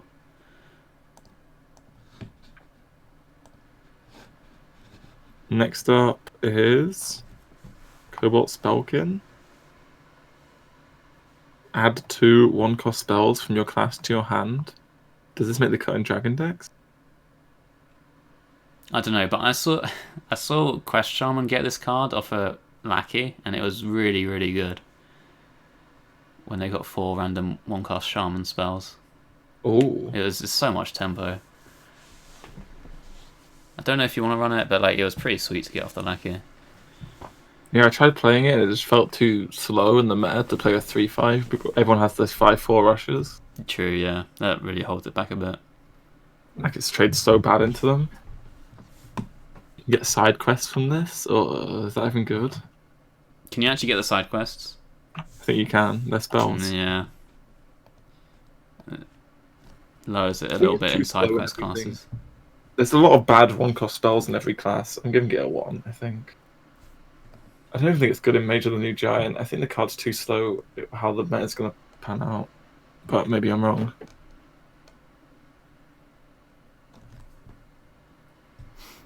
Yeah, maybe. I'll give it a 2. I think it's a cool card. It might find some fringe play somewhere. Yeah, I think the card's neat as well. Oh, next up it's Frizz Kindle Roost. Wait, Kindle... Yeah, Kindle Roost? Yeah. Kindle Roost? Kindle Roost. Let's go with that. Reduce the cost of dragons in your deck by 2. 4 mana, 5/4. Into the dragon decks it goes. Yeah, yeah. This card is pretty good. It goes in. Is it a 4? What if people play dragon decks without this? I don't know. If I think maybe like Hunter could maybe not play this because Doesn't play card draw, right? If you don't play card draw... Yeah. I feel like Druid would play it for sure. Yep.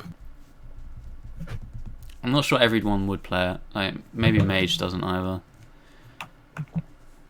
Maybe they do. I would give it a 3. But it's a strong card, and if it fits the deck. A lot of chat think this is a 4. I think it might be bait of how good it is. Because if you play it and don't get immediate value, it's quite... It's like... It's not great. I don't know. I'm just not sure there's going to be a super large amount of viable dragon decks. I think it'll probably be good in the Druid one, and maybe not other ones. Yep. So I'm giving it 3. 3, okay. Yeah, I think it's a 3 for me as well. I think this card doesn't see play in every dragon deck. I don't know. How much value do you need of it? If it reduces 2 cards, is it good enough? Yes, Yeah, it's just probably. good enough with 2 cards. But how many dragons are you playing? Oh, maybe it's just a 4. I'm giving it a 4. It's good if you draw 2 dragons. Let's go. Yeah, I know the Battlegrounds update's out, guys. I know. We're almost done. Next up, Tentacled Menace. Each player draws a card, swap their cost. It's just trash, right? Yeah, it seems like trash. I feel like it's trash. Yeah, people were trying it in Dual Paladin, but I don't think so. Because you still just play cheap spells in Dual Paladin because you're playing Prismatic Lens. Yeah. Yeah, I think it's trash. Yeah, because you're drawing your opponent a card as well, which is just not good. No. Yeah, next up is an interesting card, Depth Charge. At the start of your turn, deal 5 damage to all minions. So... One there, kinda, but it dies easier. It dies easier. Like, if you have this in your opening hand, do you want to play it on turn 1? No. Not really. So then, how is it better than a Doomsayer? It's better in that you can combo it cheaper with other stuff. But it's easier to remove, which is a big downside. And it also doesn't kill Divine Shields or stuff with greater than 5 health. Yeah. The only way I see this being played is in Highlander decks, because they want to have 2 Doomsayers. So like even then, it's not like Doomsayer's a good card. Yeah, I mean, you for sure play Doomsayer and Mage with the freeze effects. Yep. So like Counter maybe to Priest. They play Cleric, you play this. You're going second, right? They have Topsy and Silence in the deck. Yeah, but It's not really a counter, is it? yeah, I mean, I don't know. Skip then. Give it a 1. No, I'll give it a 2 because it could see play in Highlander Mage. Sure, I don't think it sees play in that deck, but okay. Oh, next up, speaking of Highlander decks, Oh, Bad Luck yes. Albatross. Death Rattle, shuffle 2/1/1 Albatross into your opponent's deck. Chat, you better give us a 4. Whew. Bad Luck Reno decks. We're saying how much Highlander decks might be played. Do you play this as a tech to counter them? Is it good enough? I can see it, yeah. It's really a fine body. I mean, okay, it's really not a fine body. You don't want to play a team on a 4/3 ever in your deck, but counting Highlander decks is pretty good. Yeah. I can see it. It's not too bad. Like, the effect is pretty sweet if you're against like a control warrior or something. Yeah, it's also just annoying for them to draw the Albatross. Like, it's just quite annoying because it's unplayable, really. Like, It's a one mana card, right? Yeah. Yeah. yeah, it's just trash. This is a tech card, right? Against the Highlander stuff. It's a 2. It's just a 2, yeah. Yep. Next up, Oh, there's you could do like an Albatross deck. That's a bit memey. could you? That would- What's the deck? Res Priest or something. Fill their deck with Albatrosses. Just keep I don't think you cycling. can do it, right? There's not enough stuff. I mean, you can do it with You Priest can- with the you 4 can- mana you- spell you- that reses you- it. Yeah, and you reborn it and stuff, you know. Oh, I guess if it's the only main that dies, yeah. There's potential. I'm not sure it'll be a good deck, but it'll be pretty funny. Okay. Dreadraven. Yeah. 3 mana 3/4.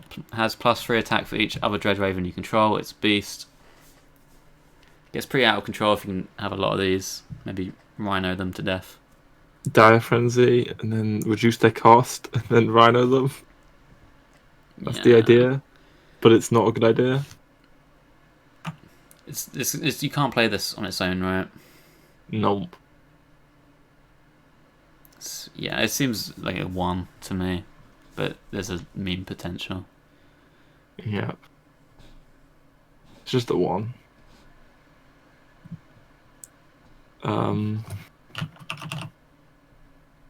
Kobold Sticky Finger. 5 mana 4/4 pirate, steal your opponent's weapon. Do we want that?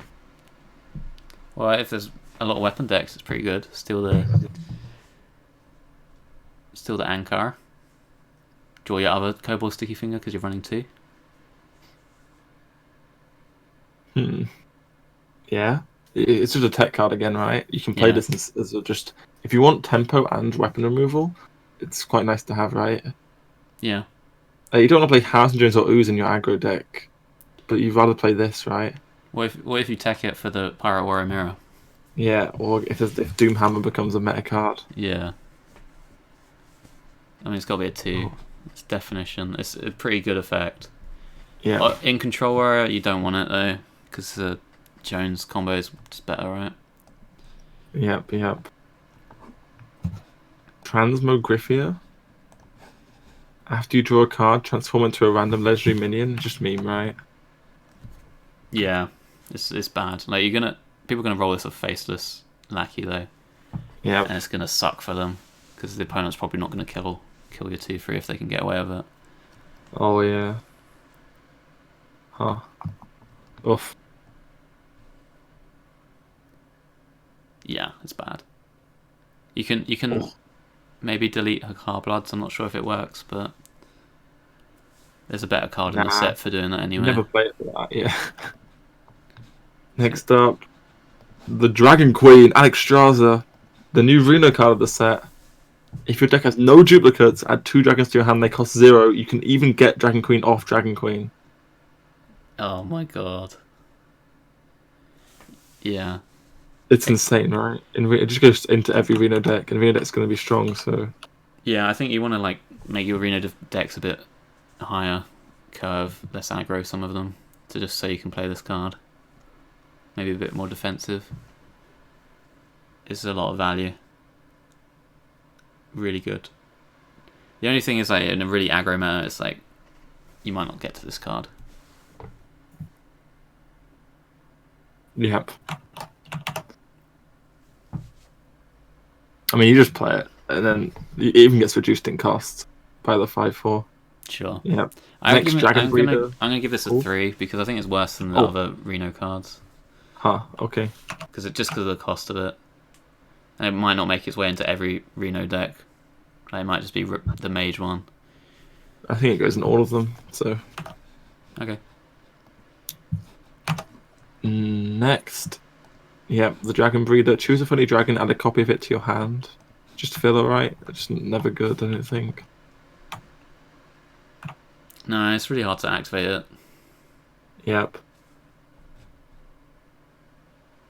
Yeah, I think it's a 1. Yeah, it's just a 1. Next up, Chromatic Egg. Battlecry. Secretly discover a dragon to hatch into. Death Rattle hatch. Is this good? I don't think so. No, there's too many weak dragons, right? Yeah, and like, what can you abuse the Death Rattles with right now? Rogue is the best one. Yes, But Rogue with the weapon. But Death Rattle Rogue, you definitely want to be playing that 4-drop, and the 4-drop interacts so badly with this because it does nothing. Oh, yeah, it just hatches into nothing. Yeah. Yeah. So you can't, it's not even good in that. Yep. It's got to be bad as a 1. There's no other real ways to make it good. Like, you're gonna get a big minion out of this. Also, you can maybe compare it to Mechano Egg, but you can magnetize onto that and you can res it with Kangors. But you can't do that with this card, so this is a 1 for me. Yeah. Next up, Hot Air Balloon.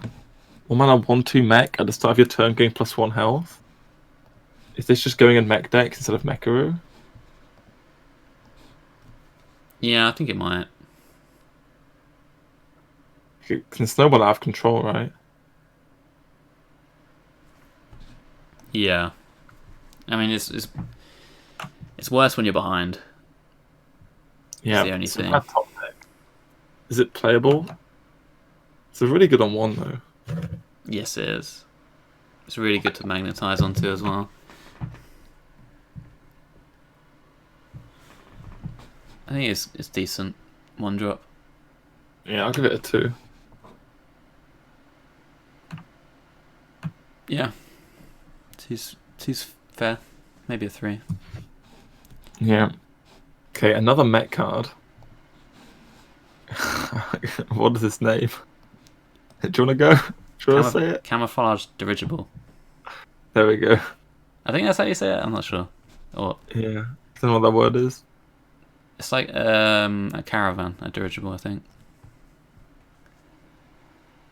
That's what it looks like, at least.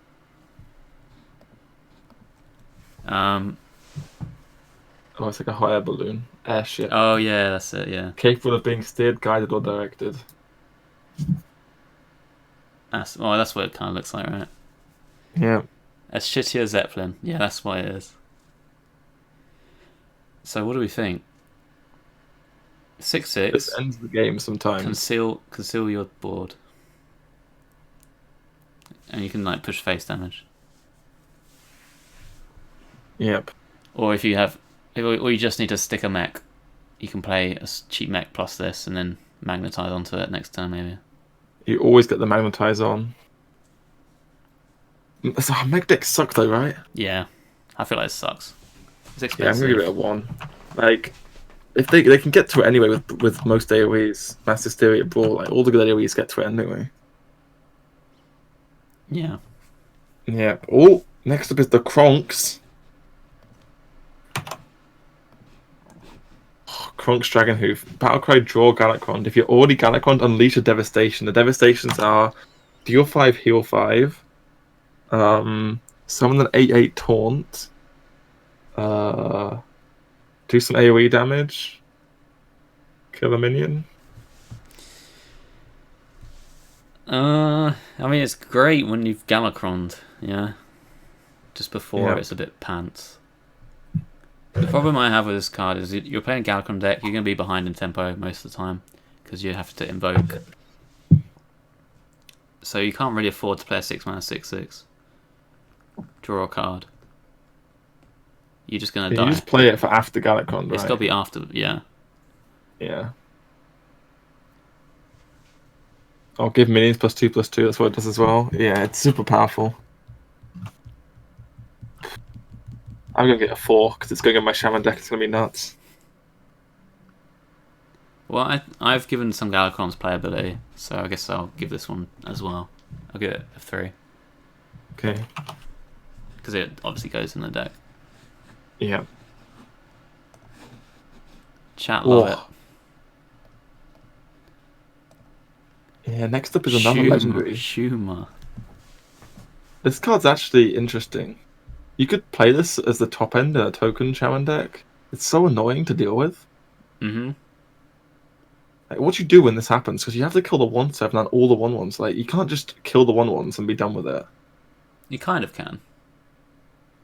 You can do it every turn. You can kill the 1/1s. Yeah, there's no threat from damage. Yeah. Like, so if there's one thing you want to kill, it's probably the 1/1s. And then maybe you can use another AoE next turn and finish off the Schumer. You could do that. Really interesting card. I quite like this card, just its design in general. I really want to try it with Muckmorpher, man. In big Shaman.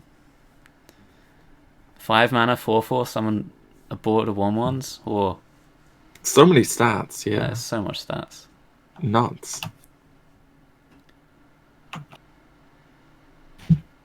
Quite like this card in any token deck that you play. Yeah. I just worry if it's like the fact that it's not like the Druid Death Rattle card or the Shaman Death Rattle card. Like, they can deal with the threat of the 1/1s, and then deal with them again later, and you're not under any pressure of dying. Yep. Yeah, that is a bit of an issue. I don't know. It's just like if you keep on it's just the thing of like if you keep on pushing waves, right? Wave after wave after wave with tokens, eventually they run out, and this is just 7 mana, and it's just a wave with one card. Yeah. Yeah, I'm really giving expensive. it a 3. Ooh, 3. Okay, I'll give it a 2. I'm not as convinced as you. I feel like they don't actually have to kill it. Is my downside for this. And you're probably you're probably top decking at that point, or have just like Bloodlusts in hand. Sure. Oh, next up is a card that's already been in the game for a while, and sucks. What do you think, chat? Safrova. Hey, you've literally played with this card. You can play with it right now. It's alright in OTK Paladin, and Nomi Priest. It's unplayable, right? Yeah. Probably. Yeah. And like even the decks are in now, you kind of get the impression they're only running it because it's a new card. Yes. I don't even like it in Shaman Galakrond very much. Oh, some invoke stuff. 4-mana 2/2 invoke. Rush. Oh, yeah, these are the other... Yeah, it's not great, right? It's just bad. Boring card. I don't like these. Are these gonna... Is Invoke gonna see play in any Galakrond decks? Maybe. Maybe in, like, the Warlock one you'd want this. Maybe. Just to get your thing on. It just doesn't kill anything, a 2/2. Yeah, 2/2 and 1/1's pretty bad. So bad. Ixar was saying on the stream that this found its way into pretty much every Galakrond deck.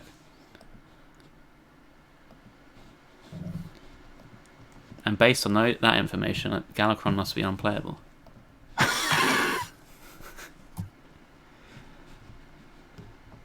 So, I don't know. Seems like not a good card. Should we move on? Yep. Next. Oh, Evasive Dragonid. It's another Evasive Dragon. 7/7 Taunt can't be targeted. Is this good? Boar Golem can't be targeted and Taunt. think it's good. It's decent. Defensive. If you can make it 5 mana, or Exactly, it costs 5. I do like it. It's a taunt they can't do much with other than trade. They have to just trade the guys in. But is there enough minion combat going on that maybe this isn't good? Or if we've got too many 5/4s on board? Oh, Dragon Poacher isn't going to be a card, guys. Yeah, I'm not 100 on this card, to be fair. Could be alright. It's a very expensive card, you know.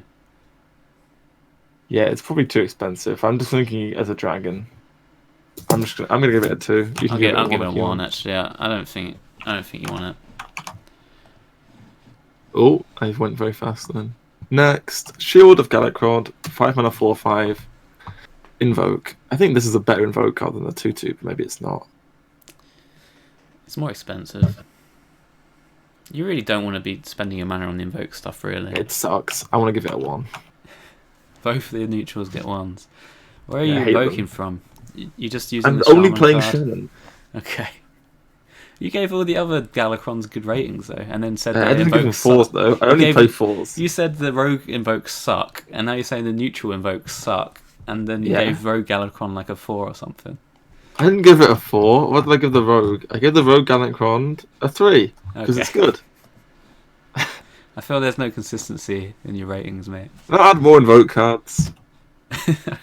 Oh, we're going for future sets, okay. Yep. I'll give this a 1. Okay. Be gone, who cares Galakron about cards. Consistency. Oh, speaking of consistency, this Twin Tyrant deals 4 to 2 mana enemies and it has 4 attack. Oh, that's consistent. This won't do 8 to 1 go, if there's only 1, right? Nope. Okay. It sucks. Right? Big Does butt. it? It's a big butt. It's a big... Immediate Yeah, it's not a impact. taunt, though. It's so useless, these minions that don't have taunt. I know. Yeah, It's a probably 1. probably not good. This is one where you'd be pretty happy to discover it, but I don't think you put it in your deck. These sort of cards never see play. Yeah.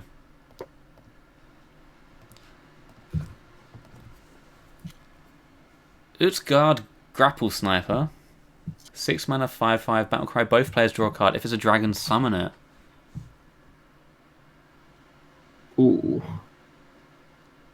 Thing is, other people play both. You're drawing up your opponent a card. If they summon it, you give it charge, so it's completely terrible. And I mean, drawing them a card isn't good either. Yeah, well, there's already the 5/5, which is a dragon, and draws a card, and doesn't draw your opponent a card. So the only thing you're wanting here is the potential to summon a dragon. You have to be playing so many dragons. You have to play so many, right, for it to be worth. And then your opponent might be playing dragons as well. And then you might super backfire. It's a 1 from me. Yeah, it's a 1 from me too. Wing Okay, next Commander. up. Ooh. 4 mana, 2/5, +2 attack for each dragon in your hand. It's not a dragon itself. That's the problem. I'd play a 6/5 dragon, but the thing is, like, the dragon decks are so tight because you want to put as many dragons as possible, and you want to play the good cards from that class too that aren't dragons. Right. Yeah. Like, to put this in, you kind of have to cut a dragon. Yeah, which you don't want to do. Yeah. I don't think you play it. I think if any minion slots that aren't dragons have to be really powerful. It has to be 2 cards in your hand that are dragons. Like, 1 card is not good enough, and that like has to be minimum 2, which isn't going to happen, right? I don't think so. No, I think it's just bad. Yep. Next, Wormrest Purifier. Transform all neutral cards in your deck into random class cards from your class. Alright, so what I was thinking of this card, there might be some sort of control deck that relies on Hakar to win. Say there's a meta game where OTK Paladin is one of the best decks, so you want to run Hakar in your control decks maybe. So you could put this in as well to like if you're in a control matchup against someone else, you'd use this to get rid of your own bloods. But if you're in an aggro matchup, you just play this early and it converts your actual Hakar into maybe a playable card. So you really don't want Hakar in the aggro matchups, right? Yeah, I mean that sounds decent to me. That's the only way I see this being And played. you can play it in Paladin too to purify your deck. Right, but you don't want to do that. Yes. So there are meta games where maybe this does see play, and it's okay. Yeah, it can be a tech. I can give it. If we're in the Albatross, Hakar, Bomb Warrior meta game, You want to give it a 2? I'm 2ing this. Okay, I'll 2 it too. I could see it in some controlled weird deck. Yep. The Zoldrak Ritualist. 4-mana 3/9 taunt. Summon 3 1-cost minions for your opponent. This is the last card. Is it? Yeah. It is. How did I get it twice on the spreadsheet? What am I doing? Yeah, I mean, this card's pretty bad, I think. Like, 1-cost minions on average have about 1 attack. So, if all the trades happens, this is a 4-mana 3/6 taunt, but that's not going to be the case. I mean, on average, they're going to have 4 attack, right? Total. Well, there's some 0 attack 1-drops. Yeah. I think Mogu Flesh Shaper and Sea Giant are the 2 things you might want this for. Oh, interesting. So, it's free with either of those cards? Yeah. Yeah, I could see that. Maybe. Like, if you play it, then you play Flesh Shaper, then your Sea Giant costs -1 on the turn. Oh, yeah. So if you started turn 4 with your Sea Giant at 5, it would cost 0. That's actually pretty good, actually. Yeah, maybe there. But that's the only thing. That's the only place I can see it working. Yeah, I mean that's quite good tempo. Like, it's essentially a free card, or it makes the other things free, or -1, like you said. Huh. Res Priest tech card. Yeah, you could do it for that, but probably not too good. You could combo it with AoEs and stuff. I think I'm not going to play it, but I think it could work. I'm going to try it. I'll give it a 1. But yeah, I think it's a 1 as well. But yeah. you interested me with that talk there. All right, that's all of the cards. Oh. Yeah. What did we get? Neutrals didn't get rated very high as Norway's, but who got the highest rating? It was Hunter got the highest rating from us. Really? Yep. Dude, I think Rogue got the best. Even though I've averaged Hunter better, I think Rogue got the best individual cards. Yes.